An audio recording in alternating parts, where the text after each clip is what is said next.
Good morning, everybody. Hey, Psalms. Blessing Psalms. You are first. So let's let y'all come in. Make sure that the stream is okay. I think it's okay. It's again lagging. It's been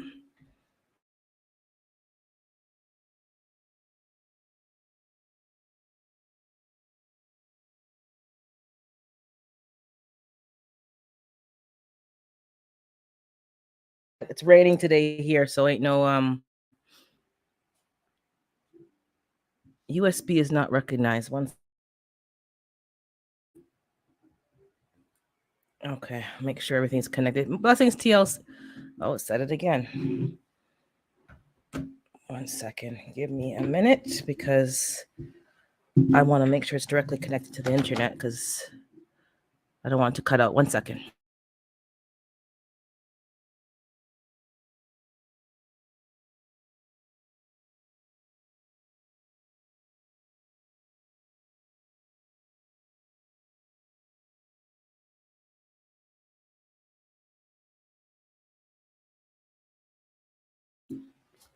Okay, hopefully it's not a problem. But let me go through the chat now. So, okay, it's not showing me the emojis, but okay. So, blessings to Psalms 146, Renaissance Grandma, TLC. And you guys are saying hi to each other. Blessings to Miss Jones, Truth, and okay. Everything's just you guys saying hey to each other. So good morning to you all. It's a nice morning. It's raining here, thank God. Gotta catch you guys all up. It hasn't rained since that rainy, I don't know, I guess maybe Easter. After Easter was raining a lot, then it stopped. And it hasn't rained for a couple of weeks. And my outdoor water was not working. So it wasn't a good thing. I had to be carrying out water manually. Because yes, I did direct sow some stuff outside. So I don't know what you guys are doing, but I did direct sow some stuff outside because it needed some time, like the beans, bush beans, radishes, turnips. I planted my corn outside. I transplanted some lettuce that I got from the nursery, and I bought 4 red cabbages from the nursery. Those were outside covered with mesh, but 2 of them look like something ate some of the leaves. So I don't know what's going on. Sometimes these animals are smart. They'll pick up the lid, eat what they want, and put the lid back on. They're gangster. But it could be a bug. I'm not sure. But what did I miss? That's a long time. Is that for me, or maybe I said something and I just didn't keep up with what you're saying? But yeah, I planted some stuff early. I know a lot of things can be planted early, despite what they say about the frost date. The frost date is important more for your seedlings, but actual seeds, they will wake up when it's time to wake up. At my parents' garden, there's already volunteer lettuce in the walkways that I guess the seeds dropped, and there's already several lettuces in the walkway. Morning to you, blessings, Erica. And being without rain. Yeah, it hasn't rained. My parents already have their garden has the rain barrel set up, so they have about 3 or 4 full barrels of water, and then it stopped. And that's fine because they haven't really planted much. Well, we have, but I'll tell you that story in a minute. Oh yeah. So it raining today, and yesterday the plumber finally came and fixed my outdoor water. Man, when it rains, it pours. And then there's something wrong with the inside. Like when you turn on the main water for the outside, I heard a dripping sound. And I'm like, oh Lord, I hope it's not what I'm hearing. So when he came and he checked, he's like, yeah, he's gonna have to cut the wall inside open and do something and change the faucet, because I'm not a plumber, but all those old fashioned faucets, it's a shut off and shut on with a washer.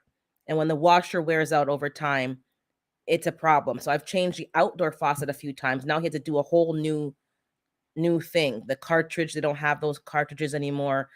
And he welded a new pipe on, made the faucet higher so I don't have to go down to the ground and attach my attachments. and he put on the filter for me on the hose, that filter that I bought. He tightened everything up so nothing is leaking. So now when I water my plants and my livestock, the chlorine and stuff is being filtered out. So it's not just straight tap water. So thank God. And then he has to come back on Tuesday to do the inside because something is dripping. So he's gonna have to do a new faucet with a ball. That's those are your plumbers, or the ball valve where it completely shuts off. If you have anything to do with plumbing in your house and you're kind of handy and you know what to do, I would recommend changing. If you have those old faucets that like have a washer and you got time over your summertime, I would change them out, because when they have to be changed, and it's good morning, Black Guns and Garden. Good morning, blessings to Gina versus Gina.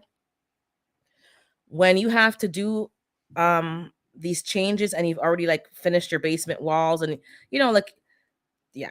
So if you're handy and you know how to plaster a wall and fix it back, I would recommend changing them, because it's a problem. It's a problem. Hold on a second here. Those cartridges are super expensive. Some of them are expensive, yeah. And then if they don't fit what's already there, you're fitting, you have to get a plumber now, unless you know how to weld. I don't know how to weld a copper onto a copper. So some people do. Some people know how to do that, because I had an Airbnb guest and he knew how to do that. And he actually said, okay, just buy the parts and he'll fix it for us for free. I'm like, and that's the thing about some of these. He's from the country. He was in Toronto working, and his family, his wife and kids live in, I would say, Calgary or Edmonton or somewhere, a little bit where there's more country living. And he had to learn these things on his own. So he fixed it for us. And that saved us hundreds of dollars.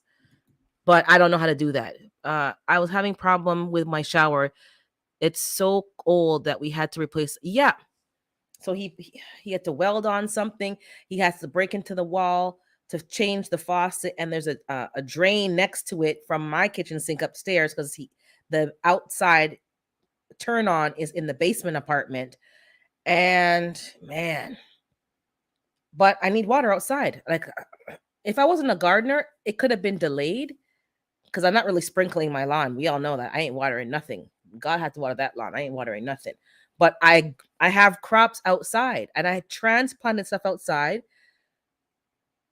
I pushed the envelope and I put things outside, even though this called for a frost. Nothing has a problem except for one pepper plant. One of my chocolate habaneros, my Scotch bonnet, didn't make it. Well, it might come back, but I think it was more from transplant shock, lack of water, because I didn't have any water. I was bringing the water out and I couldn't keep up. And then the cold came. So my stuff's already outside, some of it. There was too much work in here watering everything. And let me be fully transparent, because people say, oh, I'm using peat pellets, and peat pellets are dry out very quickly. I did not want to have to up pot to cups this year. I made that decision, and I'm going to next year have some things directly planted in cups, like the squashes and things that grow bigger, and things that need to be put out after the frost, like tomatoes. I'll plant them directly in cups. I'm not going to use the peat pellets, because I don't want to have to do things 2 and 3 times. I don't want it. I want to just plant it once and leave it and water it, maintain it under the lights, and leave it there. I may change my mind, but yeah. Or I'm going to have to up pot some stuff. We'll see. But the peat pellets are great to germinate, but they're not great to keep your plants in on the long term if you have to wait like I do till mid-May to plant outside. Morning blessings, best yet. So I'm not saying that it is a lot of work to keep the plants inside. It's a lot of work when you're in peat pellets and they're constantly drying out. And I don't want to have to do things 2 and 3 times. I just don't. I trying to make sure that I can minimize repeat steps. And if I have to, I'll do it, but I don't want to do it. Let me see what Psalms is saying. I learned how to do it by watching a show called Canada's with Handy. I used to watch, well, I'm in Canada. Yeah. And that's a good point, Sam, because we're talking about preparedness and being prepared in general. And having plumbing skills is basic plumbing skills. I'm not saying you're going to be an expert, but basic plumbing skills. Changing a kitchen faucet, maybe changing a sink. I can change a shower head. I can, I know how to use a CLR and clear out the certain things. But oh yeah, I forgot Erica was doing the bug out camping in the backyard. That's what you're asking her. It's important, and not just having the skills, having some material in your home or your garage or your shed. I know we're prone to throw everything out when we finish a project, but some of those materials may be getting harder and harder to find. So it's good to have a few things on hand: screws, nails.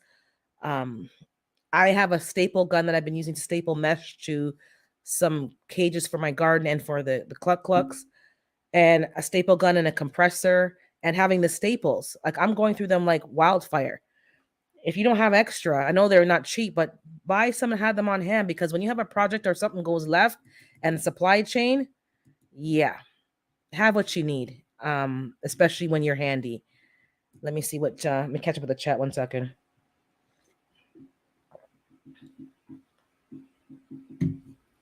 Yeah, I think I do. I think I have I have some Scotch bonnet. The problem is some of mine are mixed up. So my chocolate habanero are from my parents' seeds. But yeah, I can get you some. No problem. I still got your stuff. I'm very tardy.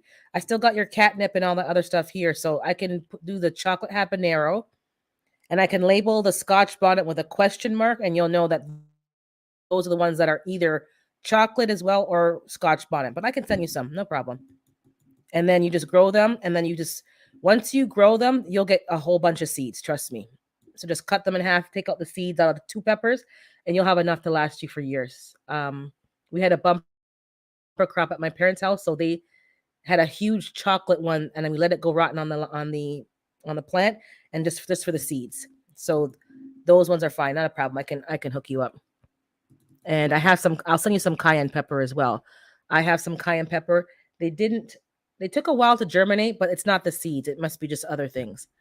Okay, so that's what I'm catching up on the last 2 weeks. Plus, there's some other stuff I didn't speak on, but I have some stuff outside already. It's now May 2 for its long weekend over here. So Victoria Day. I think you all have Memorial Day. But I'm planting outside. The only thing is that you can plant outside before your last frost date. If you're willing to put some plastic over top, or what they call cloche, whatever, the bottles, to create a greenhouse, that's not a problem. As long as it's covered and protected, you're fine. If you're just leaving it out there willy-nilly, you're going to have a problem, because it's not so much the cold, but like the dew that comes onto the plants, and then it freezes, and then it melts, and then the poor leaves can't manage. But you can do it as long as you're putting in the work to protect your plants. I just didn't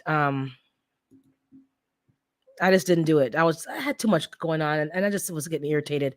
I was irritated for the last 2 weeks. I'm at work. I see y'all. I need Urban to hit CC. I don't know what that is. CC? Hey, Gita. To hit who's Hey, good CC? morning.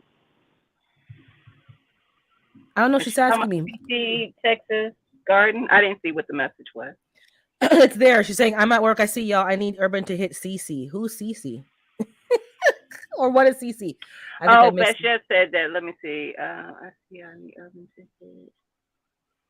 Is it client? She wants. Oh, closed caption. Can we do that? Oh, So I she can okay. read I think you it. can. I think That's there is what an I'm option for thinking. that, She's saying. because she can't. Oh She yeah, to has to get the listen. She can't. topic. Yeah. Have you tried soil blocking? Oh, hell no, Joins Truth. Hell no. Ah, I watch that's people what soil she. blocking. I was watching your live last night this morning, Gina, because I was out eating dinner, and I was watching FR Humphrey, and she's like, I'm a lazy, that's me. I'm a lazy gardener. I don't want to do a lot of work. I I don't don't. either, but I also want my stuff to survive. I do. So I run that fine line of, I want myself to do well, but soil blocking to me, it works. It's good. I see people doing it. I don't have that kind of time to invest in. Like, I want to plant it once and just maintain it, and then put them Mhm. outside. I don't want to have to keep upping, upping, upping. It's just, yeah, I don't got that kind of time. Yeah, Yeah. I haven't watched someone actually go through the process of soil blocking, but I have heard some people talking about it. I I'm think like you. I hate potting, but it's like this year, last year, my all my starts did great.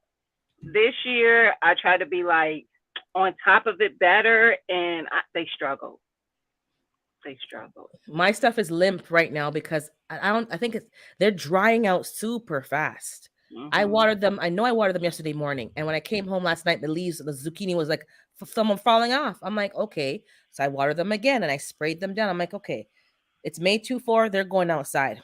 I'll put some Yeah. plastic on top of them. They need a better environment. They can't keep up with this no water, too much water kind of yin yang. And all Yeah. that's gonna do is make them flower later. And I want them to flower early so I can get my Yes. food.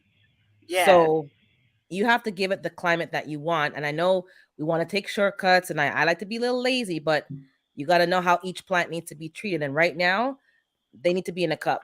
So next year they're going to go directly in a cup, not a peat pellet, and just stay in that cup where they can get the nutrients that they need. Because I don't have time to plant things 2 and 3 times and replant stuff and restart stuff.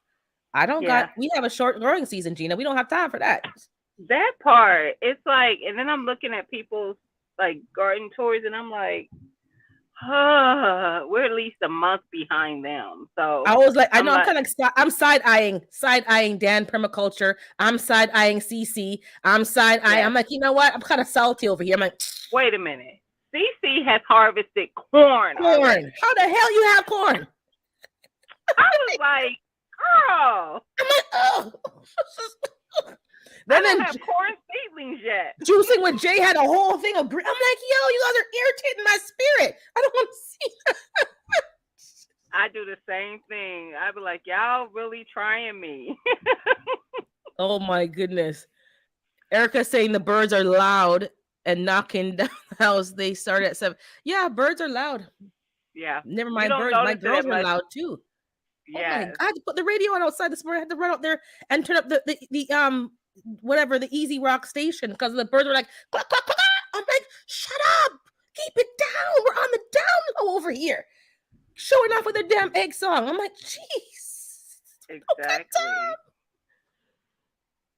is she talking about None of CC? my I don't. I think she's talking cayenne. about closed caption so she can read the chat while she's at work and She not get in trouble. she Yeah, yes, she is. Um my cayenne did not either. It didn't. It germinated, but the seedling didn't survive. So I ended up buying a start. I'm just over it. I'm like, I need to get food growing. mine. I had to do some of them twice. So yeah, and I know the seeds are fertile.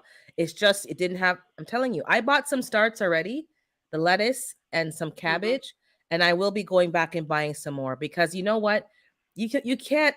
You don't have to do everything from seed. You don't have to do everything Yeah. from seed. And I don't want people Yeah. to think that, oh, we're all out here doing everything from seed.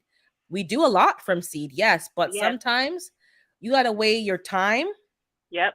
and your season time. Like my season is a short Yep. season. I don't have Yep. time to be playing around. TLC, yourself, myself. Who else Yep. is in a cold climate? Miss Miss Shirley Shirley, OG, G G Mama, Mama, you grow row. It's a lot of us. and we don't got time to be fighting with the seeds. So it's like, you know what? Go to the nursery and buy what you need, and then you just try Exactly. again next time. Exactly. I'm proud of my sorrel though. My sorrel plants held up, all three of them Mm-hmm. so far. I mean they're growing. They're nice size. Um, they're all outside. So hopefully I got a good enough jump on getting them started so that I can get a harvest before we get cold. Because they're not going to survive in my climate. I know for mine, I didn't grow them this year because I'm trying to get my garage organized. I Mhm. know for mine, they started flowering, I would say, I think it was September. So I had to bring them in the house because that's when they're going to start to give me the sorrow. So you may have Yes. to bring them because the real sorrow takes 8 months, I believe, I started 6 to these 8 months. plants in January. So you might get them then earlier because I started mine in February or March of the Okay. previous year, and they were huge. They were doing well. The leaves were nice. I think I had one bug that was on it. Like I think it was either aphids. I sprayed them down. I had them in the wind. They were living their best life, but they were Mhm. flowering late. Well, not late, on Mhm. time for Caribbean time, but not for my zone. So I Yeah. had to bring them inside, and then they struggled because of powdery mildew and just the moist. It was just not, yeah. It wasn't, Yeah. they didn't like it. So I need to get like a grow tent with the fans and all that kind of stuff if I'm really gonna, you know, perform with those kind of plants over here. Yeah. Soil block. It's not as easy as we make it look for people who ain't gardeners. No, it's not easy. It's not it's, easy. And it's the moisture in your house, the plants know, because it wasn't like it was cold. It wasn't like, but the moisture in the house was not like the outdoor, and the plant was right. It's like, I saw leaves falling off. I saw mildew. I saw spider. I'm like, this is crazy. And you try your mhm. best, but sometimes, you get frustrated. Yeah. You want to succeed so bad, but sometimes it's like you have to just kind of go back to the drawing board and figure out what does this plant need and how can I provide it, because when I brought them inside, they didn't have that airflow. So I know Yes. airflow was a definite problem. Yes. What is soil blocking? Erica's asking. Mhm. It's basically, you have a small block of soil and you plant your seeds in them. And then I think every 2 or 3 weeks you up pot it into a bigger block and a bigger block and a bigger block. So that way you can actually grow more that way because you have all these tiny little spots, but it's a lot more work. And a lot Mhm. of commercial growers do it, and they have machines that make it easier for them. And then you can just keep up blocking it, or like up potting it into a bigger Mhm. block until it Mhm. goes either into a pot or into an Mhm. outdoor in ground or even hydroponics. They keep doing that so that they can better control their seedlings. But for me and what I'm doing, I don't see the value for me in a residence. I don't see the value. If I had a homestead, maybe I would do it, Yes. where I'm Yeah. planting like rows of 25 to 50 feet of just one crop or whatever I'm doing. Oh, hey, did I say Mhm. hi? 93 Stang, I see you there. I don't know if I said hi to you. Hey And there. Ellen, Miss Ellen Panky, good to see you as well. Hi, Auntie Ellen. And okay. And I don't think it's, for me, the lemon has to be worth the squeeze. It does. Yeah. And it may Yeah. be a good plan, but I can't do it, Gina. We Yeah. got jobs. We got jobs. I agree. I agree with what you said. If you have a homestead and you're going on a large scale, maybe. There, I think the blocks are like this thick, like 2 inches, 2 or 3 inches thick, and then they're like Hmm. a square, and then they section them off somehow. Yeah, But yeah, I agree. And let like for us who are growing like just on a garden space on our property, I think that what we do is just fine for that. exactly. I think people, like, I love watching the YouTube community. Where's my phone charger? I love watching the community, and we learn a lot, but you have to remember they're doing something on a different scale. So you don't need to copy everything that somebody's doing. Like, they're literally on, I don't know, 5, 10 acres, whatever they're on. Mhm. I don't need to do all that. It would be Mhm. easier for me to go to the nursery and spend $30 and buy a whole bunch of starts and plant them Mhm. in the pot than to copy somebody else when I'm Mhm. not living that life. I'm not living their life. So there's nothing wrong with that. No. It's a good thing. It's just not for me where I'm at right Mhm. now. Yeah. It's not worth the effort. Yeah. Now, if you're growing on a large scale, I see why they do it, because you can save money by doing it from seed yourself versus doing the nursery. Because for them, Mhm. they're doing a large scale. But you know, I did the math. I think Brampton was doing blocking with her flowers. I was watching one of her videos, and I'm like, yeah, I'm not doing that. I said, I'm Mhm. not doing that. It's cute, it's great, it, Yeah. it, it works, but I can barely keep up with what I'm doing right now. Yeah. Barely. Yeah. I noticed that I actually did a tour of my local nursery that I haven't edited yet to get ready to post. Hmm. But Lydia actually did one special journey the same time. And I know you know who Lydia is, but I said Yeah. in case someone in the chat doesn't. Um, but my starts went from like $2 for a 4 pack to like almost $4 for a 3 pack. the upside is that it's still my local nursery, so it's supporting my local nursery, and it's still cheaper than going to the big stores and getting one plant for like $5. But Lydia's was still $2, and I'm like, she's in to me a bigger city than I am. Why is my city charging so much? Is it because it's a city? Is it because you're in the city and they know that?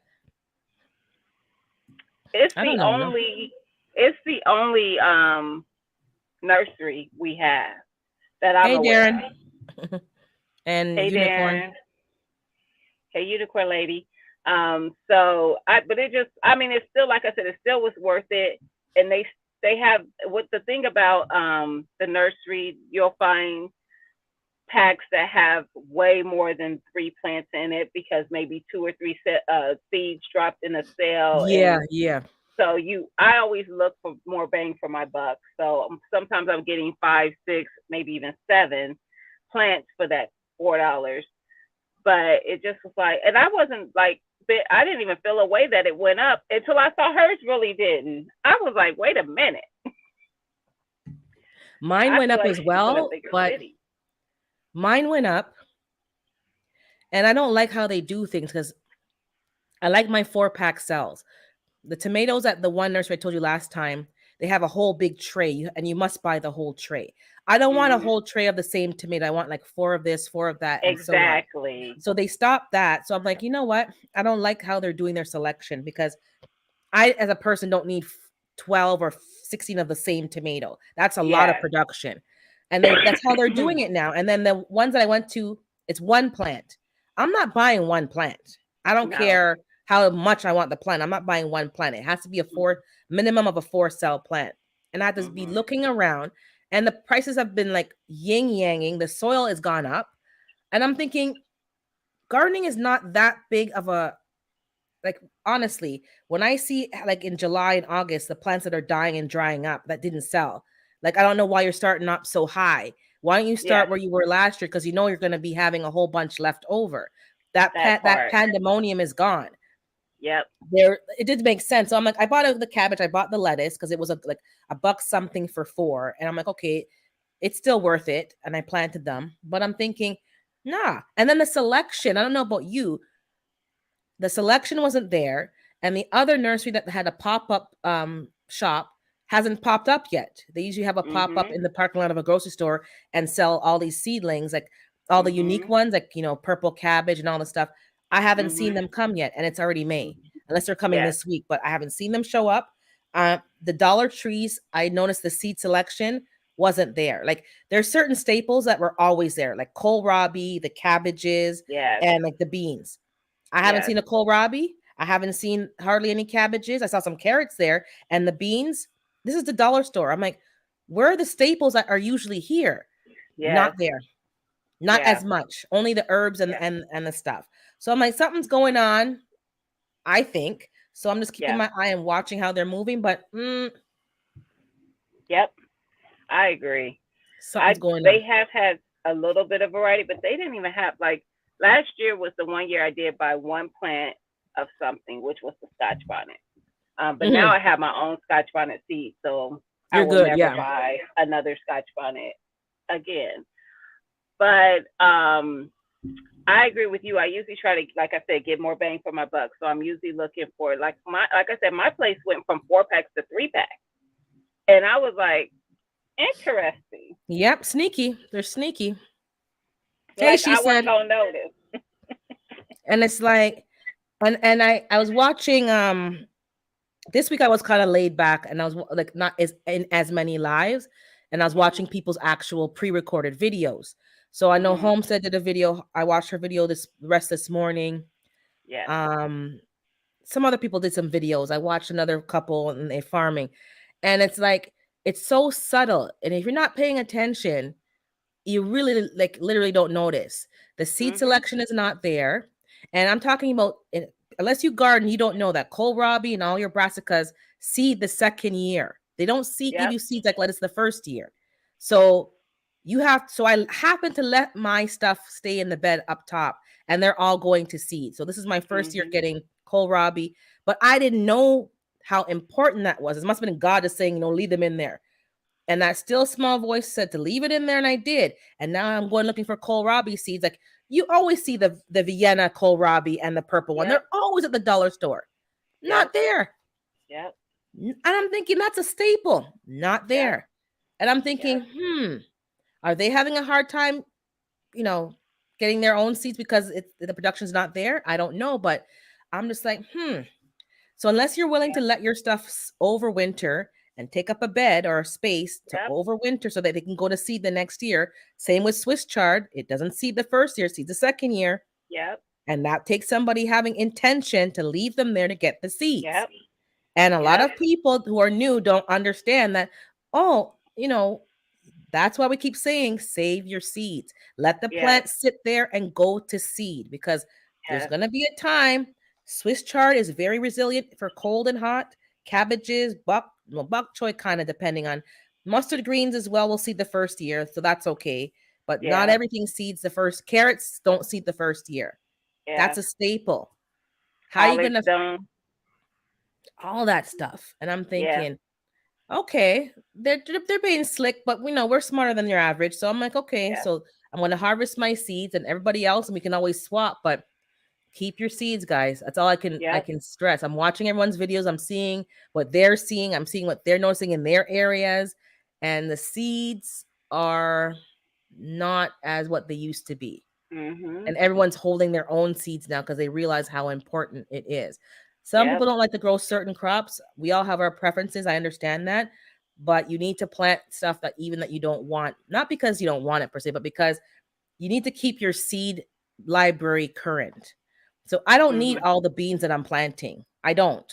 But I'm just Mhm. planting a couple of each so I can keep the seeds Yep. viable. If I leave them in my Yep. cupboard for 3 to 5 years till I feel like planting that particular bean, my seeds may not be any good. So I'm Yeah. at a point now where I'm planting things I don't. I said I'm going to scale back, and I did, but I'm like, my garden's already full, Gina. What happened?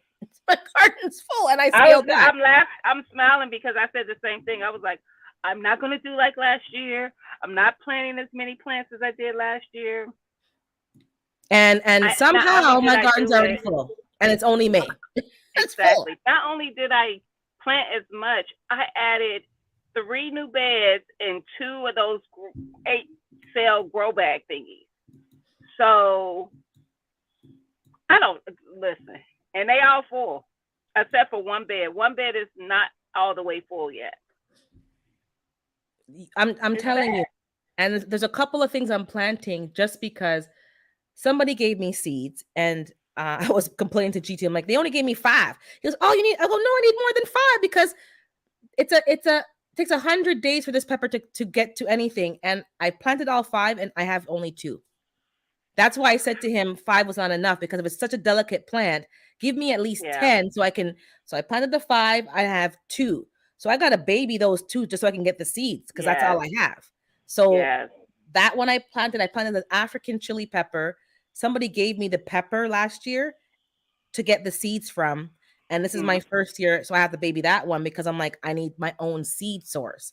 So that's why I'm like, how did I get from a few plants to like a whole? Because I want to get the Yep. seeds. I'm planting Yep. this year for seed storage, not really to eat the peppers. I'll give them Yeah. away, but I want the seeds. Watermelon, Yeah. same thing. I planted about 4 or 5 kinds of watermelon. D Mood sent me watermelon. I bought some watermelon. I got sugar baby. I want the Yeah. seeds. Yeah. So it turned into scaling back into turning this into a seed garden. And now I'm back to where I Yeah. was last year and then some. And add the Yeah. chickens to that on top. I'm like, oh Lord. Yeah. I literally said because last year I had 30, maybe more than that, pepper plants. I was like, I'm not doing that this year. I am not planting that many peppers. I am already at 28. 28 pepper plants. Actually, no, 29 because I dropped seeds for shishito the other day. 29 pepper plants. Child, it's crazy. It happens so quickly. It does. But you know what? I think it's a good thing because at least you're experimenting with new plants, and that's going to get you I those am. skills for the next season. So Yeah. TLC saying soil blocking is not cost effective for small scale. I don't think. I will keep. Yeah, she's going to keep using her cups. I believe Yeah. it's better for a large scale gardener, like large Yeah. scale, Yeah. not for us. And We can just Darren, kudos to you on your 5 pepper five plants. pepper plants is Listen, growing in the truck. You can't tell me do it. nothing. Tell me, Yes. yeah, you can grow anywhere. Just give it the climate that it needs, and you're good to go. And Yes. that's and I can also imagine the emotional benefit because he's in a truck by himself. You're driving back and forth. That life, having a life or even like a pet in the truck with you is really helpful. So those Yes. pepper plants are really, good for your Yes. emotional health as well. Yes. Hey, juicing with Jay. Let me see what Miss Yeah. Ellen. Yeah. Everything isn't for everybody. You have to get exactly. And what I'm trying to Yes. also convey is don't knock nobody. That works for Yes. them. It's not that it's right or wrong. It's just not where you're at right now. Look Yes. at it, learn from it, and you may apply it later on in life or at a different property. But Mhm. we shouldn't be, hey, unbiased, good morning to you. We just shouldn't be like this judgy thing in the gardening, like, oh, I'm in ground, oh, you're container, Yes. oh, I'm in the I have a homestead, you're in All the that city, matters is you oh, get your fruit. You grow your oh, you're on a food. balcony. It doesn't matter what you're doing. You don't Yep. know where you're gonna end up in 5 years' time. So shut your mouth, watch, learn, and learn how to Mhm. pivot when it comes time that you have to go and pivot. Because some of Yes. y'all want big 5, 10 acres, you can't even handle a quarter of an acre. With truth be Child. told, you can't even handle Listen. your backyard. So don't be asking and looking over yonder when you can't even manage what you have right now. Yeah. Doesn't matter if you're growing in a 5 gallon bucket. You grow your food best that you can and Yep. learn from each other. Yep. Hey, blessed girl, Sharice. My local nursery isn't open on weekends and they close at 2 p.m. What? So I never make it in Wow. time? How She's the in a hell can you small shop by city. 2 o'clock? She's in a small town. But that's That's why. ridiculous. How It small is. is the town? 5 people? Because 2 o'clock, your kids are in school. Jeez. That's true. That's early. Like that's a little early. I would think they'd be open from like 2 to 6 so that you can kind of go after afternoon and go shopping. So you're gonna Mhm. have to actually like go first thing in the morning if you're gonna get there. And weekends are Mhm. not open on the weekend. That's when people got That's time. crazy. They ain't My, trying to make money. they don't want you to buy no starts from them. They don't want your No. business. That's and We there's one blessed store that did girl. that over here too. I said nah. Mm-mm. TLC And I saying heard, Dollar Tree got picked clean as soon as the seeds came out here. heck Yep, picked yeah. clean. I went and got like, I think I got like, I don't know, 50 packs because I did a giveaway of a lot of them. I think I Jay gave says away he like got 30 of them. I'm telling you. And Mike Chaotic took all the seeds from Menards. But him and Yeah, Renaissance exactly. and somebody took the whole shelf. So there's nothing for nobody Exactly. between Mike and Hey, his wife. Jay, you Hey, Jay, absolutely should sell them because you people will should. buy them. It's like weeds in his gut. I'm telling you. You And the thing with should. gardening, that's a good point, Jay. The thing with gardening, when you start growing your own food, they'll seed themselves. As long as Yeah. you recognize what the plant looks like, you'll be like, oh, that's a tomato. Oh, that's Yep. lettuce. Oh, it's not a weed. It's an Yep. actual plant. I have things Yep. that I didn't plant this year. And I'm like, oh, I think it's a Yep. nasturtium. That's a this, that's a that. They Yep. plant I had themselves. some pepper plants come up that I didn't plant. I have one growing in my pot that has my apple tree in it. I'm And I telling was you, like, well, I'll pick it out at some point and put it in the bed. once you start, they will seed themselves, and that will save some of the work for you. Morning, African dreaming. What's Miss Ellen Pankey saying here? She goes, Yankee sister dropped off 3 Paul Robeson starts 2 months ago when I couldn't even find the seeds. They are huge now. Awesome. What's fantastic? You I see how have the Paul community, Robeson and I can't find my pack of seeds. you I know don't know what? what. That's probably the one that I do not have. I heard you guys talk about it. I finally got the whatchamacallit. Now I gotta go get it because I was gonna irritate me. Hold on. It was the Uh-huh. no, the Rutgers. I have the Rutgers. Oh, I love You guys Rutgers. I always grew talk those about last that year. one, but I don't have the Paul Rowe. I didn't know that he was black too. So that was Mhm. I'm like, Mhm. oh, some Black History came out. I'm like, oh, and I looked him up. I'm like, Mhm. oh my god. So I don't Mhm. have his tomatoes, and I finally got. I don't have the mortgage lifters. Someone told me about the mortgage lifters. I don't know if they're I that heard of good, those. but they I said like haven't had it.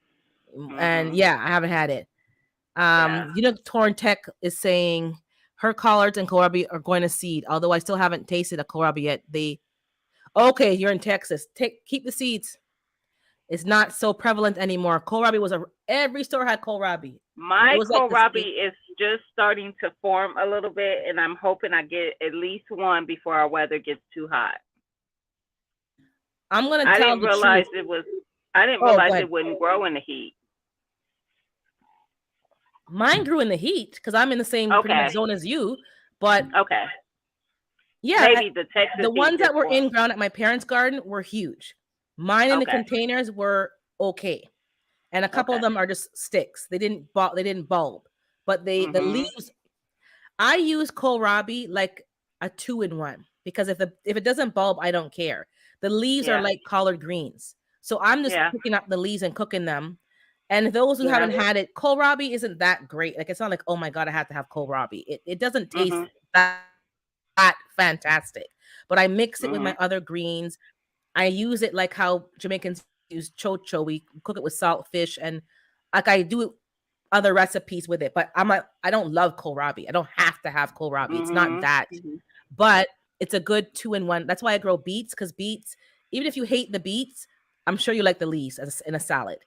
So you get a two radishes, same thing. You get the leaves and the bulb. mhm, Turnip leaves, you guys love turnip greens, plus the mhm, turnips you can use.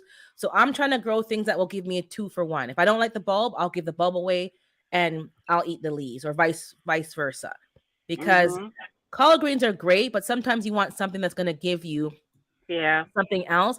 And root crops really suck the minerals from the soil and the water. So if you need those two things, you can actually get water and minerals from these root crops Mhm. more than, I would say, more so than the leaves. But the leaves give you Okay. the photosynthesis. So that's also, it's 2-for-1. I just, think about it, but Yeah. it's not like you're gonna love it. Like it's okay. It's okay. Now, see, I already have. I'm sure it's those little worms eating my leaf or eating on my leaves of my kohlrabi. I keep spraying them with the hose to try to knock anything off of them. I don't see anything, but they're probably still really tiny. Um, my cabbages and stuff have been safe because I put those Dollar Tree waste baskets over my. That's what I have. Yep. Mhm. But I didn't cover my kohlrabi, and they are killing my kohlrabi. Well, they're not killing the leaves, but they are chewing on them. Because their Something first choice is, is covered up. Yeah, kohlrabi is always yeah. not the first choice. If you cover up the other stuff, they'll go there. But my Mhm. kohlrabi, exactly, they don't love it. They like the broccoli more. They like the other stuff more. So when I Mhm. cover that stuff, they go to the kohlrabi. But the kohlrabi actually can take the bugs because it's like, eat the leaves. I don't care. I want the bulb, and I'll take the Yeah. leaves from something Yeah. else. So That's why that I kind of didn't cover tricks. those. Yeah. And then Mhm. I haven't sprayed anything yet, but I see that white moth flying around, and I Mhm. told her if she come over here this year, we're gonna have a problem. Yeah. So, Yeah. and this year, I don't know if I got a message in my Instagram on the feed, and it's like, I did not know how good lilac bush was for humans and for animals. And Okay. people be making, I have a bush in the back. It smells great, but I've never used it for medicinal purposes. Mhm. I see that it's good for parasites. It's good for tea. You can make lilac sugar and all. I'm like, what? So I cut some limbs. I gave it to the girls, and they inhaled it. Like they were like WrestleMania, 3.0, wings slapping here and kicking down, and fighting for the things.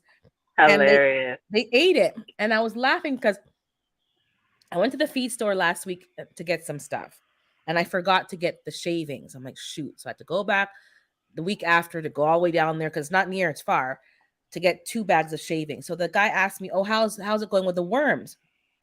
Because he wanted to sell me something, and I was kind Mhm. of like, I didn't say nothing at the time, but I'm like in the car driving back. I'm like, you want to sell me a parasite cleanse, and nowhere has he said anything natural. Like they don't tell you anything natural to do. If I'm not seeking it out, I wouldn't Yeah. have known about red pepper flakes, Yeah. oregano for the animals, all the herbs that we're using for our bodies, for the animals, for deworming and parasite cleanse. Now Mhm. lilac bush. And I'm thinking, I go, no, no, no, I'm using oregano, and I'm using pepper, and I'm using rosemary. And he's looking at me like, oh, I'm, well, yeah, I mix it with their food, and I put DE in their food sometime, and I stir it in there to give them, and to keep them, from getting sick. Because if they get sick, it's too late. You should be preventing Mhm. it in the first place. He's like, oh, Mhm. nodding, nodding. I'm like, and I'm thinking, you're the expert, and I know more than you. We got a problem Mhm. because I'm new, and this is what they're telling us. Like, and I watched another video this morning. I'm segueing all over the place, but talking about herbs and and everybody I'm seeing is into the herbs this year. Like this herb garden Yeah. challenge, never mind, and everyone sees because in the States, as you know, and maybe you don't know, there as of June 1st or June 5th, you can't buy antibiotics for your animals at the feed store anymore. You have to go through a vet Mhm. and I get heard about a that. Mhm. prescription. So everybody's either doesn't know because one lady went to the store and saw that the shelves were full. And she's like, Mhm. I don't know if you guys know that. Like, so she bought stuff for herself just in case to have Mhm. extra, but she's not living in fear. And Mhm. one guy's like, you need to give your animals herbs. And I'm like, what? Mhm. So I watched this video and it's true. Yeah. They know the power of herbs, but we haven't been taught that for our animals, never mind Mhm. us. And they've been selling us, all these prescriptions, penicillins, and all the different stuff that they sell. And it's like if it got to that point, it's too late. You should be Mhm. keeping your animal health and your body healthy as a Mhm. preventative and not Yeah. relying on the medicine. So, and I'm sitting there thinking, now's the time, guys, to get into the herbs. We did the herb garden. Mine herbs are dead. They didn't make it. I'm so upset, but I'm starting over Mine again. are struck. I have two that made it. Three that Struggling. made it. Struggling. And I was like, I was if I didn't buy the unit, I was gonna smash it with a baseball bat. But I said, no, that's not a good plan because I have to buy it back again. So I calmed down, had a drink, and I said, okay, and I just dropped some more seeds. But I'm like, it's Mhm. like frustrating, but this is what we gotta Mhm. go through because Yeah. it's that important. Herbs Yeah. are for the healing and for everybody, not just people, animals, your livestock, your pets. We're so afraid to do herbs. We want to always go to the vet for everything. You may not be able to have access to a vet. Mhm. We don't, or a doctor. We don't know what's going to happen. Yeah.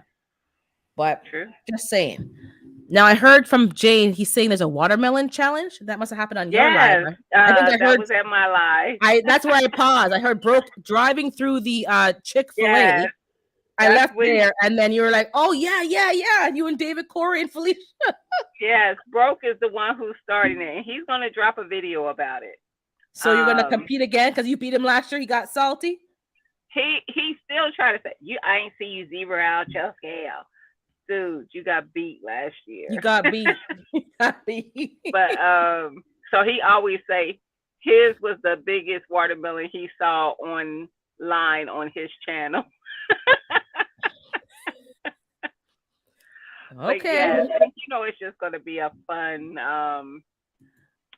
challenge. Okay, Cause so I'll look David, out for his like I video. told him, David be growing because David has so many goddamn watermelon. But the one thing about David has to remember, because Jay said he gonna enter in. Jay got the way he produces there.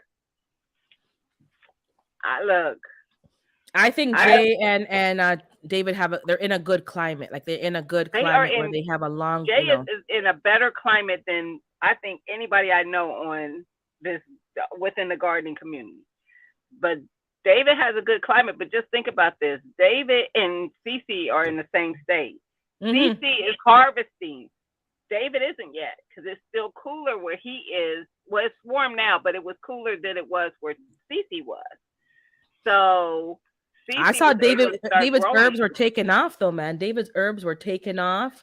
They He was already are. planting tree. Like I'm like, because obviously he's in a different zone, so that's the way it works. If you're gonna Mhm. live over here in the cold, then you get what you get. But I'm like, he was Mhm. dropping some stuff, and it was already coming up. Mine was Yeah. struggling, and Yeah. he's laughing, but it is struggling because it's a different climate. But Yeah. um, Hi, Jones True.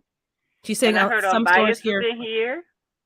And Bushcrafter, I saw him. Yeah, I saw you, Bushcrafter. I thought we saw me say wave high. She's saying it's $6 for a flat of four for starts. She goes, I've been watching a lot of food die because no one's buying that for $6. Yeah. You might as well just go shopping and buy groceries for like. Why are you going to buy starts? Well, to Yeah. be honest, I'm going to contradict my own self.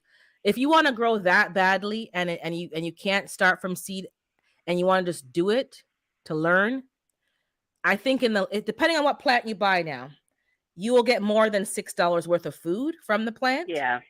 But I Yeah. don't recommend spending $6 on no plant. I I don't. think that's a lot for some starts. Hey, That's a my lot. Renaissance grandma. Um, Jones Truth. I'm sure that's probably the big box store.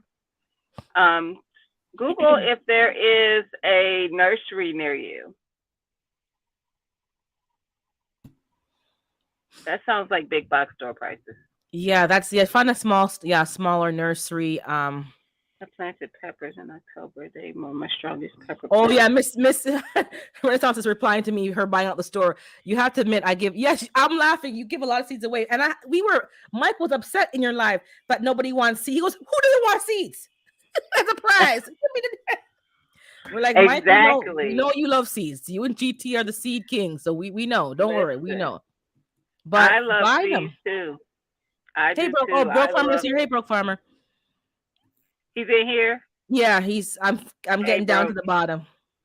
Mortgage lifters Mortgage. are real prolific. They did them Mm, 4 years ago and doing two plants. Yeah, I'm gonna have to find some mortgage lifters. That seems like it's nice. a big old I think those tomato. are slicers, right? Yeah, I think they're slicers. I'll Okay. try it because I've heard a lot Yeah, about it and the Paul ropes, and I definitely want to try those. And I I want to try too. the Cherokee ones, I think. I I was. didn't I think tomatoes could did be so different, start. but they are. Yeah. Yes, they are. I started some purple Cherokee, but they didn't make it. My pineapple. I started pineapple, purple Cherokee. Um, I feel like I started something else that didn't. Oh, my ground cherries didn't take off, so I got to drop seeds again for the ground cherries. I'm still going to try to drop seeds for the purple Cherokee, and I need to find my seeds, not drop. I need to find my seeds for the dang on Paul Robeson. I literally just bought them this year. I bought them. I just got them like a month ago, and now I don't know if That I happened put to them me. up and I can't find I them, but can't I find can't yeah. find it. So I had to put them in the tote. So at least even though they're all mixed up in the tote, I know they're in that because I'm buying all these seeds. And I found in the store recently, and it's funny because I found some seeds, and then I think Starduster did a video recently in a live, and she was talking about the same thing. I think she talked about evening primrose. No, I think I mentioned it to her in the comments, and then the pea one that you mentioned as well, Yes, the butterfly pea. I need to butterfly send pea, those. and the power Yes. of that plant. And then she was harvesting burdock root. So I was talking Mm. to Planter and GT about burdock root that I think I have it in my garden. And then Mhm. Star posted a picture of the leaves, and I'm like, I definitely think that what I thought was I thought it was what you call it, rhubarb. It's not rhubarb. I think it's actually burdock root. So I'm gonna Mhm. dig it up and see it. If it is, I'm gonna put them in pots so that I can contain and control where it grows. Because now it's like Mhm. in my flower bed, it's in the patio stone, it's all over the place. Yep. Because rhubarb is poisonous to chickens, but Mhm. if it's burdock root, I think they can eat the leaves. Sidebar: Okay. I gave the girls comfrey leaves, and they're gone. Like the comfrey Wow. is gone. So I was watching some big farmers, and they're like, yeah, give your livestock comfrey. And it's, Mhm. man, it gives them all the minerals, and then all the gone. They ate that off like nothing. They ate the lilac, Wow. they ate the the buck Brussels sprout leaves. They love their greens. They love their I gave Mhm. them red cabbage. It was kind of wilted. They like, where's the fresh stuff, lady? We like the others, the crunchy stuff. I'm like, excuse me, See. diva. Erica saying, "Oh, you can eat the leaves of beets." Yeah, Mhm. yeah, Mostly a lot of your plants, the broccoli leaves, the cauliflower leaves, like yep. try them. I One thing I don't do now is I don't just pull things out of my garden without letting it grow up enough for me to see what it is. So if I'm not sure if it's a weed or a plant, I wait until I can tell before I pull Hmm. it out. If I'm going to pull it out. Yeah, exactly. I'm doing that now as well because I think I was pulling out good plants that were not weeds at Yes. all, or they Yes. are weeds but they're actually herbs. We have to Yes. change our language because they have us saying weed, weed, weed, but really it's a medicinal herb. Yes. Because what I'm finding is because of the squirrels, things end up in my garden that I don't have seeds for, nor have I planted. But that's a benefit if it's something that I would like to be growing in my garden. Correct. But I think the radish leaves are a bit spicy. So if you like arugula, like greens with Yeah. a kick, even mustard greens have a kick. Radish leaves have a kick. And I think turnip greens, I haven't had them myself yet, but they sell them in the stores and it's like they just cut them off the plant and sell them to you. Yeah. So why not grow that yourself? That's an easy Yeah. plant for y'all in the south to grow. Beet Yeah. leaves, yep. Beet I cut the leaves off and make and add it to my salad. Um, I'll be out in the garden like planter just chewing things in the garden live without watch this crunch crunch crunch. Because if the animals and bugs want it, why shouldn't I eat it? And yeah, Mhm. and the bulb, you have Yeah. the bulb, and then some people are taking the bulb, cutting it up and drying it and making their own powder to put in their smoothies because they Yeah. don't like the taste of the beet, but they know that it's Yes. going to add nutrients, Yes. especially if you have like low. The reason why I ate beets is because I had an iron issue, so I was getting Mhm. more iron from eating these kind of root crops. My doctor told me Mhm. she's Indian, so she was into Ayurvedic um whatever ideology or medicine. So she didn't always prescribe pharmaceuticals. She's Yes. retired now, but she would say, "Oh, eat flat, eat this." So she was like giving me like 2 for 1. Like, no, no, no, no. Try Mhm. this first for 3 months. If it doesn't work, then Mhm. we'll look into pharmacy. But she was like, "No, change their diet, cut out this." She goes, "Add more olive oil. You need more good cholesterol." And she was giving me these things, and I would go and research it because she wasn't into prescribing for every problem. She wanted you Yes. to solve it yourself. And if it need to be temporarily on medication, she'll do it. But I went there one time to get something for my cold and flu. She's like, nope, go sleep it off. I was like, how Yeah. dare you? I've been in a point. She goes, no. She's, I'm not giving you nothing. She goes, you're young enough, Mhm. let your immune system fight it off naturally and go sleep it off. Mhm. I was like, ah, yep. She said, what doctor sends you home and says, I'm not giving you a prescription? I've Yes. never heard anybody's doctor do that. She said, Yeah. I'm not giving you nothing. Your body can fight it off by itself. Go have Mhm. some soup, go have some tea, and go sleep it off. Yeah. And thank God. And But that's yeah, what I prefer to do. yeah, now that I'm grown, but she was like, no, I'm like, give me the Well. damn pills. Hold on, let's see what's juicing with Jay. Let me put that up here. Hold on. He's saying, my potatoes are being attacked by worms. Been spraying every day peppermint soap and neem. I don't know what's going Ah. on, but something's going on, and I'm noticing there are no bees and there's no pollinators. I saw some now this week, but they're late, late, late. The carpenter bee, I have one now too. Gina, 2 of them. I always had them, but now they're moving into my shed and drilling. I see them drilling a hole. I'm like, what? What? Because it's wood over there. Go into the firewood. I've No, no, killed no, no, no. about 5 of them, and I hate to say it, but I they gotta go. They are killing my fence. Yeah, they gotta go. They're I have wood that they can drill into, no problem. Like it's a pile of firewood. Mhm. They can have fun over there. But now they're going into the structure. I said, no, no, no, no. You've gone too far. Then I'm out in the garden and they're like hovering in my face. Do they do it to They you? Like when they're hovering? do. They look at you like, "What do you want over here?" And I'm like, I go listen. So then they came into my. I heard like a hovercraft buzzing. They I said, do. They listen. do. I said, Right listen, in girl. front of you. You better know who you're dealing with. I'll smack you up the air right now. Blam. But they move really fast. And they're in pairs. I see it's Mr. and Mrs. And he's like, yeah, touch her. I'll back. Yeah, See? I'm ready. See? I'm ready for both of y'all. I got Yep. my Yep. yep in your face, hovercraft, zzz, and you're looking like, They and then they're gotta staring at go. you. And then if you go left and right, they're like right there with you. Yep. I'm Yep. like, you little wretch. Last Yep. year I only had 2 of them, and like you said, they're in pairs. Mm-hmm. But this year I saw like multiple ones. So they either breeded or something over the winter or whatever. So I was Mm-hmm. seeing like 6 to 8 of them. And I know for sure that I've gotten rid of about 5 of them. Now I've been seeing just one, and I haven't gotten it yet. But I will, because I'm like, they are destructive. I was letting them stay last year, like, oh, look at the bees. They're going to pollinate, yada, yada, yada. No, they got to go. They do because it's costing. When you start spending money to fix things that these animals like, there's a woodpecker. I heard a woodpecker. And he ain't pecking on none of my trees, so I don't really care. But I could hear him Mm-hmm. pecking some trees, and you hear that, and I'm like, okay, I don't mind as long as you're not pecking my trees, because then we're gonna have a problem. but they're great. But they also come with, and he's saying she didn't beat you. You didn't beat Well, him. don't be in these comments lying. Don't do it. I think Gina won fair and square, and she wasn't even trying to beat nobody, but she did. So I only made it a thing because I know yeah, you know how. it Hey, just ruffled. Rochelle. And I know they were competing with that sunflower seek. I know they had between Starduster and David and Planter, they had a big old measuring tape, and it's going up 18 feet and how 8 foot something, and they're who has the tallest one. I'm like, man, they taking themselves serious. I'm Serious. telling you.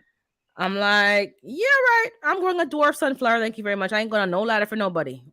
That's me. I have the dwarf ones. I ain't even growing them though, because I heard they attract some kind of bug. I can't remember, and I was like, well, I don't know if I'm gonna grow them or not. I'm telling you, gardening is funny, but some of these bugs, I think we're gonna have a problem this year with bugs. That's the Yeah. feeling I'm having because there's something weird going on. My pollinators weren't really there. I do see them now. So I've been out there watching and observing, doing some work on the outdoor run, and I've been seeing small bees, medium bees. I saw the 2 carpenter bees.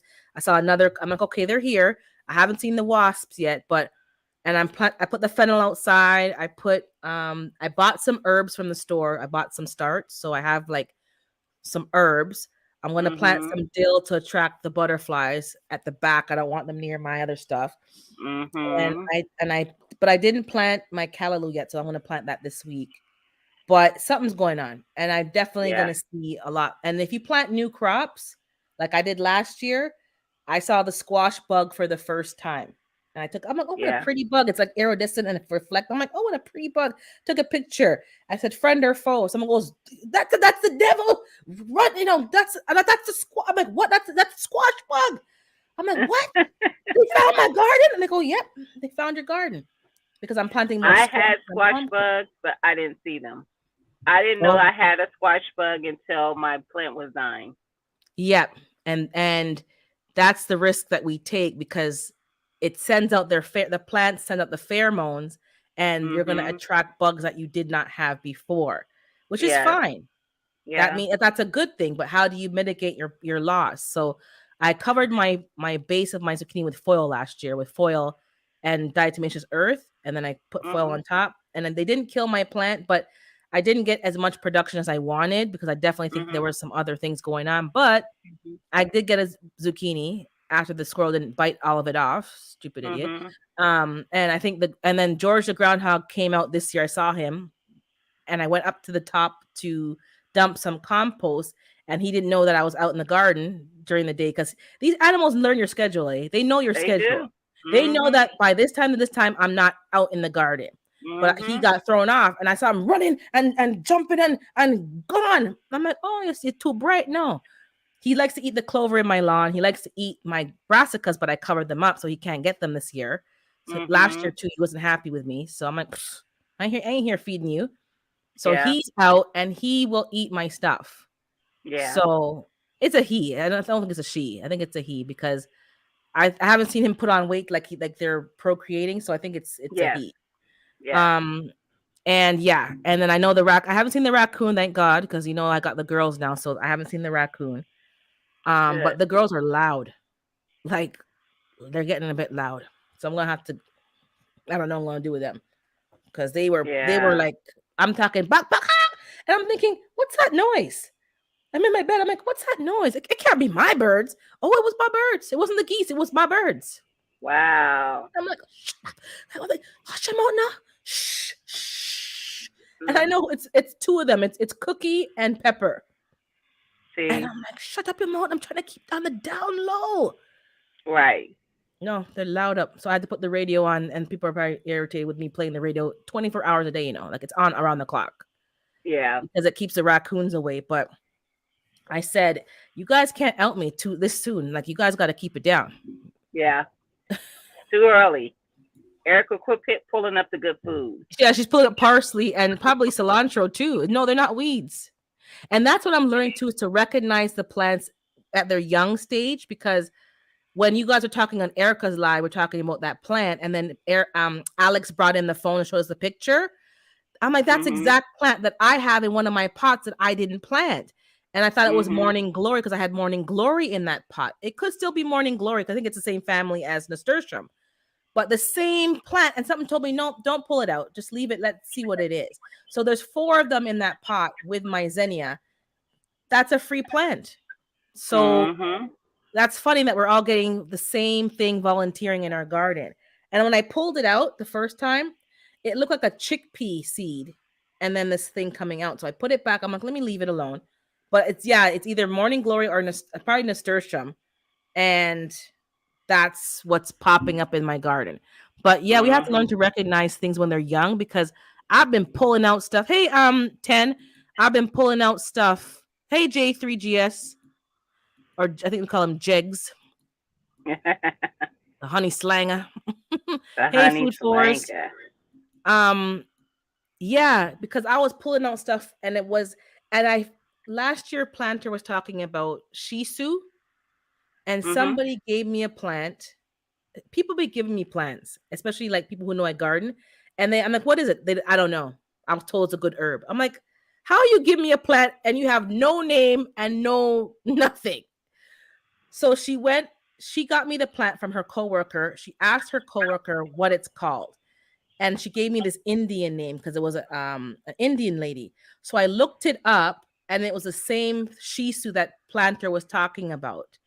And the internet said that it was poisonous. It's kind of like Oh. pokeweed, but it's not when you Mhm. cook it properly. So and you can use it for tea. So I think that seeded itself. I'm seeing all these red seedlings popping up in my mustard green bed, and it's the shisu. So you have to just recognize, okay, it's this, like it's probably this, and let it grow up, like Gina said, to a certain size, so you can see what it Mhm. is, and then that's free plants right there. I don't have to Mhm. plant it. Mhm. Like, let nature work for you. Don't be doing all of Yes. this um things. Well, the thing about seeds that we have to remind ourselves is that they know when to wake up. Yes. Yes, I'm in a cold climate, but the seeds can survive all winter long, and it will wake up when it's time. So don't be sitting here, oh, I have to plant after the last. No, you can plant in March. Put it in the Mhm. soil, cover it back up. The seed will wake up when it's time. And that's Yeah. less work for me. And all of the my beans, I went out this morning to feed the girls, they're starting to sprout. I'm not wasting my time Yeah. doing everything indoors. Yeah. Let some of the plants My beans did it. They came up on their own. I did them on their outside. own. Mhm. They'll come up on their own. So we have to work smarter, not harder. And I know a lot of you guys have been doing that, and you believe in, like, like, let nature do what it's gonna do. Don't be here fighting. Yeah, let it do what it's gonna do. And then it'll Mhm. make your job easier. People keep showing, oh, I'm gonna grow my seeds indoors, I'm gonna soil block, I'm gonna this, I'm gonna that. I guess they got more time than I do because I don't even want to I do all don't. that. I I don't. don't. Now, what happened to me last week? I had an outburst. It's been about 4 months of me behaving. I was so good for 4 months. I was good.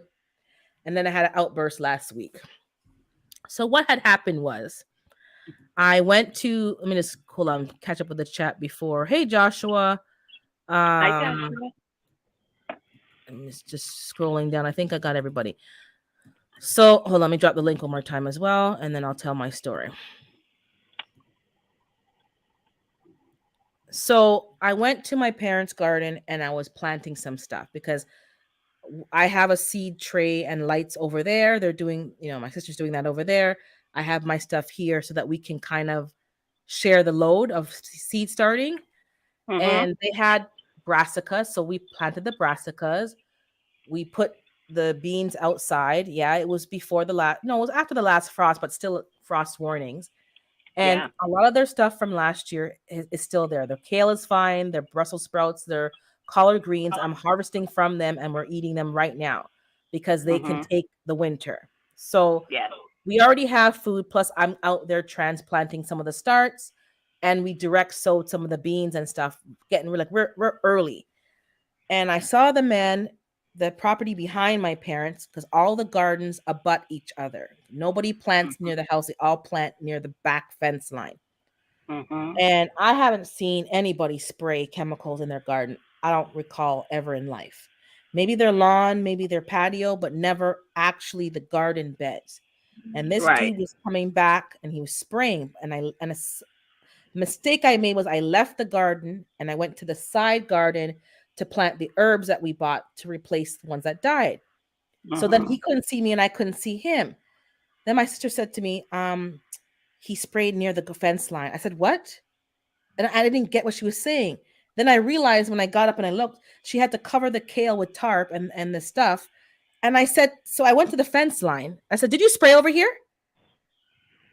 And the big old black lady, I guess, scared the man. I'm like, did you spray over here? And he's like, well, I said, did you spray? Because then I got pissed because I was like, don't act like you can't hear me. Don't Mhm. pretend like you can't hear me and there's nobody Mhm. here but me. Don't play dumb. So then right away it went left. Before I could Yes. control myself, I started going left. I said, did you spray over here? Well, I didn't spray your side. I said, I don't care which side you sprayed. You think the chemical stays where you sprayed it?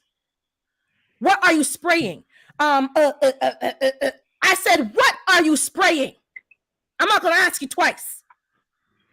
Something. I couldn't even hear because I was so angry that I couldn't even hear what he Yeah. said. To look it up, and I said, "You're spraying chemicals where I grow my food." No, Exactly. I'm not spraying. The man gone. The man moved with him backpack. If you come into the garden with a Ghostbusters backpack and a spray gun, you ain't spraying nothing good. So No. I already got up. I was like, "You have the audacity."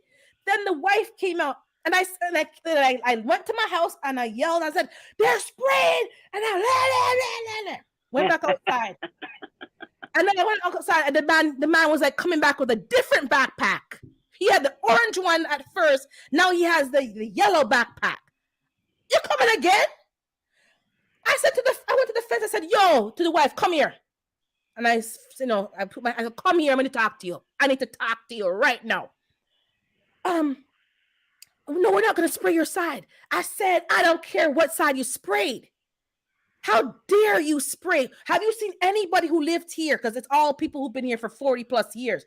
Anybody spray chemicals in the garden beds? Pause. Yeah, I said zero because we don't do it. We don't spray nothing in the actual garden What beds. were they spraying? What were they trying to Something for the do? dandelions. Oh Well, we have Lord. weeds. I said, you don't see the weeds that we just pulled manually? We pull them out manually and put them in the compost bin. We either pull them out by hand, or we have to take a shovel and pop them out. Or we put cardboard down and smother them. But you've never seen anybody in here spray, but you came and said spray. And I said, where your kids? Oh, it's safe for the kids after 2 days. Right, but your kids are inside while you're spraying, and we're here in the garden working, and I could smell the chemical, which means it's in the air and it's landing on my kale and my cabbage. Yeah. I said, no, because you're pissing me off even more.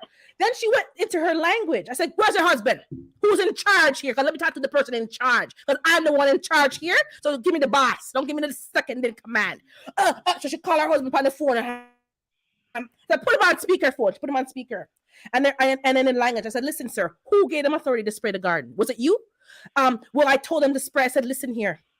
I don't care who's to blame, but let me tell you something. If I don't care if I own the property or not, because it's not it's your property, it's your property. But anybody who live here understand the unwritten rule. You don't spray nothing in the garden beds. We've been living here from time. And too much of you new people come into the neighborhood with your foolishness. Well, Mhm. it's safe. So I go, what's the ingredients? To the man. Name me 3 ingredients? Nothing, silence. What's the side effects on the soil? No comment. So don't talk to me Mhm. like I'm stupid. I have some sense in my head. And you have a Mhm. problem listening to what I'm saying. I am Mhm. saying that I take the time to grow my food organic without any chemical.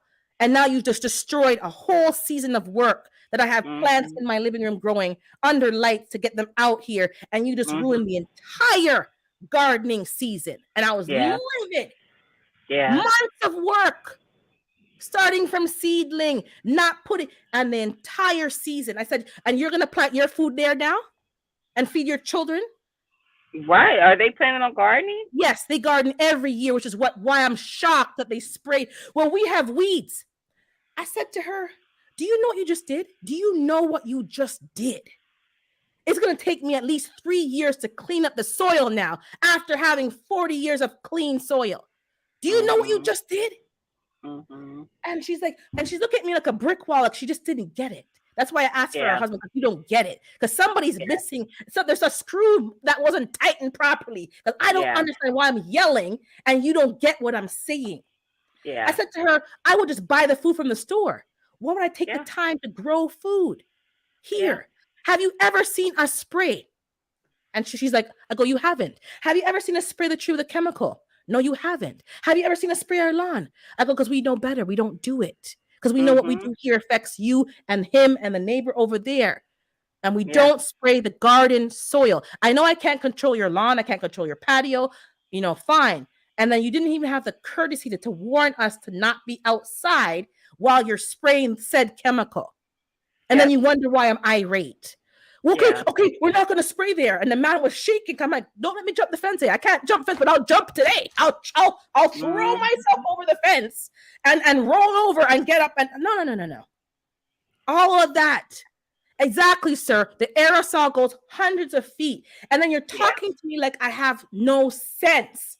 I Yeah. said to him, you know full well that where you spray is not where it's going to stay. And you're Yeah. sitting here acting like I'm stupid, like I have no sense. And Well, like the I'm thing some is angry that black they woman. would do that to their own. I mean, why would That's why why? I said, is it did he make a mistake and go beyond the boundary of what you told him to do? Or did you tell him to spray your garden? I told him, I said, then you're the problem. Yeah. And I never thought that a gardener would do me dirty like that when you grow food as well. Well, we Yeah. have weeds. So I said to them, after I kind of calmed down a bit, My because garden is full of I weeds. realized, and I said to them, after I calmed down enough to not yell so much, but I said, you have a hearing problem because you're not hearing what I'm saying. You destroyed the entire seasons for me. And I Mhm. know I can't control other people's property, but there's an understanding over here that this area we don't spray.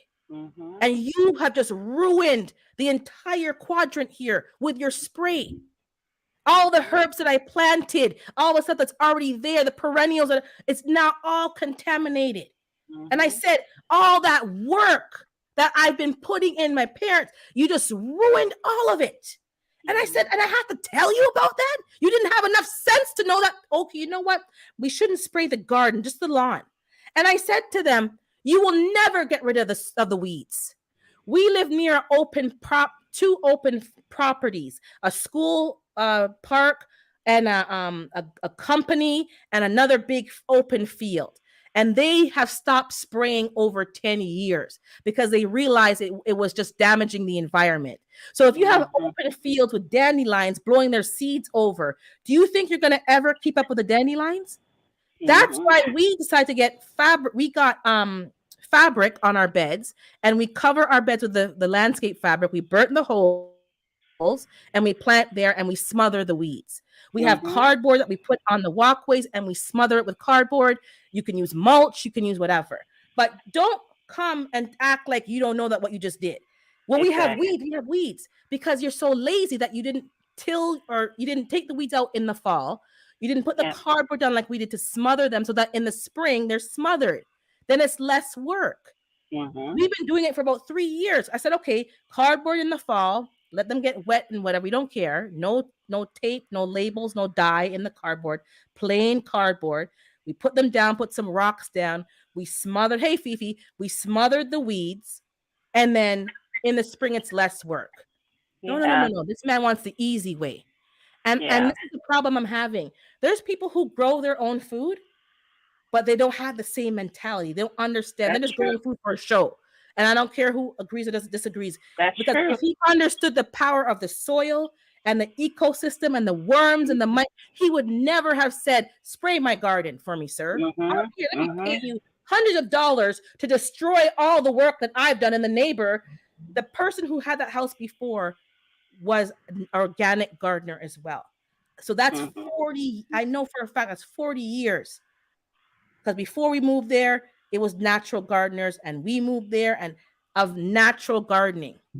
And the Mhm. person before you had no chemicals, and you just ruined the entire. And I had to calm. It took me 2 days to calm down. I didn't go back there for 2 days, and now I went back, and I started harvesting again. I was so mad, and my dad was Yeah. mad, but he was more calm with it. He's like, because he's like, and that's the problem. That's why I'm like, we gotta move. We gotta Yeah. move because I cannot. I'm gonna punch somebody in there, allegedly punch somebody in their head. I don't care what you Yeah. do. I don't care who you're sleeping with. I don't care if you have 10 wives. I don't care if you're cheating on your wife and when she's at work. I'll keep my mouth shut. I don't care. You can do whatever you want. I don't care if you have I don't care what you do. I don't care if you walk around naked in your garden every day. I won't look. I'll turn my head. I will Mhm. mind my own business. But when it affects something that I'm doing over here, Yep. the beast is going to come out. And when she comes out, I can't put her back in the box. So just be careful when you unleash this beast because you're not going to like it. And then the woman was scared, the man was scared, the husband was on the phone like, oh my, blah, blah, blah. And I said to him, he started speaking his language. I said, don't speak your language. I'm talking to you in English. And I don't care if your wife is, she's hearing the conversation, but responding in English. Mhm. Don't respond in your language. Because she knows what I'm saying, you know what I'm saying, and then you're having your own little private, no, in front of my face, like I'm not here. So I said, don't come with that. Speak English. Well, nothing. You all speak perfect English. You have probably more degrees than I do. So I know you speak perfect English. So don't come with that now. Because I know that Mhm. game too. That I don't speak no English. Oh, you speak good Mhm. English. You Mhm. know more about my history, Canadian history, than I do, because you had to come here and do the test. So don't Yeah. play that game with me either. So then everything they did, they're like, I go, yeah, you speak good English. English, please. Thank you. Because you're not gonna come with that side thing of, oh, she's crazy, crazy, crazy, and start talking about me in front of my face like I don't know you're talking about me in front of my face. We're not doing that. Mhm. And yeah, and that happened over here. So that's why I keep saying, and I was saying from before, third party interference into your garden. Yeah. I'm going to have to start speeding up the moving process and covering the beds with like some kind of structure because I can't stop everything, but I can't be leaving it wide open either Mhm. because this person felt in 2023 when nobody sprays dandelions anymore over here, not even the companies or the city or the government, they Yeah. stopped spraying dandelions, that you're going to come now and say, I need to spray my dandelions. Yep. And you grow food and don't know that that's a herb, not a weed. I was gonna say that's food. I was literally thinking that, like, why are we doing this? That is food as well. Maybe it's not what you prefer to eat, but it is food. I You have can been picking the weeds and feeding my girls with it. yeah, you can use the flowers for you could what pull the oils from it. Yes. The roots, you can dry the dandelion roots and grind it up, and it makes a coffee that tastes just like coffee, I heard, but it doesn't have all that stuff. And a lot of vegan people have been on their feed showing that they dry the roots, they wash them, dry them, and they grind them up, and it tastes just like coffee. Mhm. And I know you don't want, but, and I'm thinking, you still have that lawn mentality, and lawn is Mhm. like it has to be green and perfect and no weeds. I know. That's like from the picket fence foolishness.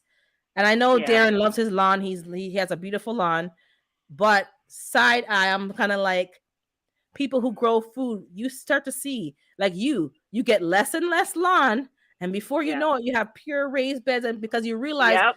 the amount of work you're putting into the lawn is actually more work than growing your food. Yep. More work than My growing your lawn own is food. actually really nice, and I always get people always compliment from my videos about my lawn. I do absolutely nothing to it. All we do is cut the grass. We don't do anything to it. My mother-in-law has beautiful grass, but she has this company come in that sprays stuff. And I was over her house last week, and it was a thing on her door where they had come to spray, and they left a note to tell her that they had done it. And I Hmm. said, why are they still spraying your yard? I get my yard treated every year for the last blah blah blah, like all these years. But why? Your grass is now originally it was because she wanted her grass to grow, so they were treating it with something that was going to make it grow and look, instead of it because it Hmm. was dying. And but now it's pretty, it's green. Why are we still treating it? I'm confused. Because But at this point, that's just what they're give them. used to doing. Yep. Mm-hmm. I couldn't believe it. So I'm just watching the chat now. Let me catch up with the chat. But Hey, I was Lori. I was livid, and I'm thinking, and it was upsetting because like all that work that I put into this year, I feel was a waste. So I kind of felt like smashing everything and just like whatever. But I calmed down Mhm. now because it's like, but because I'm thinking I'm trying to fight, air pollution, acid rain, chemtrails, the plastic and the fertilizer that I have, and you're trying to, clean your soil, and then somebody right next to you just does you this dirty. But let me catch up with the chat. So Food Forest is saying That's a good plants point. make H2O as a waste product. Water and oxygen is made for mammals as we need water to drink and oxygen to breathe. Plant a food forest and make hashtag pathway soil bank. Say no to factory food. That's right.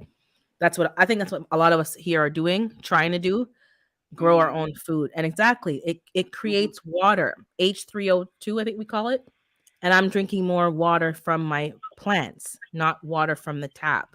Yeah. Um, and you're getting more minerals from that. But yep, that's what happened. Aerosol can go hunt exactly. And the man acted like, "Oh, I'm spraying here. I'm spraying here." It That argument was more than just the soil I was arguing about. It was more than just the pollution. It was also actually like male chauvinism, because Mhm. I'm not going to say who, but certain groups of people are highly chauvinistic. Women Mhm. are to be seen and not heard. And Yeah. when you're me and you're not used to that, you're used to basically I say what I gotta say, and you come back with an argument and you prove me wrong or prove me right, whatever. We have a conversation. But when you're acting like I ain't got no sense, and then you're pretending to Mhm. be dumb to dumb me down like I'm dumb enough to fall for that, and then like it was a whole bunch of stuff happening, and Mhm. and then and then the woman's calling her. I go talk to your husband. Let me talk to the boss because we are the boss here. So let me talk to the boss. And she's probably like, Mhm. "Oh, that's so unladylike." Yeah, I mean, yes, but I'm not a lady. I'm gangster when it comes to my garden. I'm gangster when it comes to my gardening. Listen. So Queen Victoria is gone, and you're gonna get. I don't know who you're gonna get sometime, Yes. but you're not It'd gonna be like it. real out here. It'd be real out here. I am serious about my garden. That's why I was like, I know that everything won't make it, but I always want to give everything the best chance to make it. So I'm like with me growing some things that I'm not familiar with growing. I just want to make sure I'm giving it what it needs. Yep. And this season, it was upsetting. I was and I had to regroup and and I'm thinking, what a jerk. And then it kind of like, what a jerk. You really spraying chemicals in 2023 and you acting like it's safe, like it doesn't do anything. Then I said, the man Mhm. who's spraying don't give a crap about the food that we eating. He ain't eating this food. He don't give no crap. He'll spray Yep. your chemicals and ruin your soil and get paid and go home and eat dinner with his wife. He don't care. Yep. We the one sitting here eating it. Yeah. And I said to you, look at the food. I have food. I'm showing her left and right. The pear tree down get the spray too. And my dad goes, that's why my tree it keeps giving me problems. The tree's been there for 40 something years, but it's struggling because you're putting something. And if I wasn't there to catch him, would never know. So me tell Yep. them off, me tell off all of them. The whole neighborhood heard me yelling about you're spraying cancer on my food. Did you Yeah. really spray cancer causing chemicals on my kale? And she's looking at Yeah. me like blink, blink, blink, blink. Yeah, because that's what you did. Yeah. You're thinking, okay, I got rid of my dandelions. What you really did was put cancer on my food. That's Yeah. what you did Yeah. because you just ruined like. And I was, yep. And I had to just say, okay, calm down, calm down. Don't jump the fence. Okay, put your hands down at the side because the body language is getting a little, a little aggressive, and they're gonna Yeah. get scared. And I had to put my hands on the side, and then I said, okay, let me calm down and get my voice down to the hip, the pitch, like Mhm. because when I get mad, I get more bassy. I'm like, okay, get the softer Yes. pitch to calm because they're getting scared, and the man's getting scared, and he's shaking, and yep, he needs to shake like a leaf because don't you mess with the wrong one. Mhm. And my dad wouldn't yell. My dad would be like, "What?" So I have to just blow up so they can have the fear of God in them, so they don't do that again. But I don't. I gotta move. Mhm. I'm gonna have to Yeah. move because the people be doing some foolishness. So then I went in my phone. I'm looking up fertilizers because some things are banned that are banned here but not in the states. So some of y'all's um weed killer we can't get here, and then the ones that we can get here are locked behind a chain lock, and you got to ask them to open that to give it to you. So if you got to go through Mhm. all that to get some weed killer, then maybe you shouldn't Yeah. be doing that. And people have been spraying their weeds for years, and guess what? The weeds keep coming back. So maybe Yep. you need to stop and figure out That's the thing. You're gonna kill it where it's at. It's gonna come back somewhere else. somewhere else. So you keep spray. It's like that game where you have to hit the head. It keeps popping up, popping up. So you're gonna That. keep spraying, and you're never gonna stop spraying. And so Yes. my lawn at the back is not even lawn; it's clover. And I was trying to get rid of the clover. That's the best thing ever because the lawn is always gonna be green. I'm done with grass seed. I'm done with all that stuff. I tried my best. Well, not my best, but I tried. I said, forget it. I'm growing food. We fail to realize that all these chemicals also flow into our water exactly, and they add more chemicals to it to purify. No one is winning here, not even the environment. It's not winning. And I Yeah. was just so, and I'm like, you know, Yep. I was so Very true. upset. Very Programming from true. humans can be a sickness that other humans do not need. Not so good humans know that they are not so good, but don't want to help themselves, and they allow their fellow earthlings. Yep. Mhm.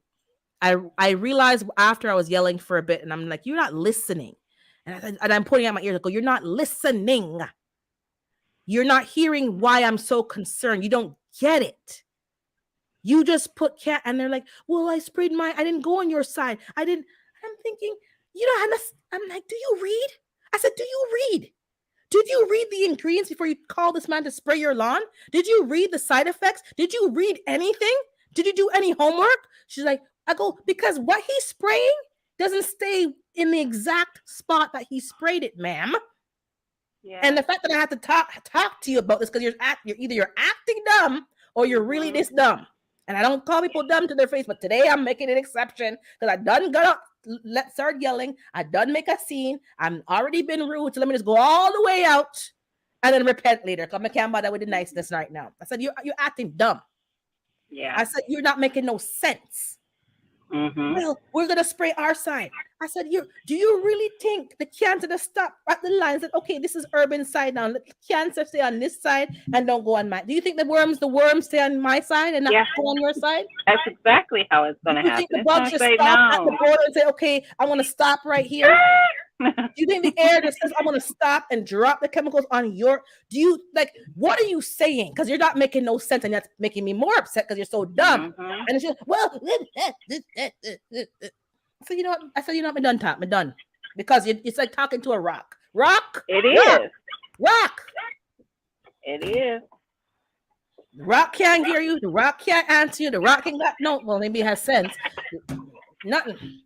So I said, you know what? It's time we have to move. We have to pack up and move to an area where people, I don't care if you like me, don't like me. I don't care if we're friends, but they're not going to be spraying the chemicals and all that stuff on the food because I can't be putting in all this work. And we talked about work and finding the starts and finding the season and all this work that's involved for have somebody ruin my entire, not even seasons of work. I can't, I couldn't swallow that pill, Gina. I couldn't swallow it. I know. I I can couldn't do see it. that. I don't blame you though. People don't think about that. I bet they just weren't thinking. No, they It's weren't. all I about said, how it looked instead of realizing that this is not a good thing. no. And unfortunately, Hey, CK we always hear family. from the movie, Am I My Brother's Keeper? New Jack City, Am I My Brother's Keeper?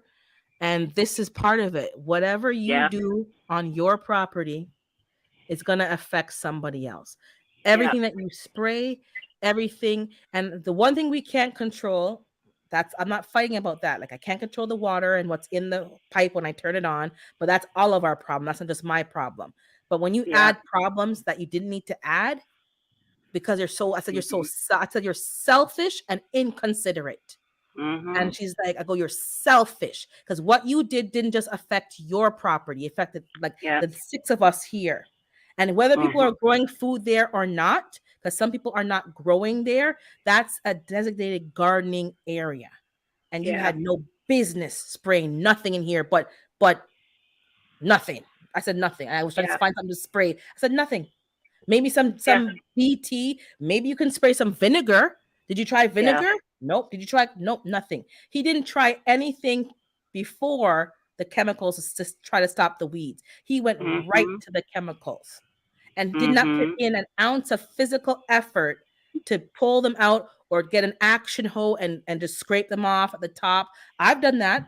Take the action hoe, scrape them off, and leave the root in there. It's gonna come back, but at least you can start your gardening season. Oh no, none of that. No elbow grease, no nothing. Just let me spray some chemicals. Let me spray some chemicals. I think I heard you Yeah. all the way to Canada, girl. Yeah, I think you heard me in the Vancouver Island. And I heard, and I could hear my voice echoing. Okay, I'm like, okay, I'm getting loud, Mhm. but who cares anymore? I said, whatever. I said, you put cancer on my food, and I'm like, Yeah. I grow my food here. You just ruined all my kale, and I'm saying and I'm naming dinosaur kale, the curved Yeah. lunar kale. You just ruined it, and I'm going. But you know Yeah. what? That's what it has to come to, guys, because we all know how dangerous the food in the store is. Laughing aside, Exactly. we know what's in that Exactly. food. That's why we said, okay, we're gonna take up gardening, We're gonna try to grow homesteading, our own. That's and right. I know Jegs done know already because he does honey and does bees. That those Mhm. sprays, dandelions are the first thing that comes out, and that's where a lot of the bees over here. I don't know about every area, but I know the bees I learned over here in Ontario. They get a lot of their pollen from the dandelions because before things start growing, the Mhm. quote unquote weeds come up first, and a lot of their Yep. pollen is from the dandelions. So I don't Yep. know what, and he has honeybees that destroys the bee population. They've asked us to grow more plants to attract bees, but then we're still Yep. spraying the dandelions. The two, it doesn't make any sense. The two things Exactly. don't, you can't have it both ways. You can't be growing things to attract the pollen and then say, I'm going to spray the That part, anyway. and that's what they're not thinking about. They're not thinking about the fact that you're not you're going to get one. You're messing up the one thing you want to try to get rid of something that's not that serious anyway. Correct. And this basic stuff just they didn't get it. I could see that their brain was just like, I don't know, it wasn't on. Me yelling didn't help, but I really didn't care because I was so upset because I know what's the damage for us that's gonna Yeah, be. the And work that you got to put into it to get your stuff back to where you and want it. my dad's in his 80s, and it's like for Yeah, somebody who's elderly to have to take 3 to 5 years to clean that soil. And that's yep, if they stop spraying, mind you, if they stop spraying, and they yeah, probably not, it's not going to happen in his lifetime to get that soil back to what it was. You know yeah, how saddening that is? yeah, That people who've put in the work, all that work is gone. And I yeah, hope to God that scene that I made will get them to stop spraying and find some others. Like I use vinegar. I go on a hot day and put salt and vinegar and spray up my weeds, and they dry right up. People have been mhm, using the torches. Go buy the torch and burn them up with some fire. That's even better than spraying the stuff. We can't keep yeah, copping out and taking the easy way out. We can't have it both ways. You can't say, "Oh, the store has chemicals." Oh, yeah, yeah. Don't, but then you the same one spraying that whatever you sprayed. I don't even know what he sprayed. He said it's yeah. 4x or something X. I couldn't hear because I was just so upset that whatever he said was just like, shut up.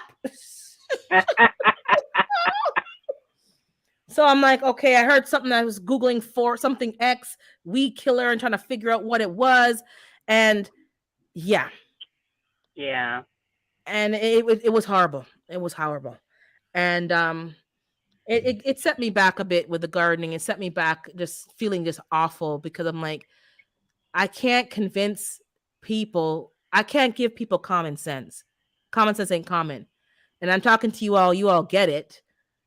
And to have to argue with somebody about the importance of soil and not using chemicals in 2023 is beyond me. Because even people yeah, who don't garden understand that they've banned certain sprays for a reason. People yeah, no longer spray their lawn. They're trying to just pop them out manually, and you drop more seed to kind of smother out the weeds, and they're doing other things. They're not spraying anymore. They yeah, had a whole study over here about spraying. And I'm thinking, and this is the problem, there's too much new people coming in and don't understand the history of the community or the country, and they're taking their old practices from back home and bringing it over here. And some of yep, those practices are dangerous to the ecology here. Dangerous. Because back in Yep. their countries, they spraying stuff with no mask, no gloves. The man didn't have a mask on. So that man probably gonna get some lumps and growths in his body because you handling some chemical and you're breathing it right in. Excuse me. He said, good for your That's true. awareness and reinforcing is need with earthlings that just don't know that they are on this little blue marble flying through space at tens of thousands of miles per year. We don't. Exactly. Hey, Jason. Hey, Miss D. And hey, Hey, Nikki. Jason. Anybody that I Misty. missed? I was Hey, ranting. Nikki. Um, yeah, it really set me back, Gina. It set me back. And I'm just so upset. And I'm thinking, okay, I what am I gonna do about it? I'm gonna keep growing yeah, my food, yes. I'm kind of growing my food this year a bit salty because I'm wondering if it's even safe. So I'm a bit salty about it. yeah, Um, and I'm gonna have to, bump up my plan because it's either I'm gonna some people I know have land out like out of the city and they grow their yeah, food somewhere else and they live here and they have no irrigation. It's all just like virgin basic land, no plumbing, no nothing. So they gotta catch water, they yeah, gotta, go there and plant deep like planter so that the water can kind of sink down and all these techniques and they're growing their food yeah, somewhere else for this very reason because they believe that the food should be grown in the country and not in the city because you can't control yeah. what people are doing. It's funny you said that because I literally was looking at land and I was like, I was actually talking to a couple of people I work with. My boss is an attorney, plus I have four other attorneys that work in my office. And I'm like, is there like, would they try to have me build a home on property? Could I just buy the property and garden and all those things there? Because I didn't know. Because that's what I was thinking. I was thinking to myself, why not just buy some land that's not where I am and where I would have a larger scale to grow on, for one, but two, I could just know that that land is for that. Yeah, some people are doing that. It's not easy. I'm not going to say that it's easy because he has to drive there every weekend. Yes, yes. And he takes his kids there. I believe he has four children. One, two, three. Yeah, four or five children. Probably four. Don't quote me on that. And it's a lot to feed four children. He has one boy, and boys can eat, and three girls, and a wife, and his mother-in-law lives with them, and him, and you know he's renting, so it's like he's trying to save up to buy a house. But he did see the vision, and I don't know if he bought the land, but I think he's leasing it from somebody who allows farmers to get up like a piece and then do Mhm. farming there. And it's very Nice. similar. It's very similar to what they have in the city, but there's just no plumbing, there's no nothing. It's just Yeah, you got to figure that out yourself. yeah. But at this point, I don't think I mind doing the work because you're going there on the weekends or at least once a week, however you're going to work it out. And the drive can be very peaceful going out into the country. And some of the stresses that you think you're going to have might just be gone because you have the fresh air, the sunshine, the exercise. There's no noise of cars. It's just nothing. The silence is Right. deafening. You should see the stars because the sky is not full of smog and all the things he was taught. He brought me back some crops like the callaloo, Swiss chard. He brought back corn by the bagfuls. And then when we grow crops, we drop them off at his house, and that's how we roll. Like we share stuff. And Yeah, if I got extra time and seasonings, he's like, oh, he loves when I give him the extra rosemary and thyme. I'm like, dry it up and make his tea.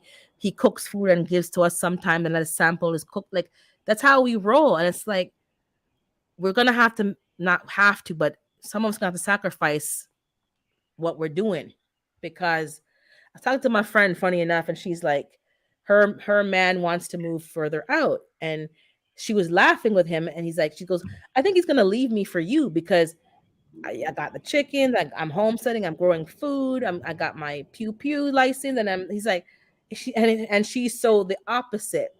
So he yeah. asked her like, let's move somewhere, and she's like, well, is there a Sephora there? And I'm looking at her like, what? Wow. She wants to make sure that she's, where's the nearest mall and Sephora? Yes, And I'm yes. like, where have you been the last 3 years? I'm like, bitch. I was like, bitch, like, where have you been? You're worrying about Sephora? Who the hell's wearing lip gloss? I haven't worn lip gloss and things since when? And I used to be one of those people who like put on my eyebrows and put this, the whole thing. And I can still do that when I'm going out somewhere nice. But on a day to day, I'm like, go on Amazon or Sephora and click, click, click and get delivered to your house. You're gonna turn up an opportunity like this because you want to be near Sephora. Yeah. And no shade on Sephora if you want to sponsor the video, I have more no problem wearing your lip gloss I know and your that's nail right. polish and your mattifying spray. Just let me know. And I'm like, girl, we can't be thinking on these basic like, come on, wake up and smell the Ovaltine. That ain't gonna work. Right. If you can buy land right now, buy the land. And her boyfriend is a builder. He's a contractor. Hey, planter, he got no problem networking and getting the house built. Mm-hmm. And you're worrying about support. Like, come on. I was like, girl. And I said, girl, let me knock you in the head with his bat, like his machete. Really. While she's looking at my clucks, seeing how much eggs I'm getting, seeing what I'm doing right here in the same neighborhood, seeing what I'm doing. That if shit hits the fan, if ish hits the fan, I said, you're not going to see or hear from me again. I'm straight up. You're not going to see or hear from me again. I am gone off the grid. You can come with me or not, but I'm not having no conversations at the time when the ish is flying. So you better make your plan now. And she's looking at me because I'm gone. You're not going to find me. I'm taking my family of 4 and we gone. You're not going to see or hear from me. And she's looking at me. I'm like, you think I'm joking? Some of you guys think I'm joking. You think I'm joking, and I'm really not. Right. So you can make up your mind now, because at the time when things are flying, I got enough time to make about 3 phone calls. Yeah. And if you're either on that 3 list or you're not, or you just know where we're going to be meeting up and you know where to find me. But we're not there yet because you're just still talking about Sephora and lip gloss and mattifying spray. So obviously she's not there yet. So she's not knowing any of my plans. Yep. She don't know. That's just like my cousin who comes in on my live. He was like, we need to buy. He came up in my live, not this week, the week before. We need to get land, some land together, yada, yada, yada. Him and his wife just bought a house. Literally just moved in it within the last couple of weeks. Not in any type of circumstance that would make a person think that he's really serious about trying to like homestead or have. I'm like, dude, stop talking to me on this live. I don't know who, like, literally stop. That's why I told him. I said, call me outside of the live. He never did because he's not serious. I'm like, y'all bought a house. Not only did you buy a house in like a uppity area, where people are, more concerned with how it appears the money that they have for the neighborhood that they're in. And I even told him, I said, well, are you going to have a garden in your backyard? Well, probably not. Don't talk to me about homesteading. You ain't serious. You're not serious. And I'm it's funny because you said about buying land somewhere else. Cause I know Planter, I'm not talking his business, but I know Planter where he shows his videos. He got something else. He's not just there. He has other properties. Yeah. Yeah, land, and it's the same. So he can move quickly and say, okay, I got something over there. If something happens over here, I can go over there. There's 2 people I watch on social media, not necessarily on YouTube, and they have land else in another state. Yes. And I guess they have family or friends that kind of are, keeping an eye and watering, or they have some kind of thing set up where they're working together with people, because you may have to move out of your comfort zone. But if you have a piece of land already set up, already fertile, it's growing their food, you got infrastructure set up, you're good. You're good. But don't think that people are showing you all that they're doing. They're not. They're showing you the nice side and making it, editing the videos. They probably have a piece of land somewhere else, way out in no man's land, and they're not telling you nothing. That's for their private core group to know about. So don't think people are out here being, oh yeah, I have my 10 acres in the middle of this, and I live over here, and they're telling you where they live and what region they live in. They got something else going on. Trust and belief.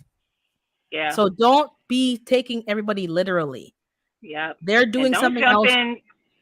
Don't jump in with people who say they want to do something.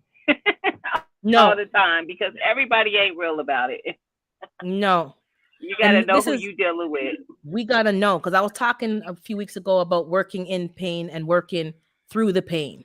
And if people Mhm. haven't experienced that for themselves, they don't got the resilience that they think they're going to have. You don't have the Mhm. resilience to take a hit, to take when your plants aren't growing and you're trying to figure out why, and you're thinking it's you and it's some chemical in the soil that somebody sprayed, and you're figuring, why is my tree Mhm. always dying? Because they probably been spraying for the last Yes. few years. We just didn't catch them, and the nature's been Yes. telling you, but you didn't figure out that it was your sneaky neighbor behind your back sabotaging all your efforts. Mhm. And that's what's going Yeah. on here. People are sabotaging, not intentionally, like, oh, I'm going to screw your Right. garden, but they don't understand the damage that they're doing. Yes. And you're right. Some people want, yeah, we're gonna go. She's like, oh, take me with you. When you're Yep. off grid, let me know. I ain't letting you know nothing. You're the Yeah. one person I will not let know nothing. Because when the ish Yeah. hits the fan, you're gonna rat me out. Because you don't Yeah. have any resilience. Love you to death, you're my Yeah. girl. But when the ish Listen. hits the fan, I say, where's Urban hiding? She's over there. Yeah. She's the first one Yeah. gonna rat me out. Yeah. And that's just like my cousin. Y'all, let me let y'all know. Everything I've seen, I've said to him. Yeah, exactly. You He tell him to his already. I face. be like, dude, stop playing with me. You know you ain't about this life. Well, I mean, I can help you water. No, stop playing with me. So when we Mm-mm. talk about like-minded individuals and people who are, to connect with, some of those people ain't gonna be your blood. They're not gonna be your Mhm. blood. They're gonna be Yep. people that just have like-minded. They're not your family, and you become a family because you can rely on each other. Mhm. Because people be talking, Yeah. and I hear a lot of talking. I'm speaking next week at the church for the thing I was telling you guys about, preparedness and stuff like that, and just giving them what I know and what I've learned and Yeah. presenting it. It's like some of y'all have been talking about even Yeah. gardening. Some Yeah. of you, and I'm not knocking anybody because we all got to start somewhere. And I'm happy that all you guys are starting and growing. But I'm talking about SHTF happens. You Yeah. really got to pack up and move and go. You don't have time for no conversations and no tutorials at that point. You don't got time to be babysitting people and giving them lessons. You need a Yeah. people in your group that know and can handle what they need to handle. I don't Yeah. have time to teach you how to plant a seed, what too much watering involves, how to tell if it's damping up. I don't have time to tell you all of that Yeah. at that point. So if that's Yeah. what I'm going to have to be doing to have you in my group, you're not going to be in my group Yeah. because you're going to weigh and slow me down because it's too much tutorials I have to be giving you. I Yeah. don't got, and people are like, oh, that's mean. It's not mean. Right now is the time to learn and to do all those failures and make all those mistakes. Because when SHTF happens, we are each gonna have not have time for the foolishness. Yeah. Oh, how do I grow a cucumber? Oh, when Yeah. I was telling you to grow cucumbers for years, they didn't want to grow nothing. And now you want to know about Yeah. cucumbers? When I don't got That's time to where I learn was about cucumbers?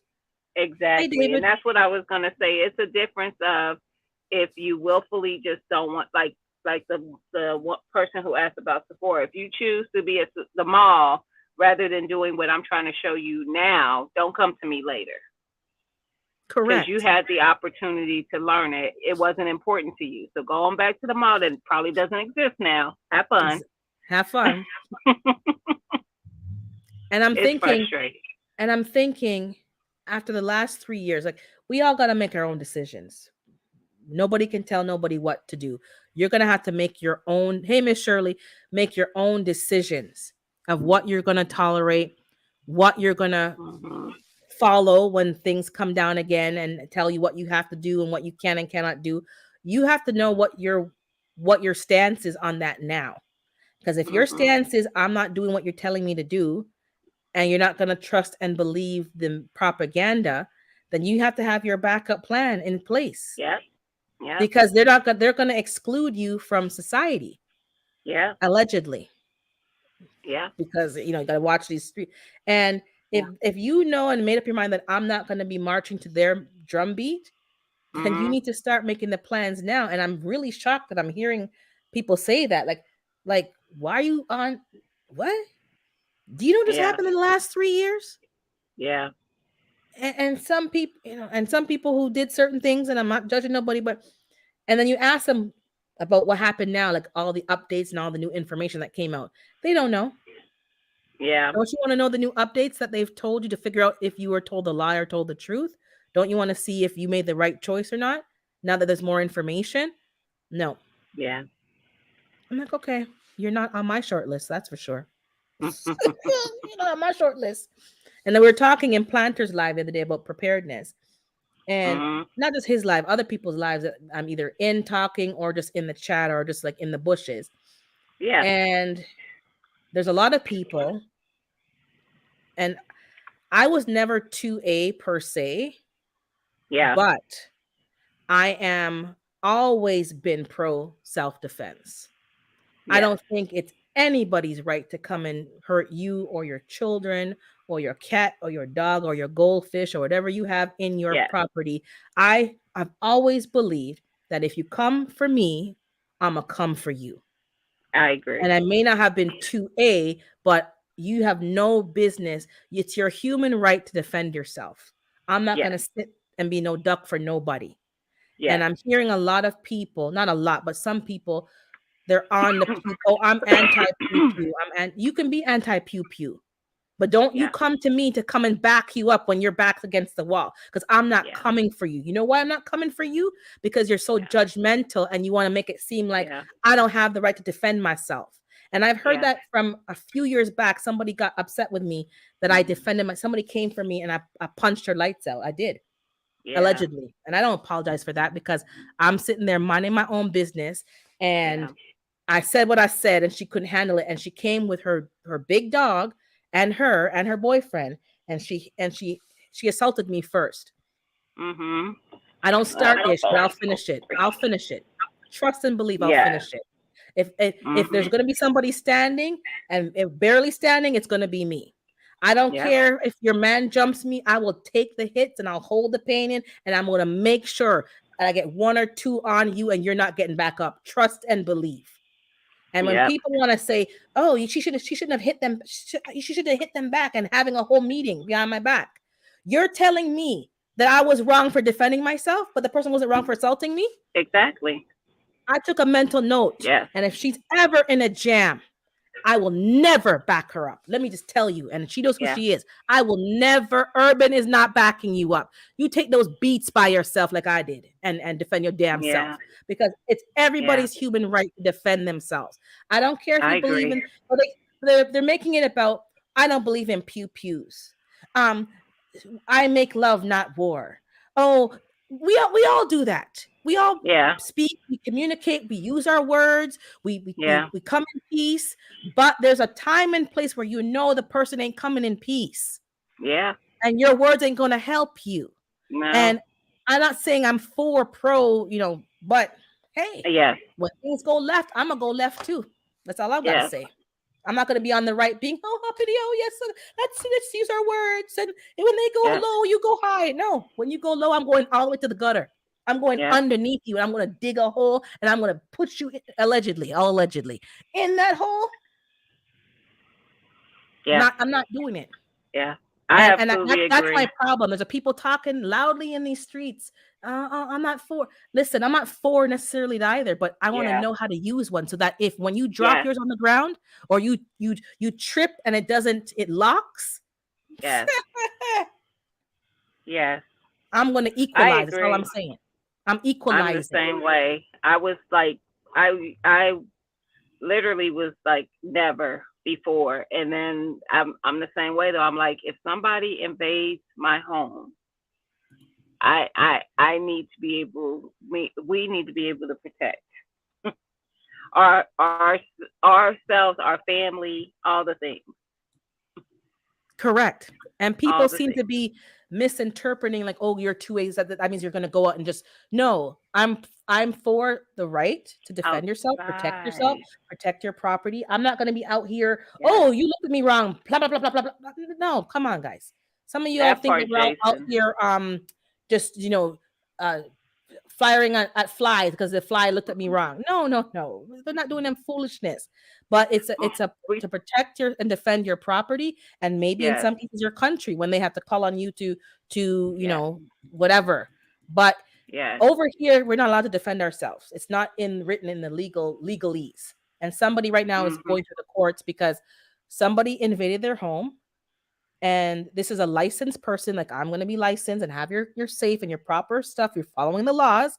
Somebody Mhm. entered their home and was hurting their mother, and it was escalating, escalating, escalating. Mhm. What do you think that Mhm. person's going to do? They Yeah. went into their safe and did what they had to do Yeah.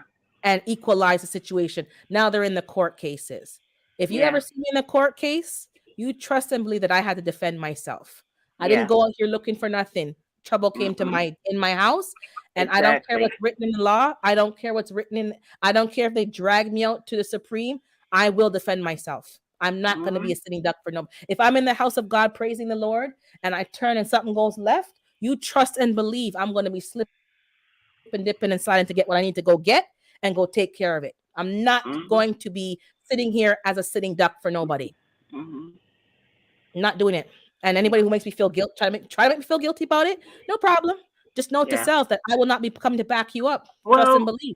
you know what? It's only the thing about the judgment is always when they haven't faced the situation, because you have never heard of a situation. You've heard of situations where someone's come into a church and the pastor or someone else in the church was concealed, and they were able to deal with the situation and minimum people got hurt.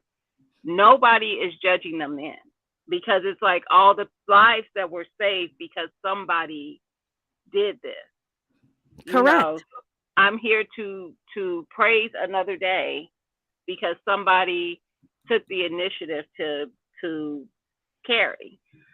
And you the thing is, I think that because so many bad things happen in the media, the news, when it comes to firearms, and I think it gets instilled somewhere that that's what they are, and it's Correct. not, because It's the not. majority of the people are responsible um, firearm owners, and they learn how to use them properly. They know how to store them properly. I mean, Mhm. properly. Properly, yeah. They've had conversations with their children, so it's not like it's in the house and the other members of the house don't know that this Mhm. sits there. All of those things, they've taken all the responsible routes to it. So that's why I'm always saying on my channel, when I have members from the 2A community that come in and support, go check them out. You might be surprised. Like, you don't judge without seeing, because you'd be surprised the conversations that You'll are be happening over surprised. there. Exactly. It's not conversations of, oh yeah, we're gonna do this and we're gonna.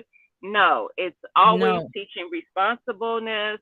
Um, you know, Self-defense. Like, it's yeah, there's always defending. Yeah. yes, and it's like the last resort. It's the It is. last resort. Nobody, Because many no have said they got sane mugged person wants to while do they it. were armed. Some people have said they got mugged while they were armed Mhm. because it wasn't a safe place for them to start pulling out and whatever. So it's not a Mhm. guarantee that you're not going to get mugged, but at least you live to fight, live to see another Yes. day. But if you're in your, the Americas are the last place that have this right. And I, I just care about the right to defend yourself. If I'm in my bed Yeah. sleeping and you're coming in at 3 in the morning, you're not invited. I'm not having allegedly a conversation about, oh, can I help you?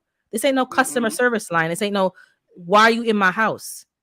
Well, most people, when they hear something or know somebody may have come into their house, they pick up the phone and call the police.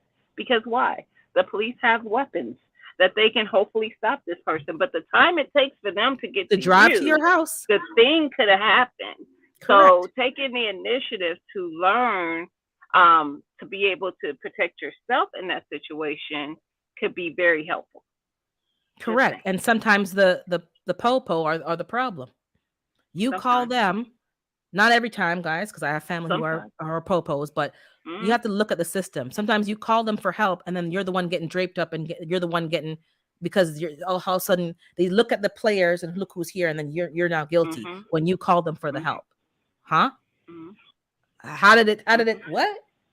And then Yep. exactly. So, you know, I just think everybody has a right to defend their home.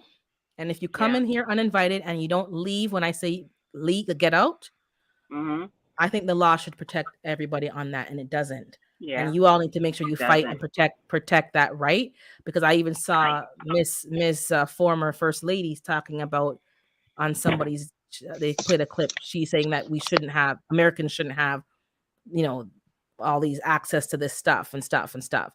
And the problem is not the Mhm. tool. The problem is the user, and the problem is the mental health of many people. So that part needs to be addressed. But the part to defend yourself, no, Yeah. I'm sorry, because if you're Yeah. relying on a few people to defend everybody.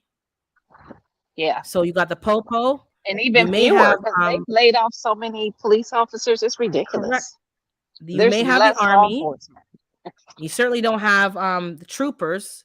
I don't know who's even available because you be sending them off to other places. So who's coming to save you? Yeah.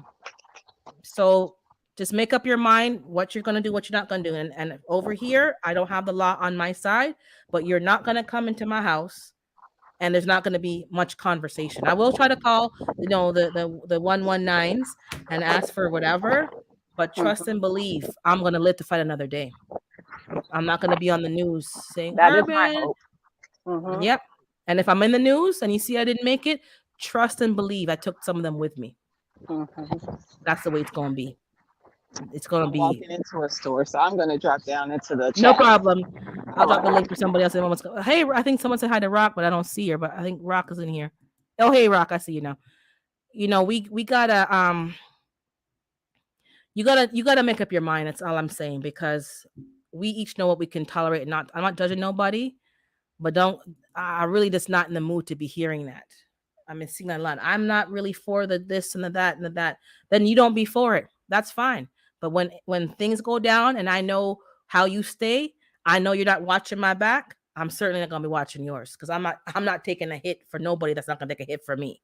That's the way how I'm rolling. I know people who my siblings may not be down for that, but they will rock and roll when it's time. They will rock and roll and back. I can trust them behind me and they can trust me behind them. And when I know how you stand, don't worry, no judgment. You stay over there. I know when things go left, you can take your vegetables and your food and your peaceful words and try to talk them down. I'm gonna do what I gotta do over here in my backyard. That's all I'm saying. And and there's no way that you can live in this world and see how people are being violated and being, hey, take care, hands in the dirt, and being, by people who don't care about the law and don't care about, fairness and care about family. They come and do whatever to your family in front of your face. What are you gonna do? Sit there and negotiate and talk to them and peacefully? No, they go low. I'm going lower. That's all I'm doing. I'm not starting it. I'm not initiating nothing with nobody. Don't get it twisted. I'm not doing none of that. But if you go low, I'm not going, I'm not taking no high road. I'm not taking no high road. I'm not. I'll take a high position as a sniper, but I'm not taking the high road. And I told people at church, they're like, oh, listen, me read the same scripture that you read. And a lot of people don't read the stories. Because if you read your good book, the good book that I read, when Nehemiah was building the wall, read the scripture. He was building the wall. They were putting down bricks and cement and doing it while they had their sword and their stuff ready at any given point. And they had people around the clock taking shifts. Like, do you not read the whole book from start to finish? It says, watch and pray. What are you watching for? Watch and pray. When I go to church now and they're praying and everyone used to close their eyes and bow, I ain't bowing no head. I'm watching and I'm looking. And I'm watching the crowd and seeing anybody's coming in or going out. And I'm watching, literally watching and praying. I don't need to pray with my eyes closed and my head bowed and somebody. No, no, no, no, no, no, no. Them days are over. Over. When new people come in, I'm like, who are these new people? I'm not like, oh, everybody, I love everybody. No, who are you? Who are your people? Why are you here? Who invited you? Where you like? I'm surveying and watching how they, they're moving. Don't. Yeah, everyone should have the right to protect themselves, but people say some stuff in chats, some stuff. And I'm not judging anybody, but you're in a chat with other people, and some people have a lot of you are from the military. You're retired military. Did you lose all that knowledge? No. Are you walking around doing foolishness? No. But if something goes down, you know exactly what to do. I'm not bowing my head to, I don't. And it's not disrespectful. I'm watching who's coming in and out. People were told at church from way back, and people just get sloppy. Don't send your kids to the washroom by themselves. If your kids are not like grown enough, you should be walking out and standing in the hallway and let them go do what they're doing and come right back. Or somebody of age is walking and escort. You don't know who's in your presence. You don't know.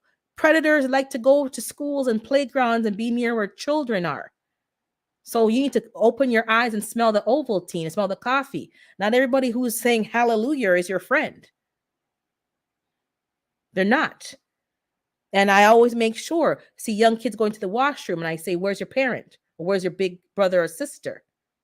Back in the day when my cousin and I were coming up, we're 3 months apart. We would go to the washroom to get like in the stall together. Somebody was like, oh, girl. We would go in the stall together. She would go, I would go first. We would do and we together and come out together. Wash our hands and come out. That's how we rolled back in the day. And we were young kids. But who cares if we're in the same stall together? Like, your kids should not be. The church is not a safe place. Predators come in there. The playground is not how even then it wasn't safe. There's people who like to perpetrate that they're kind, they're loving, and they're there, and they're just trying to get your trust and then get access to your kids unsupervised. Don't do it. Do not do it. 2A made civil rights movement. Yep. So parents, those of you grandparents, your kids should not be going and walking around the church property in the church, and you're in the church, and then the kids are all in the hallway and all doing whatever unsupervised. I'm telling you what I know. I'm not telling you the details, but people's kids get in problems being unsupervised, even at church. There's predators lurking. Okay? You look at the statistics. I'm not here to scare nobody. I'm just telling you. It's people that you know. It's not people that you don't know. It's people that you know or you think you know that are doing these things. So when I go to places, I check everything first before I even go to the washroom. I check who's there. I check for feet. I check public, especially public places. You kind of looking around. Okay, before you go to the washroom, because you're disrobing and you're going to be vulnerable. And you make sure it's fast. You're looking for phones now because people be putting phones wherever, and cameras. You got to be vigilant. You got to teach your kids this stuff. People ain't your friends. A lot of people, the kids that were talking to my friend last night, where we went to dinners, and some of the people were involved in a volunteer thing. So they took us out to dinner yesterday, and we all caught up with each other. And there's a lot of stuff going on with kids because the peer pressure isn't just like, oh, you're this, you're that, name calling. It's social media. And they get things on tape and they share it to their friends and want to embarrass people, like, in the changing rooms and stuff like that. And then, they take a picture of another kid and make fun of their body, and then they put it on social media. And that's traumatizing for some. Traumatizing. So you got to teach your kids how to move. Back in the day, I don't know how maybe some of y'all still do that. Back in the day, you go to swimming class or swimming, I bathe in my swimsuit. I don't take it all the way. Didn't take it all the way off. My mom told me, you take your rag and you go under your bathing suit. You do what you got to do in your bits and your pieces, but that swimsuit stays on, and you rinse off in the swimsuit, and then you go and put on your towel, and you do what you got to do, and you change in a way that you're never fully disrobed. That was before cameras, because he taught you how to move. You don't just ship down. That was before cameras. Even to this day, I do that. If I'm bathing somewhere and I don't know the place, especially like a hotel, like I don't know, I'm bathing in a bathing suit. I have a big old towel and I disrobe under the towel, put on, because you don't know what I'm telling you. I'm hearing some things in the street, and it's not good. And then they use that against you. We all remember back in the day, not back in the day, like 5 years ago, a very beautiful female sportscaster was changing in her hotel room, and somebody put, and a staff put a camera or something through the peephole, not the peephole, the keyhole, I guess, because it wasn't the swiping one, and was getting her on video because they want to shame and put it on video, whatever they're doing, or put it on porn sites or whatever people are doing. And this is what our kids are dealing with, and it's devastating, devastating. So teach your kids how to move in these streets. That's all I'm saying. And if you don't know the people, if you know the people, good. Somebody's watching the kids going to, yeah, they took a video of her. She's very beautiful, uh, sportscaster. And I guess they wanted to sexualize her. And that's what they did.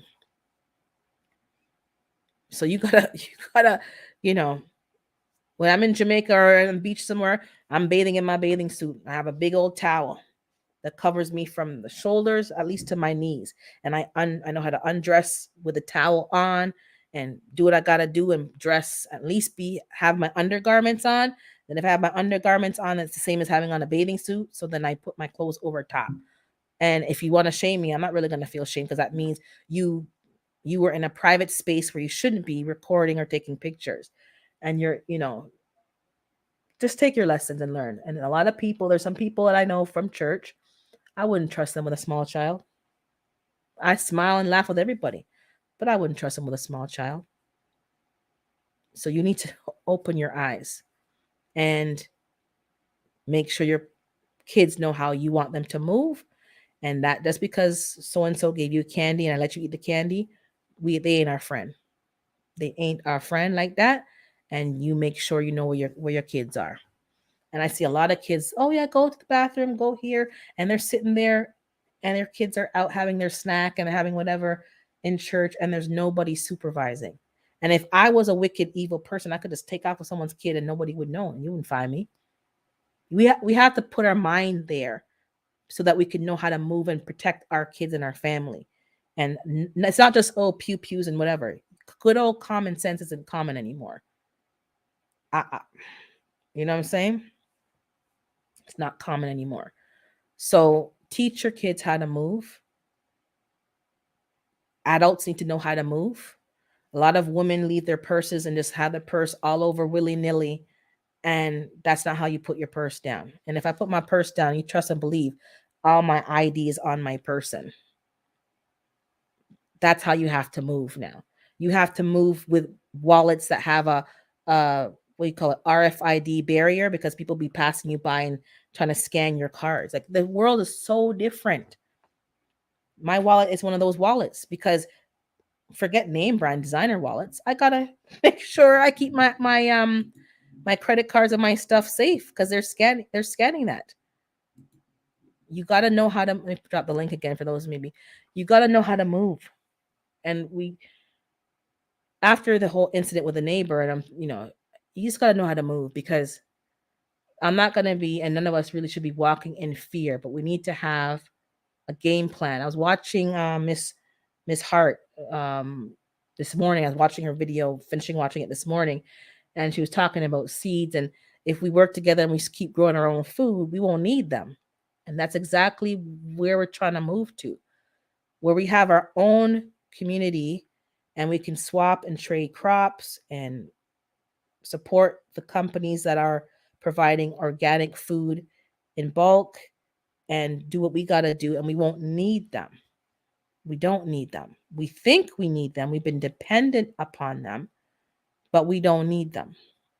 And some of my friends who, you know, they see me gardening, I talk in with them, not overtly, but just talking what I'm doing. They know I have a YouTube channel. They I hope they see what I'm posting, but they probably don't. And they're just living their normal same life. I don't think they've planted a damn thing. I'm not sitting here fighting with grown people. We all have access to the same information and the same stuff. And if you haven't seen that it's imperative to grow your own food, not just because of SHTF, just because of all the stuff that they're putting in the food and the lack of nutrients, I don't know what to tell you. All I know is I'm going to keep moving forward. And if you find me, you find me. If you don't, you don't. I'm not waiting. I'm not piggybacking people and bringing them along. I don't got the time. I don't have the time. It's taking all of my time to keep up with information, to keep up with training, to keep up with the chemicals and all the stuff and the reaction to the soil and finding solutions so I can keep growing my own food. I don't have time to be dragging people who don't want to come, who wanted me to drag them along. Don't got time for dead weight. I don't. And a lot of people are opening up and saying, yeah, I want to grow. No problem. Are you doing it? And some people are doing it. You want seeds? No problem. I'll give you seeds. They give, like, I have no problem helping people. But when you haven't done anything, I'm not down for that. I'm not down to, I'll do it maybe once or twice, but after that, I'm not doing it. You're not serious. You're just talking. You like the sound of your own voice. You like the sound of, I don't know, whatever. I guess you like BS on your lips because that's what's going on. I'm not doing it. Anybody who wants help, I don't care where you are in the world. You want to send seeds? I'll send seeds. I'll find stuff because I see you're doing it. No problem. People who just hear talking, I'm not doing it. And I don't feel bad about it either. I, if you got some use, yeah. The people talking about men and women and talking about what do you bring to the table and all these arguments about men and women. No, what do you bring to the table in terms of to the team? We're doing all these scenarios. I think they're having one on My Fly Family on Monday. I believe they're doing another scenario of, whatever happens and how you're going to survive. We're doing all these scenarios and people don't even know basics. And it's not funny. I'm not laughing because I had to start somewhere too, but the information is all here if you really want to learn and want to do it. This is not even talking about bugging out and practicing your preps yet. Just basic information. You can find it if you want it. But some of y'all just be talking and just want to be a part of a social group and be part of a, social club. But this is not a social club. It is, but this is serious business. Growing food is serious business. And now that the third party pollution has come right front and center to my front door, and I know it's here, but when your neighbors are spraying chemicals, I gotta, I can bring the chair to your table. All right, cool. I gotta find solutions because I gotta keep growing my food. And a lot of people in the gardening community, not a lot, but some, there's a judgmental thing going on. We gotta stop that. Some people, it is best to grow in containers because at least you can control your soil in your container. Because I think it was Jones Truth. She mentioned in the chat today and even before that there's still crop dusting in her area. There's still some old bad ways that they're still doing, and they know it shouldn't be done, but they're still doing it. So she got to protect her soil. She can't just be having things out willy nilly because all those chemicals are going to be coming to her soil. So she's got to grow in containers and cover and protect her plants.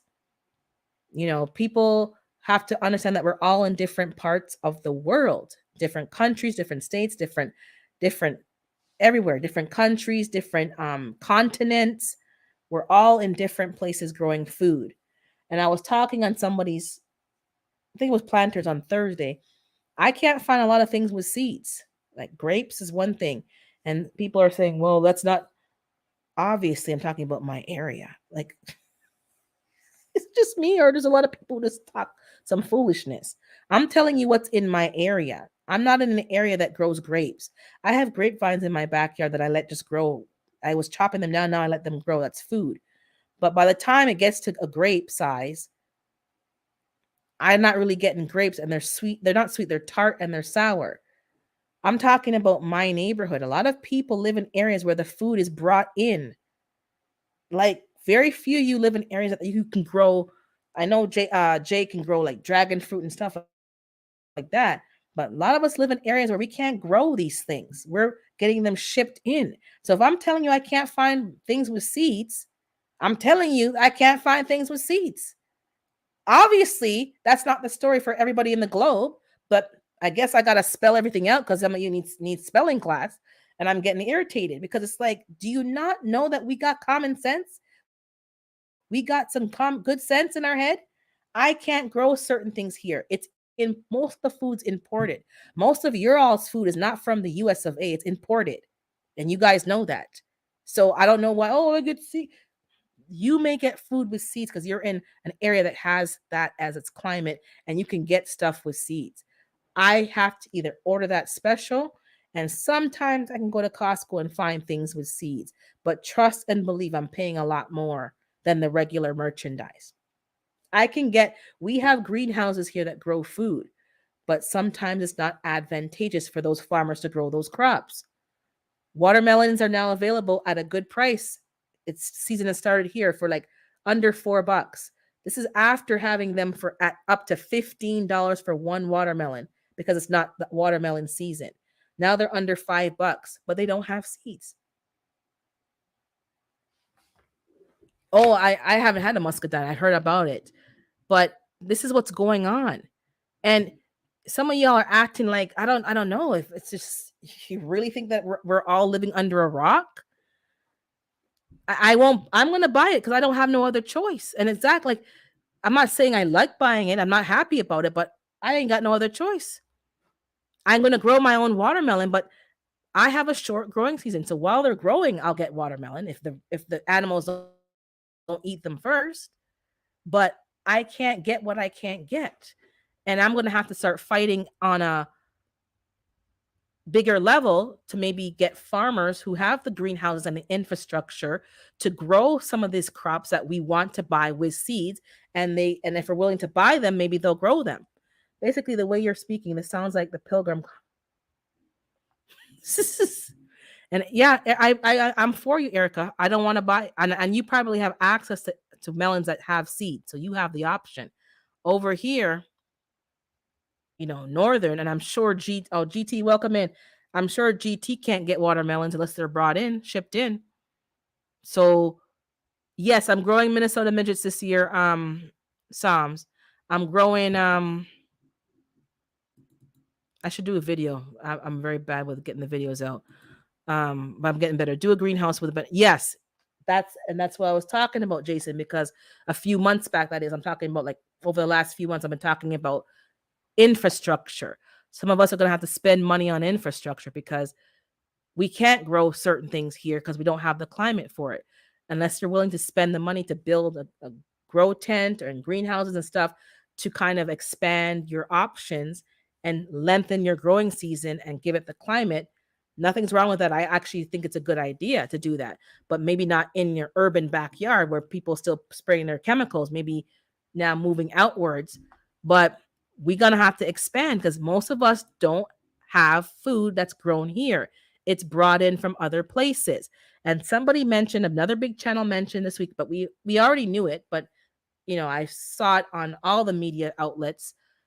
Most of the food is radiated when it comes into the country to kill any bugs and all the concerning things that are concerning. I'm doing hand quotes. And your food has been put under radiation. So, you know, I don't know what to tell you, but keep up with the conversation and let's be more advanced, not this basic stuff that people be talking about. You're talking about watermelons and they're saying, well, what about the orange? We're not talking about oranges today. We're talking about something else. They always want to bring and distract the conversation from something else. Most of us and most of you in the States, even though you have a lot of growing land, it's been bought out by particular people. You all know that. And it's not being used to grow for the country. It's being used for their own personal means. And the seed packets, I just bought 8 pumpkin seeds for. Yep, we were talking about it earlier. The prices has gone up. But even though it's gone up, for us who grow food, it's worth it because we know once we get one good harvest, we can get all the seeds that we need. I will be growing melons all year. I'll grow them outside this. Yeah, I want to try to grow them indoors as well once I get my grow tent set up. Well, purchase and then set up. Over here, the watermelons, lemons, limes, grapes, mandarins, and all things are seedless now. Correct. So I don't know why me saying that I have nothing with seeds here, not nothing, but those particular fruits don't have seeds. They're out telling me, well, not everywhere. Obviously, not everywhere. Like, that's kind of obvious. I had a meeting about stating the obvious, but maybe he missed that meeting because he's not on my channel. Like, let's assume that we all have good common sense and we're intelligent beings. And if you're not, just keep quiet, please. Don't type nothing in the chat. Just watch and observe. We know that it's not everywhere, but most of us, Miss Ellen Pankey's up in the northern as well. She's in Connecticut. A lot of the food is imported. It is, and it's mass produced, and it's not highly nutritious, and it's sprayed, and it's all these things. And having foods without seeds is not what we want to be eating, but some of us don't have the options. I can and I am growing my own watermelons, and I am going to probably be doing this watermelon challenge that hasn't been announced, but it's going to be announced soon. But I have a short growing season. All I can do is grow what I can and freeze pieces of watermelon and use them for smoothies. But at some point, I'm going to have to go to the store if I want to get watermelons. And I'm going to have to pay what was up to $15 for a melon with no seeds. Now, it's better than nothing. Sometimes it's worse than nothing. It all depends on the crop. It all depends on where it's from. It all depends. If it's from a local greenhouse, then it's probably better than buying the one that was radiated from overseas. Like, we got to pick and choose our battles. That's all we can really do. And unless you have the money to now build that infrastructure of a greenhouse and stuff, it's not really negotiable. We can't be saying, oh, well, some of the points we're arguing are really moot points. It makes no sense what we're arguing. If you can't grow it, you're not in the climate to grow it. All we can do is do the best that we can. I do want to build the infrastructure, but I've decided that for me, it's not going to be in this property. I'd rather wait until I can kind of get a little bit outside of the city and get something that's in an area that people actually respect the soil and respect the environment and not going to be spraying foolishness, and then build that infrastructure there. That's the tip that I'm personally on. If you want to do it in your backyard, not a problem. No judgment here. If you know you're going to be staying there, but with all that's going on, that not just in the world, but just in my community, and people spraying chemicals because they don't want no dandelions, it doesn't make sense. And this herb garden challenge was really eye opening for me because there's things that I didn't realize. There's a lot of you who know about your herbs. You've been doing herbs for a long time, but thanks for sharing your knowledge, because some of the things that we think are weeds are not weeds. One man came, the plumber came and said, "Oh, what's in your lawn?" Hey, Together We Break production. He was like, his friend grows this stuff and uses it for salads. I don't know what's in my lawn. It could be sorrel, not the Jamaican sorrel, the green sorrel. That's like a leafy green. It could, I don't know what it is. I'm gonna have to get the app to kind of determine what it is. But he goes, yeah, she grows that and she makes a salad mix and sells it in her store. Um, that's what's going on. A lot of us have been poisoned against quote unquote weeds, and they're not weeds, they're plants. There are the same plants that we go and buy in the nurseries. It's just that we can't control these ones because they spread easily. So why do we have the word weeds in our vocabulary? Because it's all we've heard. Weeds, spray, poison, Roundup, spray, spray, spray. Have a perfectly green manicured lawn. A lawn can't feed it can feed the animals. Can't feed me. I'm not doing that anymore. I stopped doing that quite a while. I put a lot of time into my lawn. My lawn's still full of holes. They looking for grubs, I guess, and my lawn is a hot mess. And I figured it's not worth putting effort into the lawn. I'm going to put effort in growing food. My front urns no longer have boxes and nice flowers. I'm growing cauliflower in there. That's my flowers. That's the leafy. I have some canna lilies and calla lilies, and I have some stuff like that in some pots that I put in the garage in the wintertime. But I'm growing thyme at the front. I'm growing perennial thyme. I'm growing herbs and mixing herbs with some flowers. That's what I'm doing. I don't think, with all that's going on and the amount of food that it's going to take to feed me alone, never mind a family of 4, I don't think I have the time to be putting into manicured lawns and keeping things quote unquote, white picket fence pretty. I don't have oh yeah, I'm growing peas, tree row. I'm growing peas, I'm growing beans, all the stuff. I bought some fruit trees that are can handle my climate in Ontario. I have fruit trees. I got the fig tree is doing its thing. She's fine outside now. I'm pushing out new leaves. My peach tree did not make it, but I'm going to be looking for another one and I'll replace that. I have a 5 species pear tree and a 5 species apple tree. I just bought the apple tree and that's going to give me fruit. So I'm growing things that are for my zone and things that are not for my zone. I'm going to have to build the infrastructure. But leafy greens, I'm growing hydroponically. I had another slight outbreak of aphids. I don't know why, but I am going in and out, planting outside, dropping seeds, and maybe they hopped and took a ride on something. But I'm growing as much as I can. And this year it's about preserving the food because I didn't do a good job preserving as much and I can't be freezing everything. It's not enough freezer space and it puts me at risk if I have a power outage, all that food in the freezer is going to be no good. So I am going to be canning and dehydrating heavily this year as much as possible. I don't have to grow everything. I can buy things from the store, from the farmer's market and can their stuff as well. I will try to go to the Amish market this week, this year.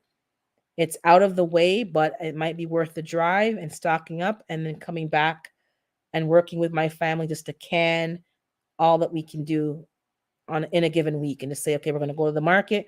We're going to buy the stuff from the Amish people and go to their land and buy from their store and even their canned goods as well and just come back and just start canning. We don't have to grow everything ourselves, but you try your best to grow as much as you can because I'm trying not to buy any more lettuce from the store. I bought some starts, yes. Are they organic? Doesn't matter. They're now in my soil. They're doing their thing. They're going to suck up my nutrients and my compost tea. I'm not going to worry about every little thing. The important thing is to get out there and grow some food. And some of us are in GTs in Alaska. He's growing his food. There's no excuse. Just put in the effort to make things work wherever you are. And all this about you have to grow in the ground, I don't want to hear none of that.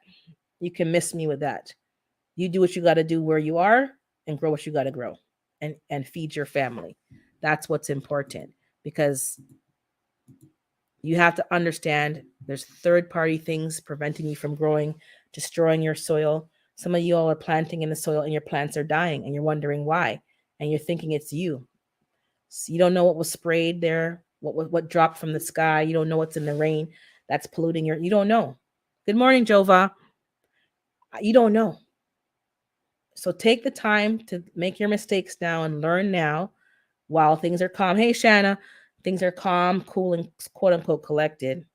Enjoy your time, enjoy your summer, I see a lot of get togethers and bug outs happening and the RGGs happening as well. The RGAs. Is that what it's called? You know what I'm talking about. Enjoy your time and fellowshipping with people, but keep getting ready. Keep getting ready. The seed selection, this is not a fear conversation. Hey, I thought you left, Howie. Get as much seeds as you can get. I don't know if the Dollaramas and the Dollar Trees got cleared out, but when I went to get the usual staples like the kohlrabies and the bean, like those are the staples at the dollar store, I didn't see a lot.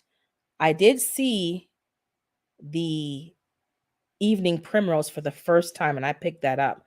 I picked up oregano and all the herbs that I used to say, oh, I have enough. I picked up the seeds because I learned with this herb garden challenge that some of the herbs that I like to purchase as starts take a long time to start.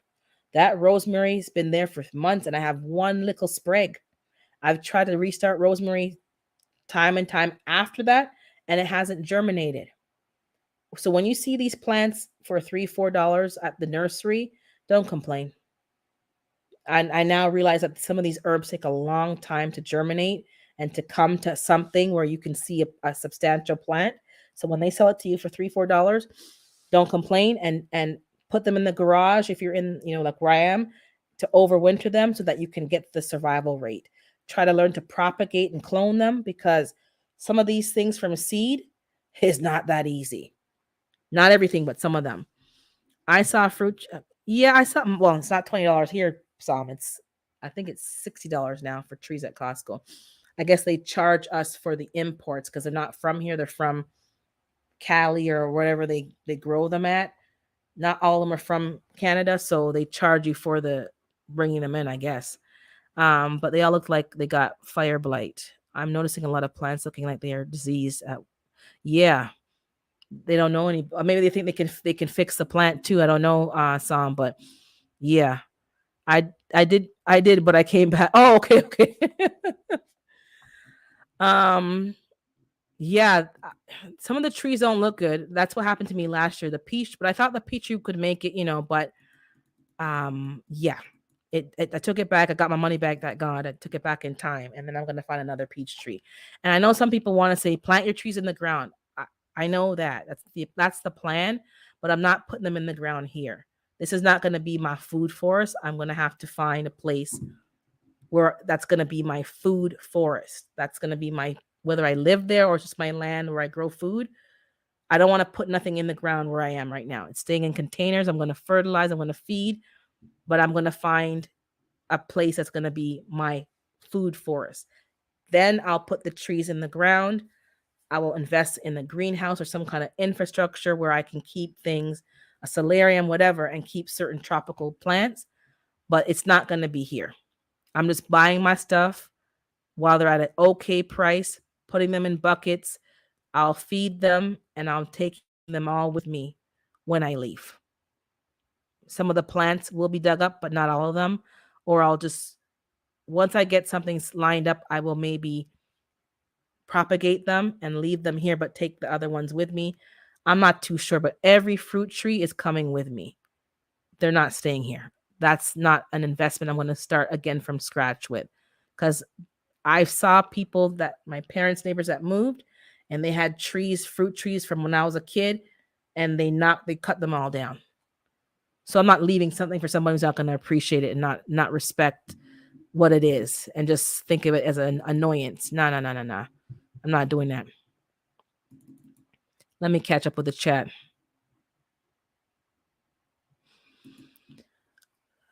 The plant suppliers to stores are like 3 different companies. Yep, 3 different nurseries or farms. Yep. When you start looking and following the money, you start to figure out stuff. Um, and some of the nurseries in the States, there's one, I believe. What's the nursery you guys have? Stark Brothers. I think it's Stark Brothers. They now ship to Canada. I saw they have, and the prices are a lot more, obviously, because they're charging you for that. But we can now access some of those trees here that we couldn't access before. So that's what I'm looking into. Just as much trees as I can. There's some nut trees at the back that were here. I guess something dropped in the past, a seed behind the property line, and there's a tree back there that the squirrels be eating off. Avoid organic appeal protected fruits, which is the ones that have been radiated, right?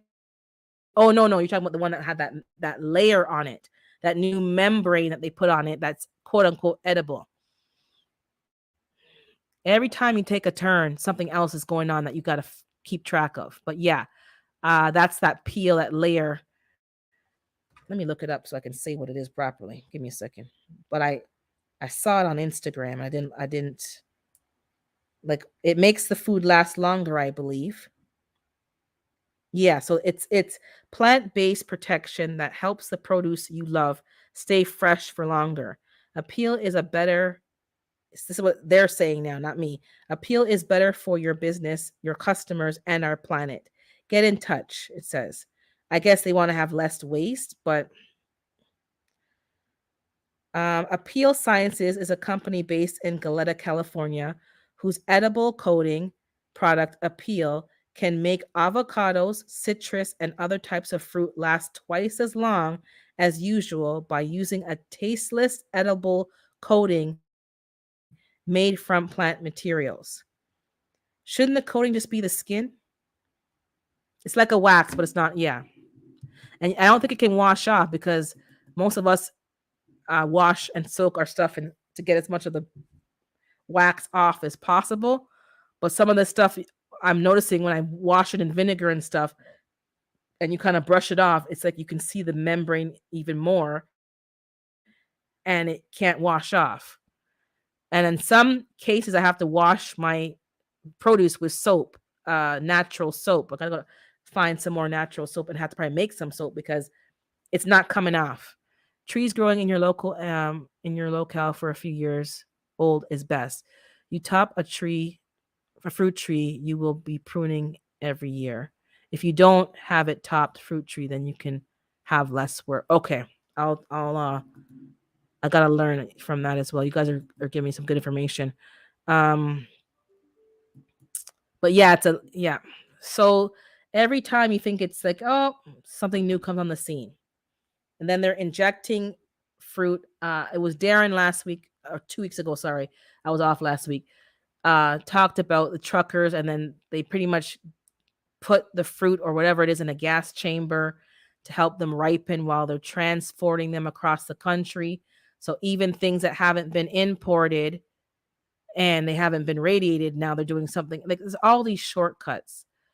So if there's a few farms that are doing it the natural way, you may have to pay a little more because it does cost them a bit more, and they need to have an overhead and need to have some profit. But for your overall health and wellness, you're gonna have to pay some more. And for those of you who are in a good climate where you can grow longer than I can and you can have certain fruit trees, buy your fruit trees. You can put them in a bucket while you decide where you want to plant them. You can, if you're not going to stay on that land, you can figure it out. Just keep it in a bucket, get a laundry tub, and do what you got to do. Because what I'm finding is some of the selections may not always be readily available. Um, and don't skimp. The prices have gone up for some of us. Just buy what you got to buy. I don't buy sticks. I buy trees that are actual trees. The one that I bought at the box store, the 5 species apple tree, it's already flowering. I'm probably gonna get a couple of apples this year. I don't mind paying a little more for a tree that's more mature that I can maybe get some fruit and see if it's gonna fruit versus buying a stick, letting it get established, waiting for it to grow leaves and seeing if it's gonna survive. I'd rather pay a little more and see within a year or so if this tree is gonna be worth it. And just do what you gotta do. And then if you want to move, you take your trees with you. But I would say invest in the trees that are for your locality and your zone right now. Selections may be there. I don't know. But just in case, buy what you need to buy. And what I've been learning and what I've already kind of knew, but I'm seeing more and more, a lot of what we buy, like for instance, hey, Sheed, we here. For those of you who buy citrus trees, the leaves are just as powerful for medicine or more powerful than the fruit itself. So a lot of you all who have citrus and can grow citrus and you're growing it for, like, I know Jay has lemons and limes and stuff, those leaves are powerful for tea and for healing as well. So you keep them leaves, you dry them and you label them and you can make your own concoctions. You can add it to a regular tea bag. You can add a leaf of, something to make your tea more powerful. The photosynthesis in the leaves, the chlorophyll, a lot of the healing power is in the leaves. So sometimes we're looking for fruit. Don't worry about the fruit all the time. Sometimes the leaves are very powerful. And do some more research because this information is not fully like readily available. A lot of the herbalists I'm finding online, they're like, yeah, lemon leaves, lime leaves, the bay leaves. We know how powerful bay leaves are for preserving and storing your food. Bay tree doesn't give you fruit, but it gives you some powerful leaves. Clove leaves, I know the power of clove, but the leaf, like all this stuff, leaf of life. I have leaf of life here growing, and it's easy to propagate. If y'all don't know about leaf of life, do some research. It's a very good indoor plant for those of us in the cold. Very good indoor plant. Get your aloe vera, which we call Cinco Bible. Have house plants that can do something for you and can give you some healing. It's good for your skin, good for cleansing. Like I can't. The list just goes on and on. Avocado pits are good for some people. Dry them and grind them like a pepper. Papaya seeds are very powerful and anti-parasitic. The list just goes on and on. Yes, raspberry leaf is excellent for women's health and uterine cleanses and stuff like that. Some of you all who have fibroids and stuff. I'm not a doctor, not medical advice. This is just, there's been some. Let me put that banner up because I'm gonna get myself in trouble. Good for women's health. If you have menstrual cramps, St. John's bush. Do your research. Find some stuff. Evening primrose is good for women's health. I've been taking evening primrose pills for a long time. For the first time, I got the seeds. I'm going to be dropping some seeds this season of evening primrose, making my own tea, and just there's so much powerful stuff out there. It's not a weed, it's a herb. And the trees that you're getting, the leaves are just as powerful. Do your research when you're picking trees to buy and see if the leaves also offer some medicinal purposes. It's good for compost. It's good for, all kind of stuff. You're making your own compost tea. We've been talking for the last few weeks about, fertilizers and stuff like that. There's fertilizer everywhere, natural fertilizer. We're talking in Food Forest Live. They were talking about, someone was mentioning that their neighbor is complaining that all the bugs in their yard are from her compost bin. And they explained so well that no, if anything, the bugs would be going into the compost bin and not in the yard. People like to blame what you're doing for their problems, like vermin. There's been vermin already. I've seen mice in my backyard from when I moved here, but they're moving further and further away from the house because I'm planting, mint and lavender and smells that they don't like, citronella, for the mosquitoes, and let them go further away from the property. I don't leave food lying around. So when people want to say, oh, because you got hens, that's why there's rodent vermin. No, it's not the hens, it's the food. I don't leave my food lying around. It's not my compost bin. Well, it could be my compost bin, but it's not the source of it. The mice are already there. You got to understand how they explain how to layer your compost so that it works for you. Like all this information, we don't all know everything, but we got to be willing to learn. Um, Hold on a second here.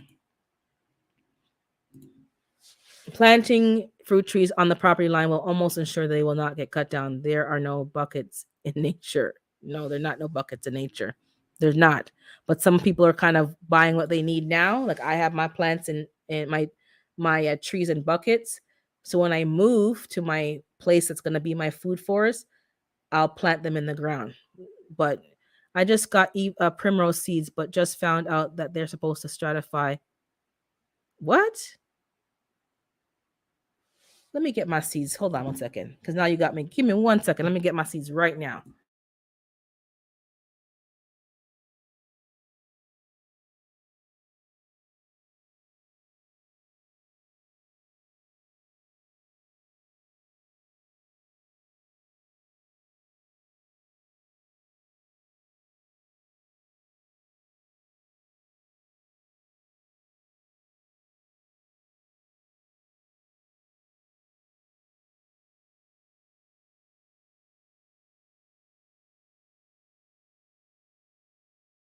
Okay, I'm going to read the pack, but hold on. Let me catch up with the chat for tamarindo also. I think it's what we call tamarind. I like tamarind. It's sour and tart, but it's very good for you. Exactly, Howie. Many generations will eat from the tree.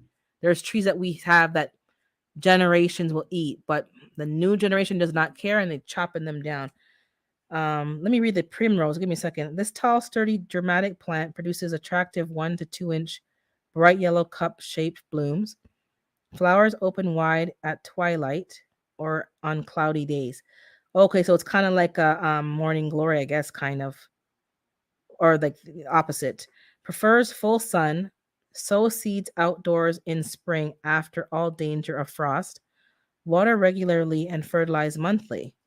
Protect your seedlings from snails and slugs by baiting. Okay, and it doesn't say anything about stratifying.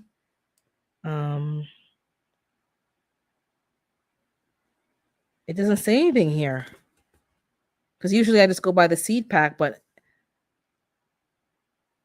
evening primrose is mine. Annual wildflower, and the name is Onothera lamarckiana. I don't know. Is that the one you're talking about? Same one? I don't know. I didn't think it had to be. I thought I could just plant it outside without, unless it's a different primrose you have. Maybe there's primrose and evening primrose. But okay, at least I read the pack. I didn't read it yet. Um, well, Urban, you already know I have. Oh yeah, you got seeds. They may not have any lifting a store after I got them. Yeah, yeah. Everyone's buying out seeds, and I don't blame you. I don't blame you. And a lot of us are swapping seeds. A lot of you sent me seeds, thank God, because some things I couldn't get here, and some things it's just like, you know. But I'm glad for the seeds. I'm very thankful. Yes, have a nursery for sure. I love container gardening as it is mobile and can be hidden if, yeah, and can hide. Yep. And let me find my pack. Okay, you're gonna be right back. Yeah, buy your seeds, stock up on your seeds. Please don't, for those of you who are new or maybe not so new, don't hold the seeds and not use them. I know seeds last for 5, 10, even 15 years when stored properly. They may last a long time. But let me know what you think. I think it's beneficial, like when somebody sends you seeds or you get, like, this is my first time getting evening primrose, and the pack says on it sell by, and tells you the sell by date, and and use by a certain amount of years. At least plant it so that you can harvest seeds from it, so that you have a plant that has grown in your zone, in your micro climate, in your backyard or your homestead, wherever you are, and it's climatized and it is adjusted to your area. And then you have seeds from that, not just the seeds that you bought in the pack, because the seeds in the pack have been grown somewhere else. Um, which one is $7? Evening primrose? I've never seen evening primrose in my stores, but I got this pack from the dollar store, and it was 4 for $1.25. And even though, yep, that's more than last year because it was a buck. Now it's $1.25, or 2 years ago. It's still worth it. But it's only worth it if you grow it and you get some seeds from it. So the shisu that somebody gave me, my tenant knows that I grow food. So when she sees people giving her plants, she's like, oh, my landlord will. So she gave me the shisu, which is called something else in the lady's culture that gave it to her. And I harvested some of the seeds, I did, but it dropped its own seeds. I didn't harvest it right away. I let it go, and it dropped seeds in 2 other pots besides the one I had it in. No problem. I'm just going to transplant them where I want them, and I'm going to use that and make some tea. Mine is Wanda. Oh, okay. That's probably slightly different. Wanda mixed color primrose from Maker Creek. It has a purple and yellow. Maybe, yeah, that makes a difference. So which one was $7? The evening primrose? Man, I've spent some money, especially at Costco, for plants. And my sister was the one who told me to buy them because she's like, you know what? We can split them in 2 or 3. She loves to take plants and split them up. So we'll take a $10 plant, and before you know it, I have 3 plants, and then we'll propagate it, get it to seed, and we'll get the seeds, and then we'll spread it up.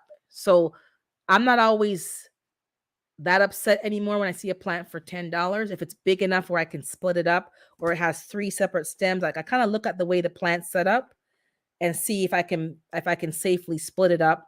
I've been using mycorrhizal inoculate to put on the roots to keep it from getting transplant shock. It sounds fancy, but it's not. I learned it from, I know Lioncrest talked about it. I know I learned it from also Canadian Outdoors mentioned it. I don't know where he got it from originally. Maybe it was Lioncrest too. And somebody, I think even Mona mentioned it as well. And I've been using that when I take my transplant. So this is what I do. Let's talk about some gardening. I don't think it's a good thing, but I do it anyways. I've been using the peat pods, and I don't like leaving the membrane in the soil because it does not break down. It's like lace pantyhose. It looks like pantyhose, and it just stays in the soil. I really should leave the membrane on because when I'm gently ripping it off, I'm damaging the roots. But if the plant is small enough and young enough, like zucchinis have a long tap roots that just pushes through the membrane. And certain plants, you kind of know as you go along. But my tomatoes, if they're young enough and certain young enough plants, the roots haven't really penetrated too much of the plant, the membrane. I'm going to get one and show you because it's just over there to my right. And I sprinkle some mycorrhizal on the root of the pod. This year I put some alfalfa pellets in the soil. I crushed them, but I didn't soak them. I just, as I said, this year's been some lazy gardening. And I crushed some of my own eggshells from my girls into the holes, especially the tomatoes. I did not bake the eggshells first. They are just dried in the counter when I fried an egg. The ones that were boiled, if a hard boiled egg, are in a different jar, but I didn't bake them, guys. So I did two things that I'm like, oh my God, she did. Yep. I'm not afraid of salmonella or E. coli. Nature will clean up whatever needs to be cleaned up. If you're going to put them in your indoor plants or in some like plants like that, then yeah, you better bake them because you don't have an ecosystem in your indoor plants. I don't think that counts as an ecosystem. But my outdoor plants have worms, they have roly polies, potato bugs, they got all kind of stuff in the soil. They got bacteria. So in that case, I am putting the eggshells in the garden outdoors without baking the eggshells first. If I'm going to feed them to my girls, then yes, I will bake them first or use my hard boiled eggshells and crumble them up and give them to the girls if I don't have any oyster shells. But in terms of the garden, I'm not doing it if I don't have time to do it and I'm not worried about it. So I put that on there. Now, removing the membrane from the peat pellets, again, is very dangerous, but I don't like to put that in the soil. I don't really find that it breaks down. It serves no purpose. And I just find it constricts, even though they go through the membrane and the roots spread, I find it just too constricting and I take it off. So don't follow me, but be cautious when you do it that the plant is young enough that the roots are not so going to be damaged so much.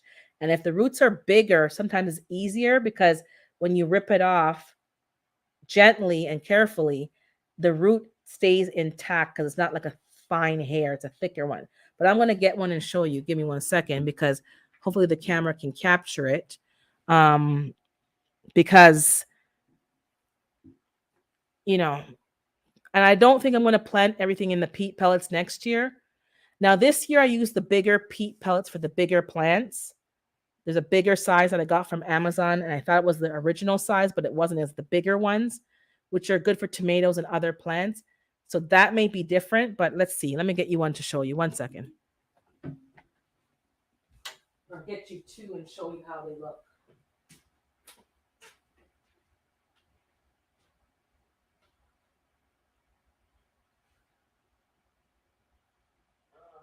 Hold on, I'm going to find you some nice ones.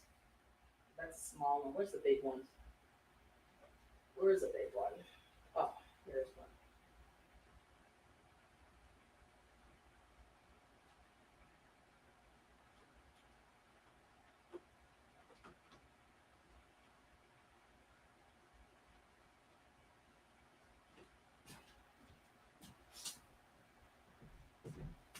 Okay.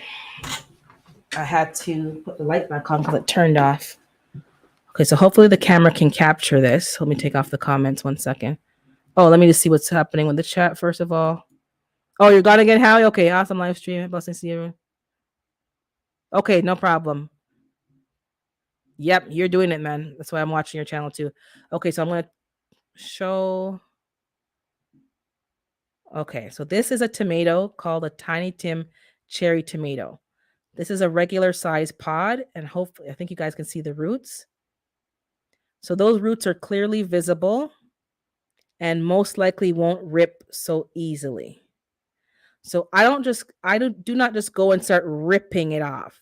I rip a little piece and make thin strips. So I'll just take a one piece off for now, but I'm not doing all of it. So I'll take a little peg and I'll gently pull it down like a cheese string kind of way. And I'll gently pull it over. And if you can see, that root right there did not rip off.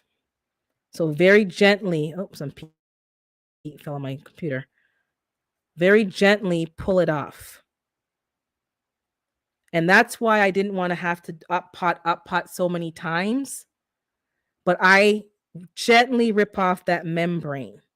And that's why when I was planting last week, it takes a lot more time to plant because I'm actually removing the membrane. So this is a tomato. It's very big and it's ready to go.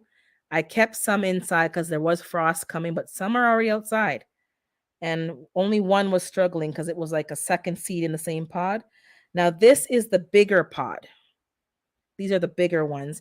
And this is a yellow, sweet yellow watermelon. And this is from D Mood.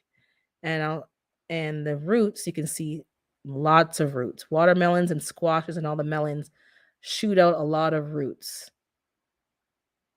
And there's nothing on the sides. So the sides will be easy to rip off, but the bottom and the underside, that's where I'm going to have to be careful.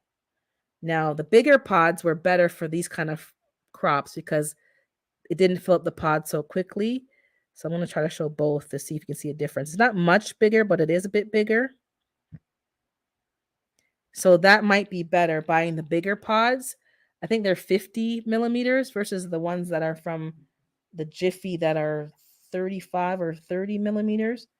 So really and truly, now would be the time to up pot them in a cup. That's why I planted my melons after May the 5th, because I did not want to have them too long in the house and have to up pot it. It's only now getting its first true leaf. Its first true leaf. The rest of them are the first leaves. So that's what's happening. So these will be going outside now that it can go outside. And okay, no problem. Oh, you woo, girl, you got to the range. Good for you. Hope you're recording.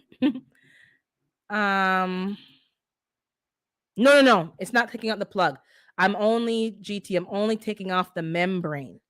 That fake layer on the out, like a netting. I call it pantyhose because it literally looks like pantyhose. This does not dissolve in the soil.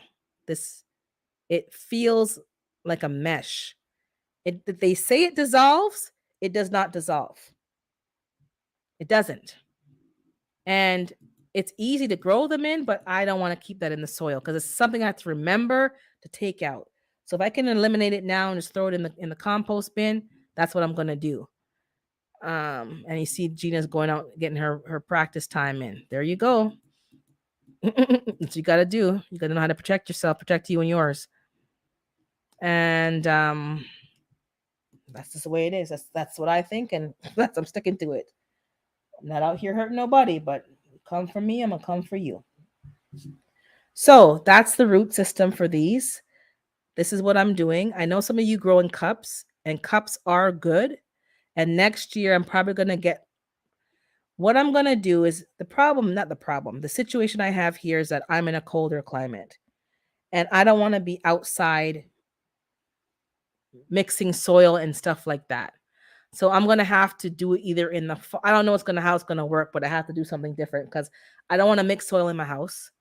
The gnats were a problem, and I finally have no gnats. I know that I can cover the cups with perlite to keep that down, and I can water with now mosquito bits. I put mosquito bits in a jug and I let it dissolve, and I water my plants with that, and that keeps the larvae and the eggs from hatching. I'm going to keep doing that. It's a natural bacteria. Nothing's wrong with it. Some of you may not like it, but I'm doing that and it's working and it's safe. I have no problem eating the food. Nothing of that is concerning to me. It's a natural bacteria. So that's what I've been doing. But it's not easy to do the cups here. It's cold, it's snowing outside, and I don't want to be mixing the soil in the house. So I'm going to have to figure out what I'm going to be doing. So it's either I'm going to do the peat pellets and I have to put them in a cup when it's a little warmer outside. Hydroponics is okay. It's good. Not just okay. It's great, GT, but it's only May and I see aphids again in my house. because I'm now doing my outdoor garden seedlings. And I don't know, I'm in and outside. I'm outside doing the cluck clucks. I'm outside direct sowing, and I'm and maybe something hijacked or hopped in on something. I don't know. But my radishes in the house were finally doing good. One again died because I had to spray it with neem oil, and the other one, the leaves are crispy. They're on my endive. I stopped growing endive. I made sure it was all good. My endive is mashed up. My herb garden, I think something went into the roots, and it's a hot mess right now. It's a hot, hot mess. And yeah, because I was gonna transplant some of those things. The dill was doing so good. The new video, I think it's the 25th. Dill is gone. I had to just pluck it out. It's no good. Something attacked the roots. I know Mike mentioned that a few times, and I didn't check the roots again. I rinsed it out. I put peroxide. It could be the seaweed that I put in there. Maybe I shouldn't be mixing up all the fertilizers. I don't know. Sometimes less is more. Most times less is more. Don't be mixing up. Oh, it's all this natural stuff. Too much mix up. If you're gonna put the seaweed fertilizer, use that. Remove all the water. Put fresh water in, and then use the standard fertilizer. I don't know what I did wrong, but it's not good right now. So I dropped all my seeds again for the indoor herbs, and that's what I'm doing. But yeah, I'm going to put some things in cups next year. And I don't mind the large peat if I start them early enough and then transplant them to a cup in like February, March, where it's not so, well, maybe March. Up pot them to a cup if need be.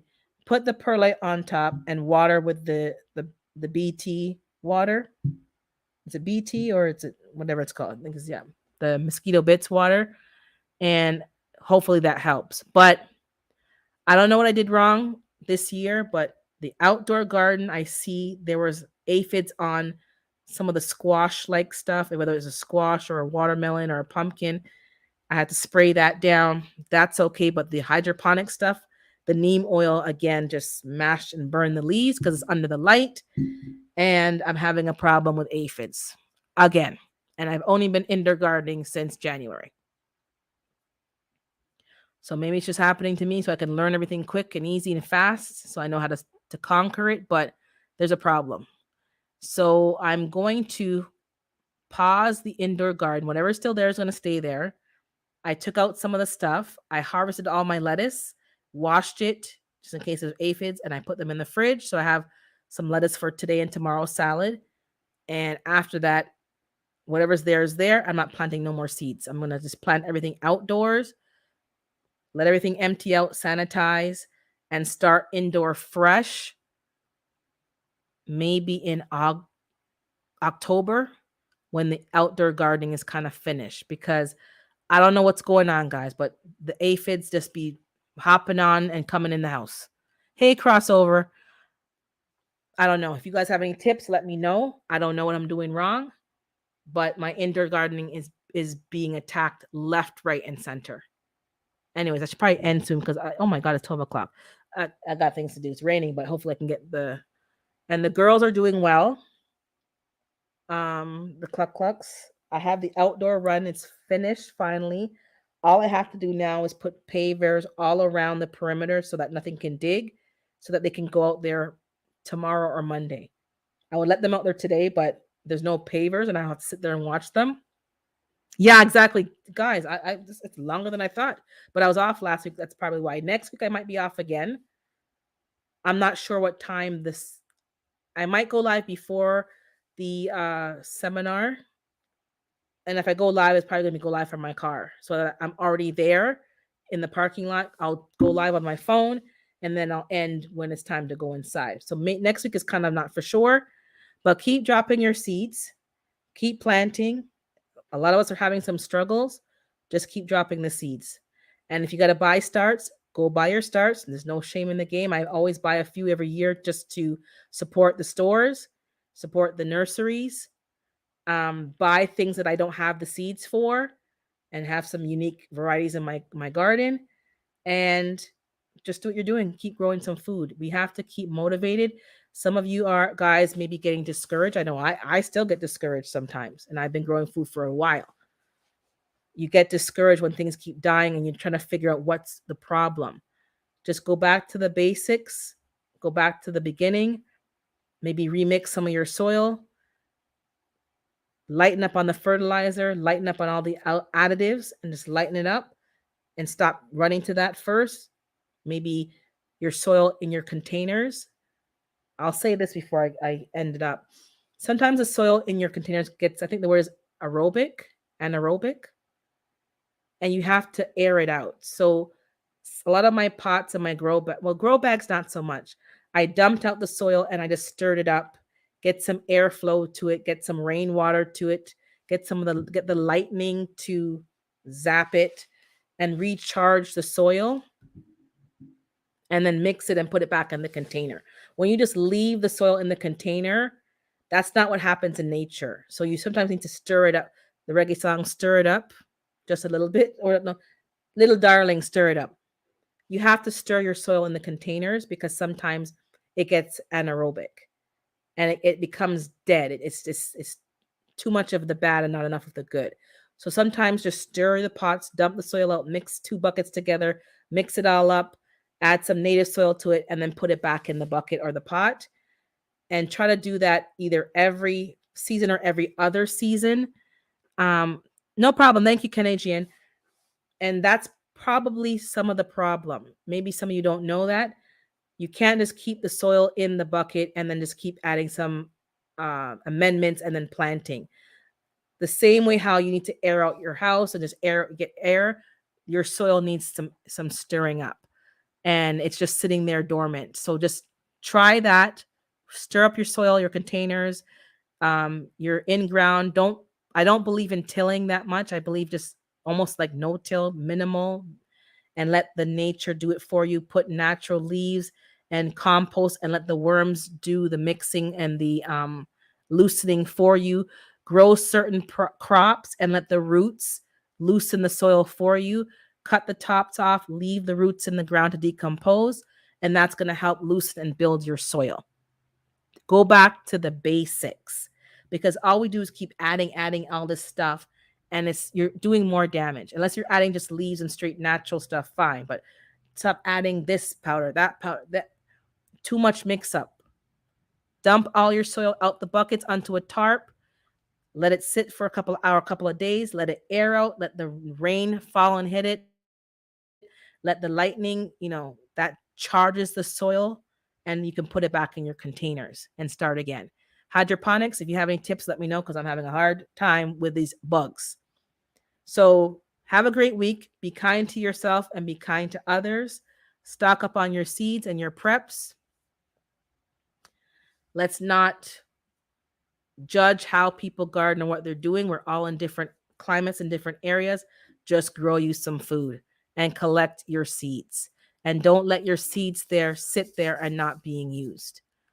Plant the stuff so that you can harvest your own seeds and have your own generation of seeds and plants that are matching your microclimate. I'll see you next week, maybe, but I'll let you know. And type in #urban to drop your link. I'll let the live run a little longer. Type #urban if you haven't done so already, so people can find you.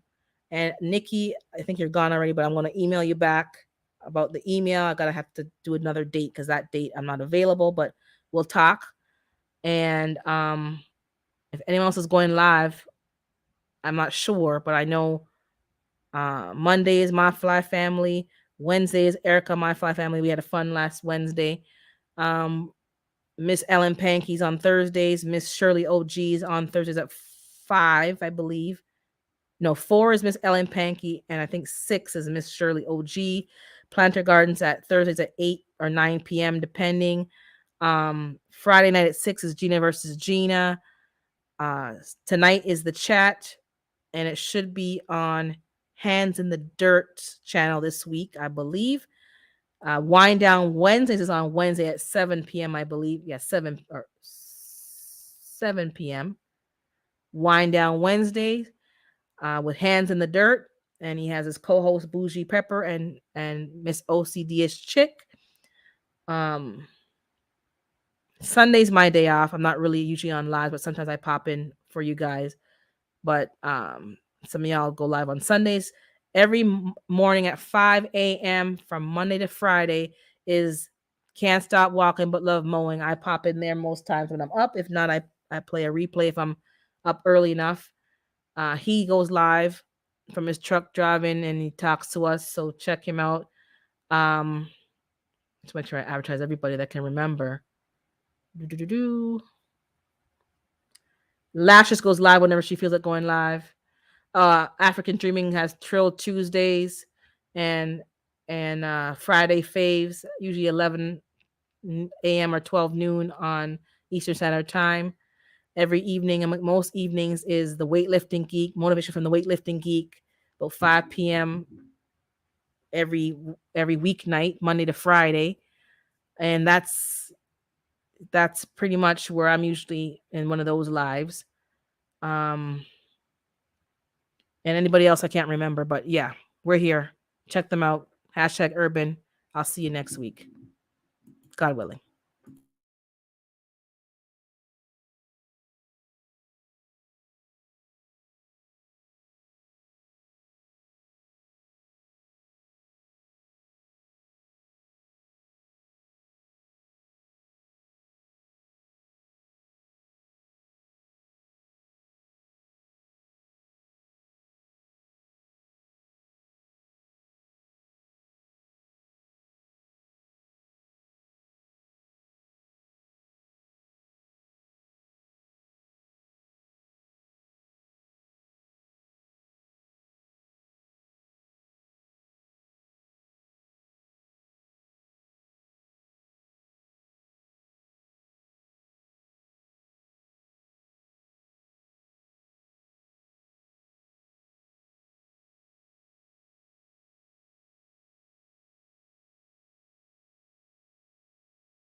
How you jumping up when I'm ending? You sent it, and I'm like, why she sending this in the chat? I was like, I'm gonna jump on Oh there. She no, can't do me what? like that.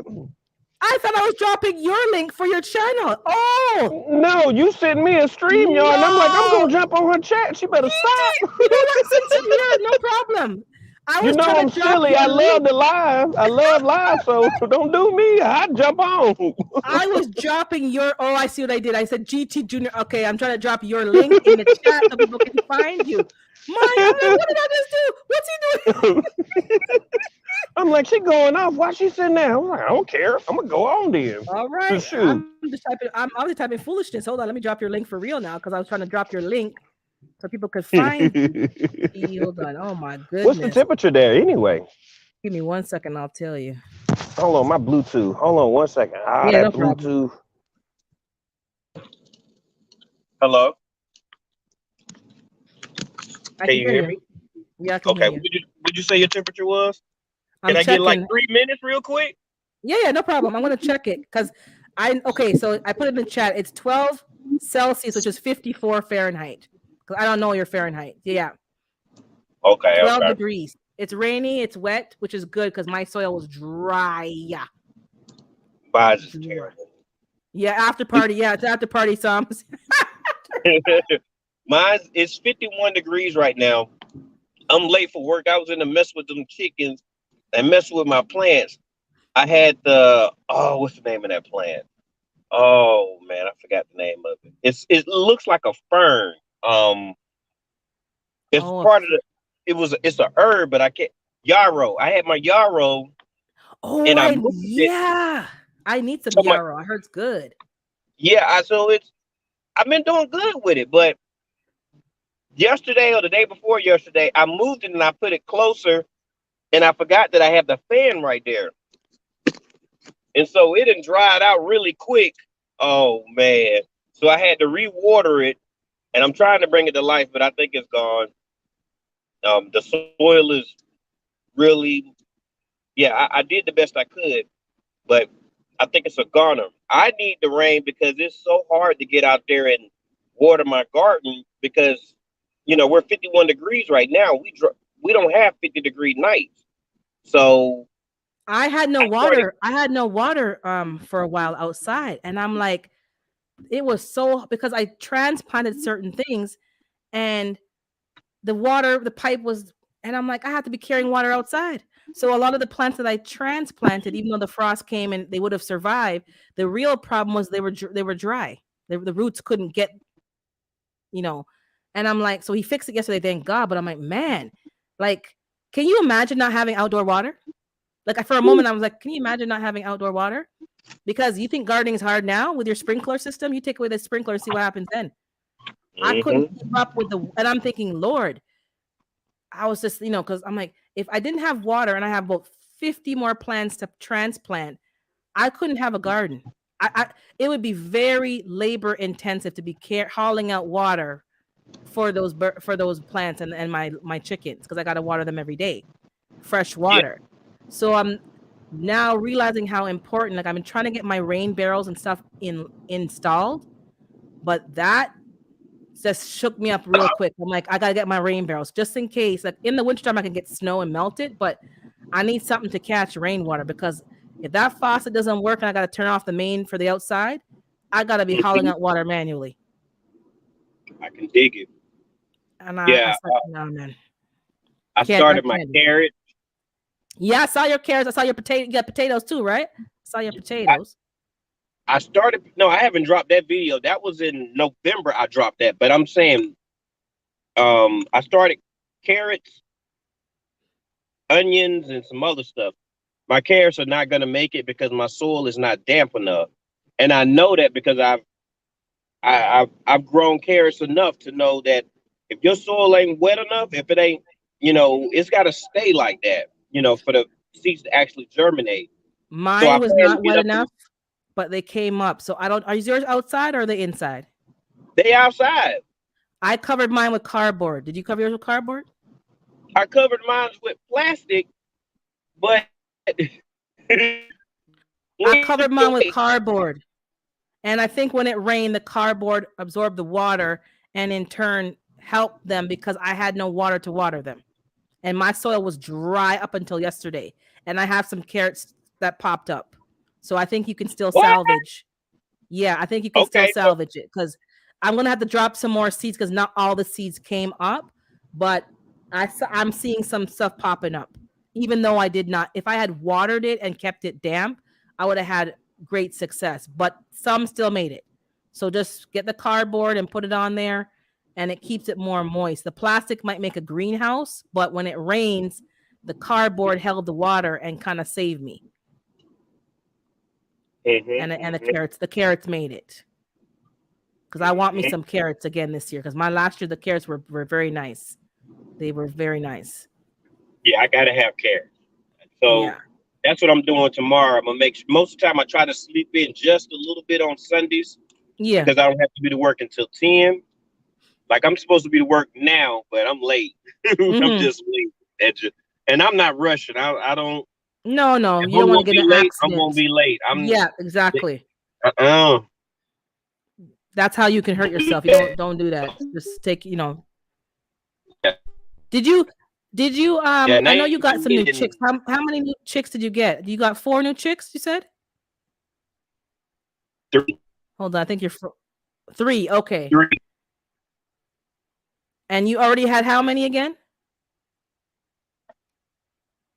I had a total of 10, but I lost 3.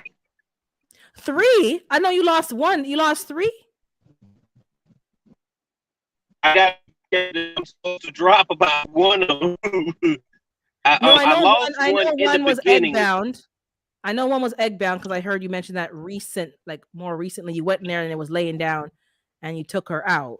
But I didn't know you lost 3. Okay. What happened was the first time. Let me see. We left. We went to New York. When we came back from New York, the chicken was gone. I had my Okay, I homeboy, remember that. Yeah, I remember that one. Yeah. and then the second one, it was a dude. Yeah, he was a boy, I think. Oh, it was a rooster. Okay. Yes, he was a rooster, I believe. I called dude. There's this chicken guy. Um, and so I called him. He picked that thing up and he said, "Oh no, I'm gonna take care of him." So he took him. Yeah, he did all right. Yeah, Fricassee and roasted and whatever you gonna do with it. yeah. So And that's then what happened on the second one, and then yeah. the third one. I can't say too much, but it's a video. But Urban, I'm not built like that. I'm a chump. I'm weak when it comes down to it because I love the chickens. Like for real. No, we all are because those are our pets. Those are not meat birds. Those are our pets. And I have Yeah, names so for them. Like I talk to them. I pet them up yes, and we have exactly. a whole thing. Yes, exactly. So I fell in love with the chickens, and so they when they was going through their thing, I was researching, and Mhm. I talked to a couple of people to try to get some understanding about what I should do, and I felt like I felt bad because when you have something as precious as life, you should respect it and try to learn more. So I felt bad because I have information, I have books that I should have read so that it wouldn't have came to that. But I No, no judging because sometimes it's not even just knowing, even if it's it's even if it is a noticing. chicken, I felt bad about it because we talked to it, we grew it, we gave it names. It's not about money that we spent the feeder. It's the animal connect. So I felt liable behind it because it was like I could have did a little bit more, and I know exactly how I know everything that happened, and I'm like, it will never happen Okay, again. I'll wait. I had I'll wait two for the other. video. I'll wait for please drop a video, not like because I have the girls too, and I want to learn what I can learn. And I know I watch every chicken video I could ever watch. But what I'm lacking is noticing when something's wrong. Like Yeah, sometimes there's subtle signs that you should have noticed, but you waiting for like the big obvious ones. And I love my girls. They have names, they're feisty. We fight, we argue, we cuss, we have a whole thing. And if one of them's sick, I'm gonna feel awful about it because they're in my care. So I know exactly how you feel. I don't care if it's a chicken or it's a whatever. This is part of my family. We got our own thing going on over here. We're a little family. And I want to make sure they're okay. I don't want them to suffer unnecessarily. And whatever you can share, I'm here for it because I want to learn. I don't want to hurt my chickens either. I don't want them coming here and suffering. I cried. Yeah, Don't tell that's not. nobody. No, let me tell I you something, cried. dude. Let me I'm a tell you something, will. GT Junior. Anybody who has pets, and this is a pet. I don't care how big and bad you are. You're gonna cry. Some Yeah, pets you cry more than others. Some of them you don't feel it as deep, but there's some that you cry. And when you're digging the hole, you're crying. When you're buried, like it's a whole thing. Because you got your favorites, you got your ones that you like, you know what I'm saying? You got your little favorites, and that hurts. I don't care. I had a rabbit. That rabbit made me cry.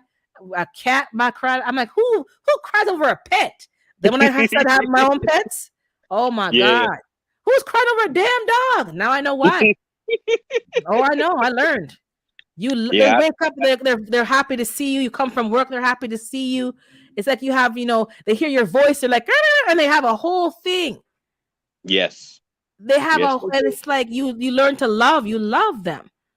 yes. Those are your little pets, and it hurts you when they Yeah, die, especially yeah. when you could have prevented it. Yeah. I didn't know I was gonna feel like that. And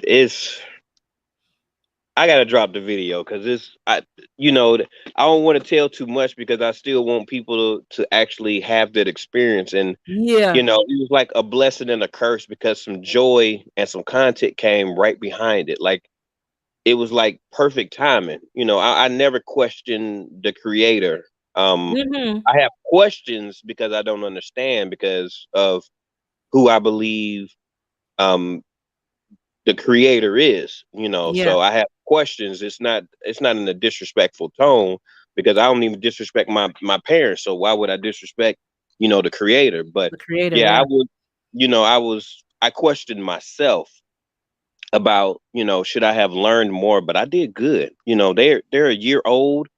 I've only had one chicken that passed away from maybe negligent, and it's because I wasn't informed. And then I researched as much as I could, and I have the books. So anything like that will never happen again. And when I had two other chickens that were showing signs of distress, I I I I You could watched them see for it. You could hours. see it. Yeah, you could I see it. watched them for Yeah. hours, and then I knew exactly what to do. And one of the key that I have noticed is I gave them wheatgrass.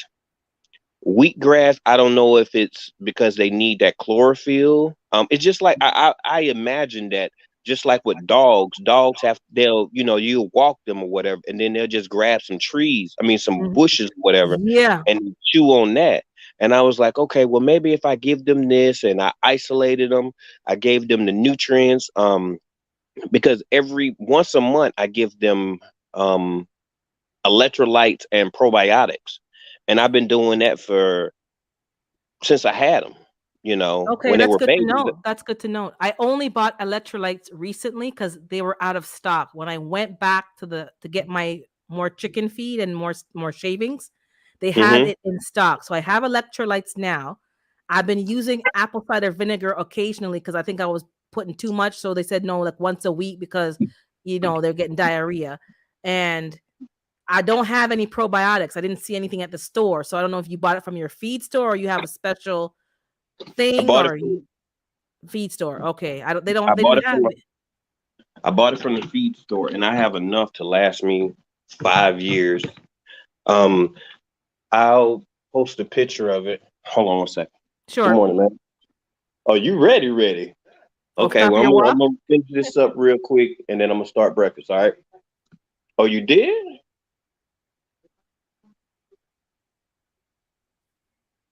Okay, then. Okay. Was that Okay, he's just on a break. Let me just move. I'm just gonna move my plants back where they belong and I'll be right back. I don't want them to dry out over here. Give me 1 second, brother. And let me get a snack because I'm getting hungry.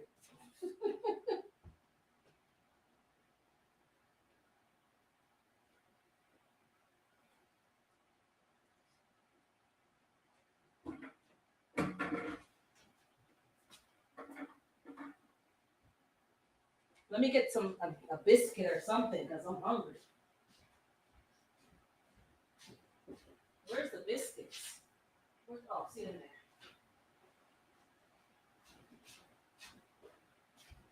there. Okay, I'm coming back.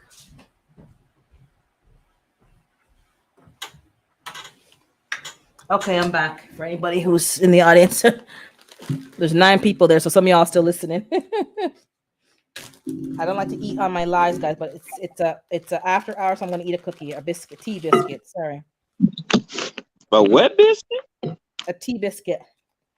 Cause Oh, I don't eat breakfast until like probably well, I didn't eat it yet, but I'm gonna fry an egg and make an egg sandwich with all these eggs I be having, and then I'll be fine. Whoops. But yeah, I haven't got no probiotics yet, but I've been giving my. Do you feed your girls greens, or do you only really give them the chicken feed? I give them microgreens. Yeah, me too. I grew some wheatgrass for them. I did some things on Instagram. I put some pics up. They love the wheatgrass and the seeds that were at the bottom. I give my girls collard greens, cabbage leaves, Brussels sprout leaves, all my stuff that's in the garden that overwintered. And this week I gave them lilac blossoms. I Oh, saw something on Instagram that said, let me read it to you now because give me a second so I can give you the actual factual thing. And my friend sent it to me after I already found it because she knows I have. And it says here 3 reasons to feed your chickens lilac blossoms. I'm going to play it. Hold on. They kill parasites. They aid in healing. Hold on. I got to pause because it goes so fast. Hold on. So they kill parasites. Okay, let me pause it. They aid in healing by increasing blood flow to weak areas. Hold on, it's replaying. I gotta pause it at the right time because it goes so fast. Antibacterial, which means they fight off infection and help the flock to thrive. And it also does that for people, for humans. Yeah, I was wondering that. I was like, do it for people too? I got Yeah. a big old purple one, and oh Yes. man, So people cut the blossoms off, oh dry man, it, and make tea. And I have it three right in my thirty nine, backyard. Hmm? 339. I know. I'm gonna go back to this video, and I'm gonna remember this part right here. 339. When you're talking about this part, because I want to make sure I absorb all of that and do some research with it. And yeah, that's I'm what's telling up. you, what I realized, because I went to the feed store I went twice in 2 weeks, because when I went to stock up, I forgot to get the stupid shavings. And I had to go back, and it's far. So next time I'm gonna have my list and not to leave without getting everything, because I bought 2 bags of feed this time, because 1 bag will last me for about 5 weeks. And I bought double. I bought them scratched for the first time. I don't give it to them because they said the core makes them hot, so I'll give it to them more in the winter months, but I give them a few. I got sunflower seeds, and I got a big bag of diatomaceous earth, because buying the food grade one was too expensive. So I got a big old bag for $25. And Yes, that's what I did. that bag is not food grade, but it is animal grade, and it's for a food additive for horses, chickens, and all the animals. So they always say food grade, but that's not really fully accurate. So I saved a lot of money, and I put a little bit in their food. So that kills parasites as well. But I want something that's, herbs. I give them oregano, rosemary, red chili flakes in their dry food. I mix it in with the DE, sunflower seeds, steel cut oats, blah, blah, blah. I mix it all up, and I have it. But when I give them dandelions, they love dandelions. They love those prickly weeds. Hey, rooster. They love grass, clover. I don't have to feed them so much. And I haven't even started to ferment their food yet. I haven't even gone down that road. I'm just kind of learning what I can learn. But I'm going to be growing them some more wheatgrass, and they're going to be eating that. And I want to grow them they can eat cat grass too, because cat grass is basically oat grass. That's all that cat grass is. It's not, I don't didn't know know why that. it's oats. That's what it is. So I'm going to be growing them cat grass. I'm going to be growing them mung beans, and I can eat those as well too. So, and even catnip, and let them nibble. I'm going to have herbs all around their pen, and then they can nibble that and do what they got to do and take it from there. Because Another thing that I'm going to be doing, I need to research to ferment, how to ferment your food, and I want to learn that before the winter time, because I have 2 big old bags of oatmeal, of oats or something like that. I forgot what they're called. And I was going to make that for my chickens and put the scratch in there and put the sunflower seeds in there. And I was thinking maybe I could warm it up. That was one of the things that I was thinking about. What I do with my chicken feed is my chicken feed every couple of months they go on sale. Like right now, the month of May is $5 off. And then because I bought the chicks, they give you. I bought 3 chickens, which were $7 a piece.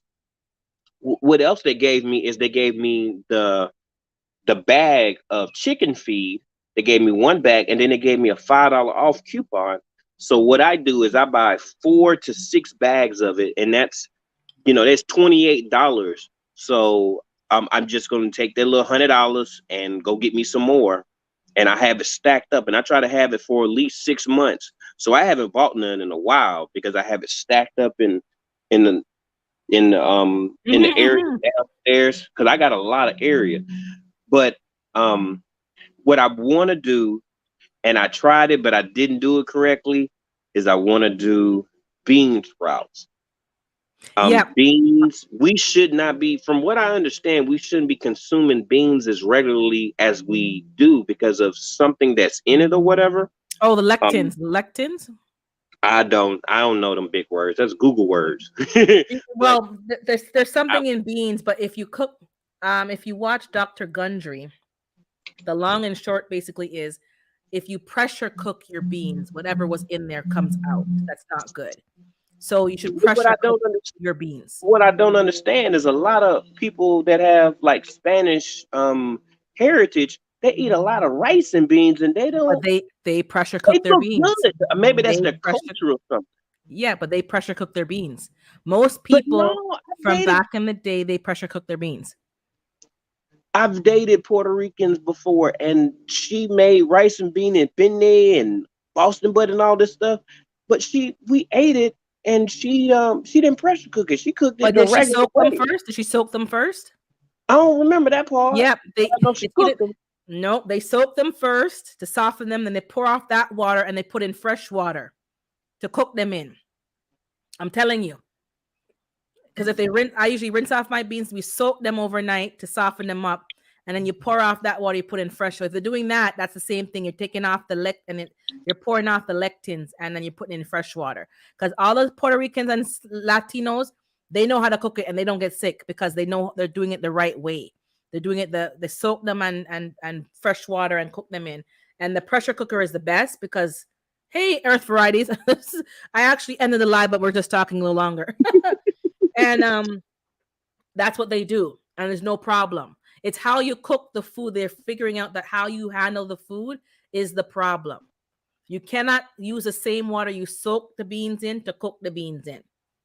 This is the knowledge that they're learning. But and when you sprout your beans, there's more nutrients, more micronutrients in them for animals and for humans. That's what we should be doing, but we're so like, even your almonds and sprouting your nuts, that's what we should be doing. But we're living in a fast-paced world. We don't have time for them stuff.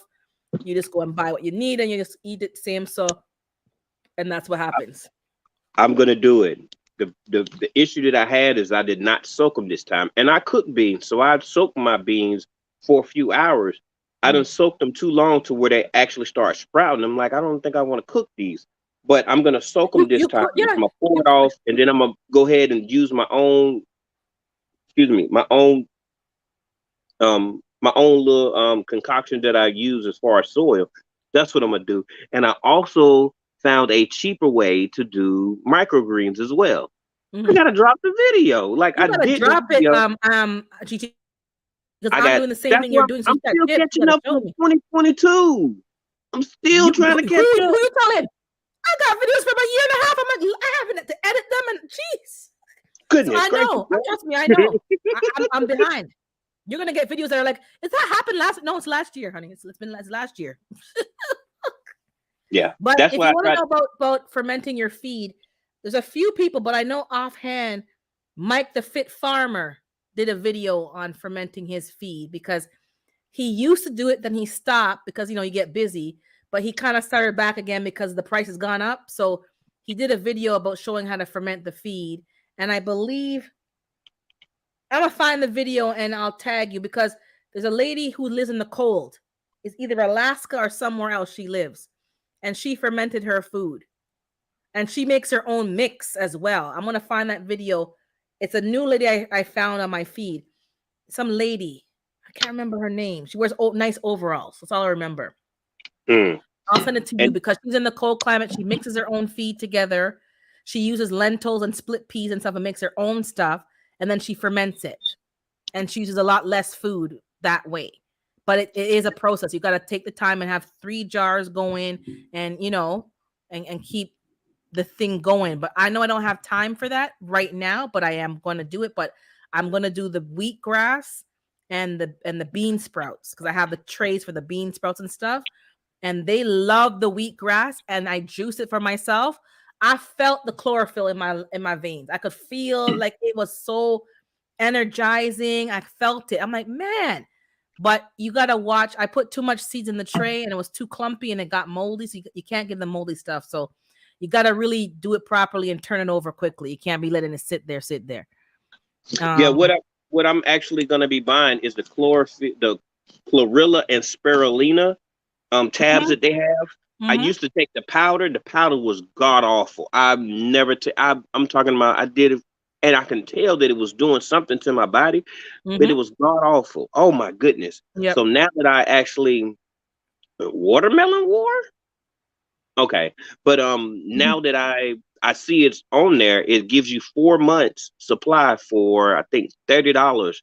I'm gonna go ahead and purchase that because the wheatgrass, I have a machine specifically for wheatgrass, but I haven't used it Oh, but okay, like okay, okay. 1 or 2 times.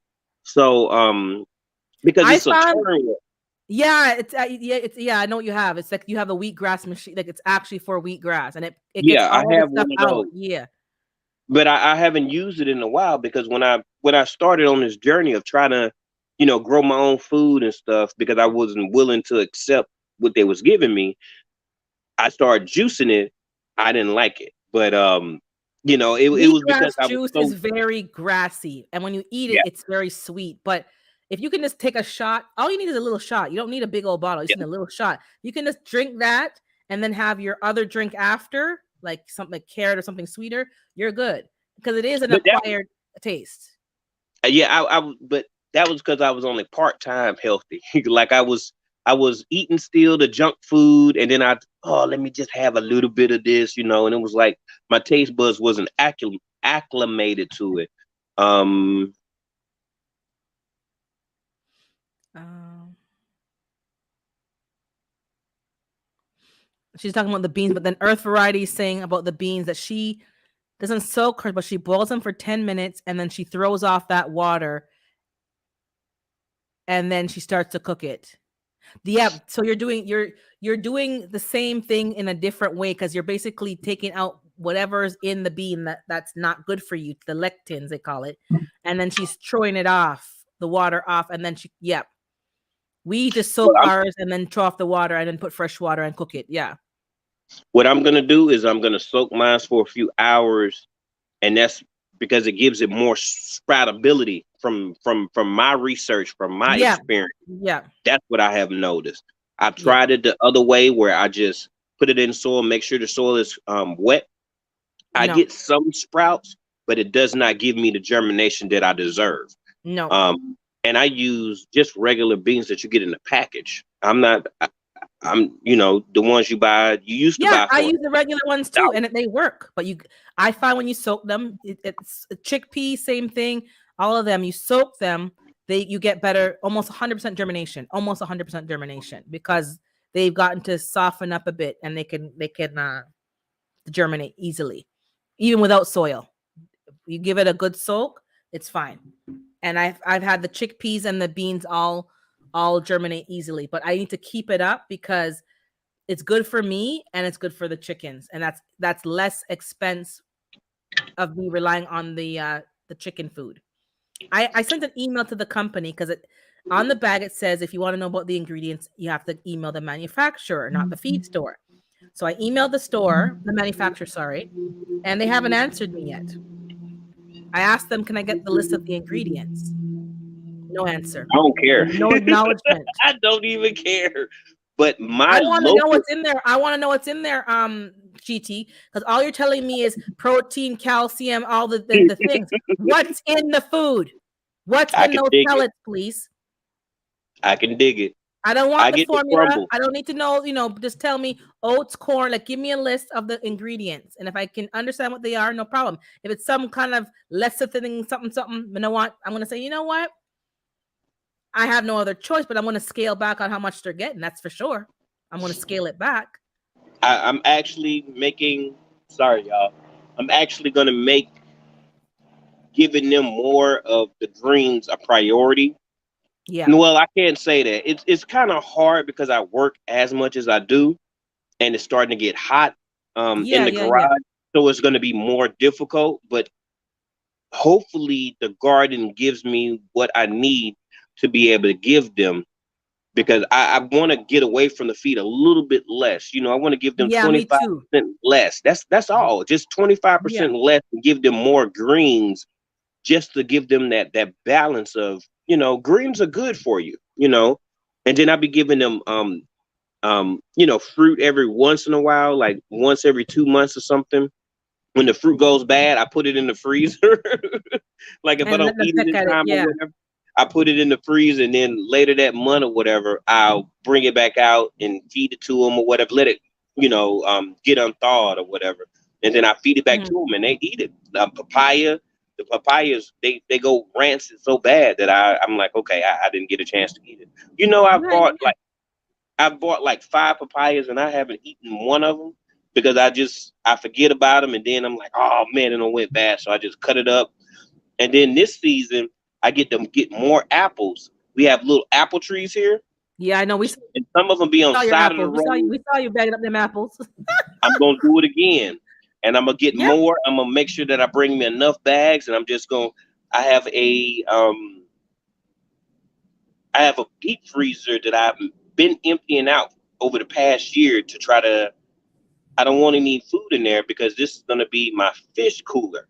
It's because I have a stand-up freezer, so I want to get the chest freezer Mm-hmm. emptied all the way. I mean, I got about 10% left in there, but I'm gonna put the fish in there, and I'm also try to get enough to, get a good amount of um little apples for them because they like them. They like them, you know. They do. They do. I haven't given them that much fruit, but I give them the Yeah, peelings fruit. Yeah, and I the don't think. pulp. Yeah. I think I was reading that sugar. You shouldn't give your chickens that much sugar. I think that's what I've said. I think that's I'm what I not even read. sure because I got so much knowledge that I'm so confused with what I read and what I didn't read. So I kind of have to go back because I'm like the fruit. And then somebody said I gave them chicken fried rice. I don't know if you saw that short that I did. I gave them chicken fried rice because I wasn't I when I alive when you did it, or I go back and watch your lives. okay, okay. So I gave them chicken I fried rice. love your Saturday lives. Like I come back, I'm like, okay, I could clean these dishes real quick and cook a meal And and then watch it listen, because yeah, I don't get to come and watch. I enjoy your conversation. as a Like time zone. Yeah, I you know. be bussing on them, and I'm like, oh And I yeah, here watched we yours go. too because I watched your last, not the one you just did, but the one before.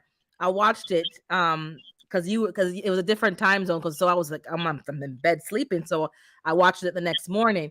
But I'm like, I give them chicken fried rice, like because I go clean the Airbnbs and sometimes the guests leave food, and I don't. We throw it out because we don't eat food that's been touched. Like, but the chickens can eat it, and they loved it. And I gave them the person left ground beef again half open, so I baked it for them and I mixed it with the hash browns and they ate that down.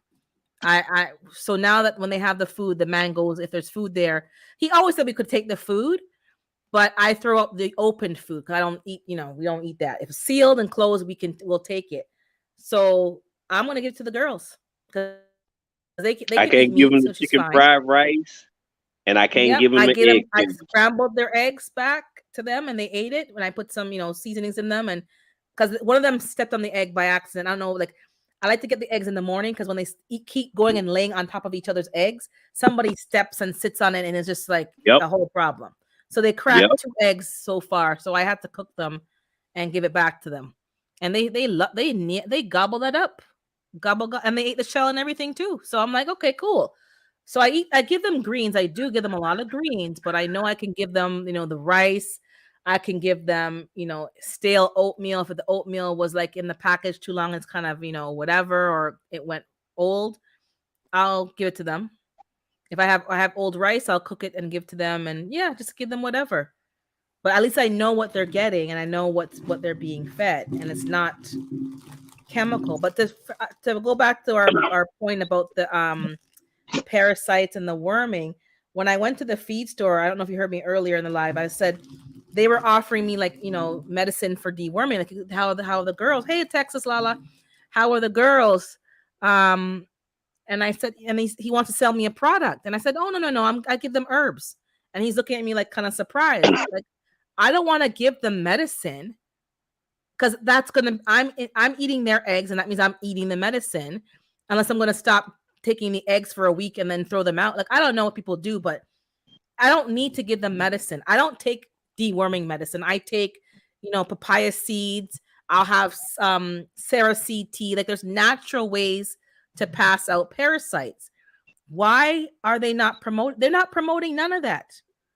And I'm thinking, It's not profitable. It's not it's not profitable. profitable. It's just like with the other drugs that they have that were illegal 10 years ago. Once they Yeah, find a way that where they can tax it, then it's Now more it's acceptable. profitable. I've learned that from a long time ago, and I said it before it actually happened. But I Hmm. did this purchase on Amazon, the worm stuff, and it was because I did not know what was going on with my chickens. I was doing Yeah, everything right, and I know that doing it the natural way is most of the time it's the best way. But sometimes you get into situations where if there's people that's 100 years that had someone that was lost that was 100 years ago, and they wish they had modern medicine. So I'm going yeah, to take advantage of where technology is. So I purchased it. I haven't received it in the mail yet, but I have that. It's going to come in, and if I see something or notice something, then I'm going to try the natural route, of course, correct, first. correct. But if I'm not And then getting what I need, then I'm gonna go then ahead you and drop those escalate. drops in there, and Yeah, I'm gonna feed the whole flock that stuff. And it's because these doctors, we're not supposed to isolate nutrients and different things the way no, we do, but no. as human beings, we're always going to tinker with stuff because we want to know more, Yep. not We're know too and far. cause We're a too nosy and curiosity. everything. We're too nosy and everything, and we're making a mess Yeah, out of it. so we're gonna always do that. It's just how we got to know about the wheel and all this other stuff is because we was tinkering and messing with stuff. So we've isolated certain things, and that's why I purchased it, is because I know that eventually if I have to use it, I have it available. And the same thing with the electrolytes and the probiotics. Hmm. I bought this stuff, and it's gonna last me a year, and I'll try to take a picture of it, and I'll Yeah, show you what it please. is. Yeah. And I did half strength just to see how they'll respond to it. Yeah. And I don't give it to them all the time. I give it to them once a month, at the very Yes. most twice a month, because the microgreens and other things, it should provide that. Correct. Just So a and maintenance. You're just maintaining, and this is the point that we've lost. And I'm new to farming. Like I can't. I'm not speaking like, oh, I know. But my aunt was a farmer. My uncle was a farmer. I learned and I watched some things from them, and I understand the ideology. It's and even human. It's all about prevention, preventative. They always say an ounce of prevention is worth more than a pound of a cure. And yeah, we're talking about in society about all these flus, animal flus and pig and this and that and cow and all the different stuff that's happening. It's a result of over medicating. And then the bugs and the flus become resistant to the medicines. And now we're raising animals that potentially are resistant. The diseases are resistant to the medications, and then they stop working. So they got to keep going stronger and stronger. And this is the problem. We need to maintain the animals and prevent sicknesses, and that help build their natural immune system. Then some of these things that are wiping them out wouldn't be wiping them out. We're over medicating. Half of the things that when you go back to it, they're over medicating. And yeah, now simple antibiotics are not working anymore for people and all these super bugs because we're not using the natural. Start with natural, and if it doesn't resolve and it then you start going to more, medicines. But yeah. We start with can't the kill life. Life is going no, to continue on, so we can spray what we want to, but it's just like with us, they're going to build a resistance to things. for exactly, and they stop That's just working. how we're designed. We're designed to, it's just like when we used to eat dirt. Well, I used to eat dirt back in the days, and you know, drink out of the waterfall. I mean, out of the holes and stuff like that. Yep, I built up an immunity to correct, certain bacterias and stuff. It's because I didn't, I wasn't prissy with it. I couldn't correct. think of a different word, but I didn't, I wasn't dainty when it come down to bacteria and germs and stuff like that. And now I have a resistance to certain elements and stuff like that. So we're designed like that. We can't. It life is life. It was designed perfectly, imperfect but perfect. Yeah. So Your body can handle it, but we don't allow our body. Because someone was saying, I think it was last night, or I don't remember, it was when, I can't remember who's live because I'm in so many lives sometimes. I think it was Planter, I don't know who it was. And they're talking about kids didn't play in the dirt. You're like, let your kids play in the dirt and be exposed to some germs. That's why your kid was always sick, because you had them in a sterile environment. My chickens they're in a clean environment. I try to keep everything clean because I don't want no mites and no whatever scaly mites and stuff. But I'm not over, like, let them be birds. Let them eat a healthy diet with herbs and stuff mixed in to deworm them and kill the parasites. Don't over medicate. Apple cider vinegar occasionally. Let their body become immune to certain things. And because of what the way we're growing our food and raising our animals, we as a society, a world, not me or you personally, this is why it's happening. They have them all crammed up in warehouses and on top of each other. No fresh air, no sunshine. How can you have an animal without fresh air and sunshine and in a building when they don't belong in a building around the clock? Like, hello, you have them on concrete and not on actual dirt where they can be around bugs and soil. You have them with LED lights blaring on them. No proper night. Like, what do you expect? What do we expect to happen? I messed up with It's that. not natural. I messed up with that. And, I asked for forgiveness on that because, I'm doing the best that I can. And this year, my job will be to get them in a location outside to where they can experience real life. Because I've had them secluded in a garage for a whole year, Mm-hmm. and I open up the door so they can get fresh air. I have that even oxygen exchange or Yeah, airflow. yeah. I do that, but they have not seen real sunlight, and that's my fault. But Mm-hmm. I take that on the chin. You know what I mean? I'm gonna You're just take but that. you're But you're fixing it. You're not you. That's not your intention. You're going to fix and resolve that because you want them to be yeah, I outside. can't be So complacent. No, yeah, it's not the same as these people who don't give a damn and they don't treat animals with respect, and that's where we've lost our way as human beings because we're allowing these companies to grow their animals in an inhumane way. You wouldn't leave your child in a box and let them sit in the box for their whole entire life and just produce and then say, like, we wouldn't do that. And we shouldn't do that to animals either. I'm not saying that you have to have them in your bed with you and then kind of, no, I'm talking about just treating them with respect and dignity. Let them have fresh air and exercise. Why are you letting them produce around the clock? Give them some proper rest, like simple things. Then you wouldn't have so much sicknesses in your camp because you'd be giving them a productive and healthy life. And that's why I'm like, I don't think I can do very much, but I can stop buying from these companies. I can certainly do that. And that's what I'm doing. I'm not buying any more eggs. I I don't have have to not buy bought any an more. egg. But the reason why they're doing some of it, a lot of it, in my opinion, is because of control. As far Mm-hmm. as how the, our expected lifespan is not going the way in the best favor of them because we pay into these different programs and stuff. And if we're living longer, that means that there's more that they can't. We're a corporation, point blank, Yeah. period. So as a Yeah. corporation, if the design is not feasible, then they're gonna keep taking. That's what I'm noticing is that they're adding more taxes, inflation, all this other things like that is because they have to pay into these programs and we're living longer. Um, and then we have so many people that aren't designed to grow their own food, so they have to mass produce. And then Yep. people get into these stages where they want to have fresh fruit and then they don't, and they're having a lot of loss. So that's profit that they're not receiving. So that take that overall cost that they're putting in and not getting back. So they're finding, like you said, the skin or whatever that's on the Yeah, avocados and stuff like that. the A peel. Yeah, the A Yeah, peel is called. Yeah.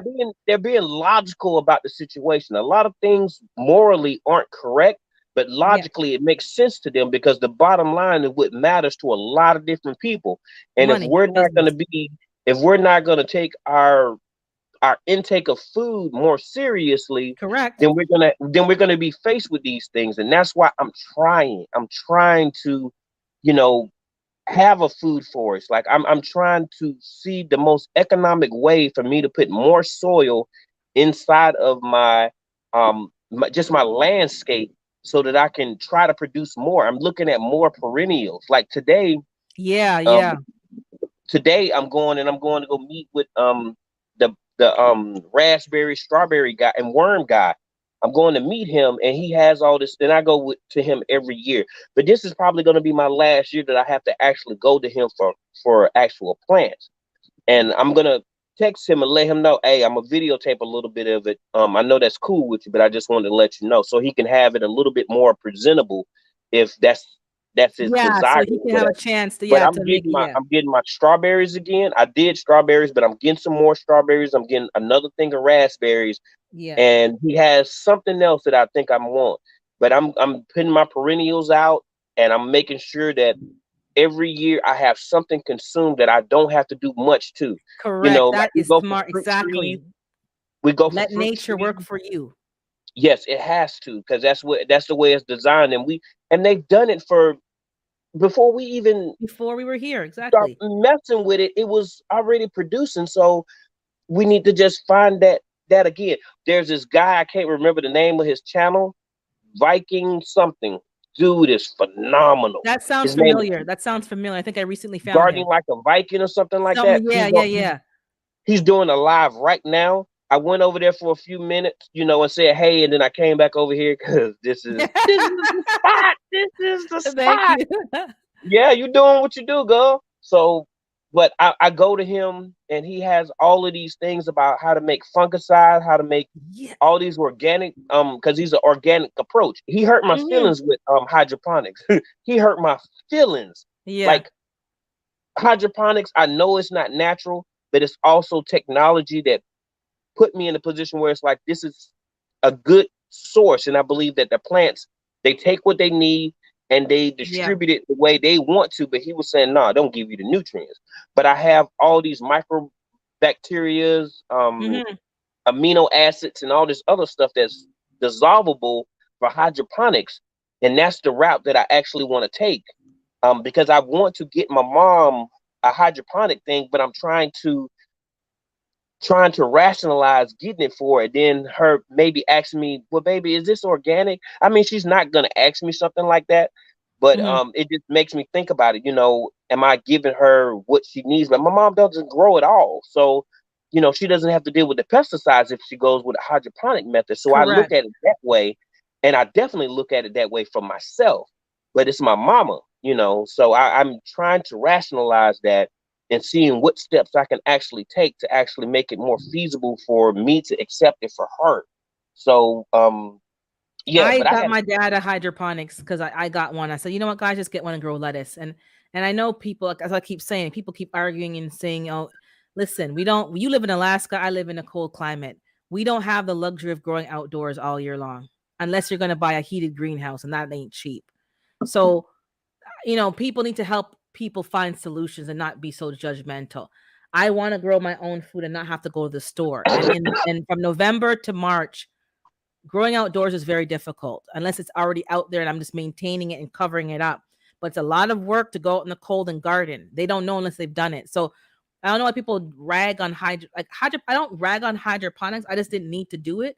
But if I want to come off of the food supply chain, I'm gonna have to find other ways to grow food in the zone that I'm at. If I'm not gonna move down to the south, if I'm not going to move south where it's just, pretty much all year long growing, I'm going to have to find another solution. And a greenhouse ain't cheap. A good quality greenhouse is not cheap. So hydroponics has been a solution for many people. And my dad's hydroponics is doing better than mine. And they don't even know what they're doing. I have, you think I have, their stuff is growing. I'm like, how come yours lettuce is so big and mine so, I don't know what they're doing. Maybe because they're doing nothing. It's growing so lush. And he enjoyed the lettuce, the arugula, and he could see for himself that, you know what? I like to grow outdoors. He has a big garden, but when the winter time comes and I can't, be outside in the cold, I can at least have my lettuce and my arugula, and I can maybe a couple of tomatoes. I can get some dwarf tomatoes, and they can get some dwarf cucumbers, and they can at least have a salad every day without going to the store. That's all I want right now. I don't want no big, just lettuce, maybe some spinach, tomato, and cucumber, and have fresh greens, not from the store. okay, And I got one more thing to say, and then yeah, I got to get back to work. yeah, and Um, I'm gonna go to and you gotta go. I have these plans. The Ann White has a design for cold climates that I'm And actually going to white. implement. Yes, and White. Um, I don't know how to spell it. ANA White. She has two different designs, and they're free. One of them, it's going to cost me about $700 to $1,000 to build the greenhouse, but I'm going to do it because it's structure. Structure is very, it's something that I need for for where I live, Oh, and then I I'm see gonna now. A frame chicken coop you're talking about? not the A frame. A frame is not for me. I need the other design. The The A frame is frosty? for, It says huh? frosty. It says frosty and a white frosty, some frosty design, It's gambrel style greenhouse. Alaska proof greenhouse by Am White. That's what I looked up on YouTube and I found what's that? It's a big YouTuber. He did the design and it's a couple of other people and they altered it a little bit because of, everything is going to be different for different climates and stuff. But that's one person Okay, this is that's this is one the design one. that It's I'm it's it's actually the going to do. gambrel because it can take the snow load. I'm looking at some other Yeah. pictures while you're talking. Yeah, it's white gambrel style because it can take the snow load because it kind So of I'm going to be doing yeah. that and then I'm going to be researching hoop houses as far as Yep. how much room I need and stuff like that. And I'm also going to look at geothermal inductions or Geothermal is nice. Yeah. geothermal. It's possible in the part where I live at versus where I was before I bought this house. So I'm going to Hmm. look at those more. I've done the research already, but I need to look at it more as far as where I'm at to see how can I access that. And then I'm gonna go for the stars with it. But I got to get back to work. I got to finish the rest of it. I All right. appreciate Take your care. urban gardening No chronicles, problem. and you Appreciate you have a good too. one, bro. All You right, too. chat. And now I'm actually gonna end, guys. The after hours is over. Take care. Trust the All right. Thanks for process. Yeah. yep, trusting the process. Thanks for those who stuck around. I'm gonna end it now, but it was nice to talk to GT for a bit. The rain has stopped here. I'm gonna try to put those stones down around the run so I can get those girls outside today, God willing, so that they can start to get some more space because I want to give them, a good space and a good life and a good don't want them lock up too much. They have a space but not enough in my opinion. So I'm getting that resolved. Thank you J3GS Jigs for coming in and I'm in these streets watching. I'm catching up with all you guys' videos if I can. But keep growing, keep doing videos because when I do my binging and I watch you like 5 videos from one person, I'll just binge and watch your videos. So just don't think I'm not there. I'm trying to get around to everybody. And just have a blessed day and a blessed weekend. And drop your seeds. Someone else go up. Oh no, I'm done. I'm done. Goodbye, sobs. I want to plant some stuff and get some stuff going, but I'll have to do a pop up this week. I do have some time off to get my garden finished and get some errands done. I am trying to go to the range as well this week, like Gina is today. I'm going to the range to get my pew pews practice in, and I'm going to record that as a video, not live, because you can't go, but you can record and let you record and then you can put up a video and tag them in it, especially on Instagram, so that they can get advertising. But I'm trying to go to the range this week, and I'll probably do a pop up just to talk about the garden and be in the garden when it's not raining to show you what's going on and talk about it. So yeah, I'm getting it in there. And as I said, I'm not looking for no beef, but I'm just gonna protect myself in my home. I'm not gonna be out here being no vigilante, but you come in my house in the middle of the night, I'm not. I'll call for help, but I'm gonna do what I gotta do, protect my family and myself. That's the end of it. So God bless. Keep dropping seeds. Don't fear no evil. The scripture says, "I will fear no evil." And let's not fear the evil. We got what we need. God has prepared us and is preparing his people. And just keep your heart and your mind set on him. He will lead us into all truth and what we need to do. And it may not be what everybody else is doing, but you trust and believe his voice for you and your family. Peace out.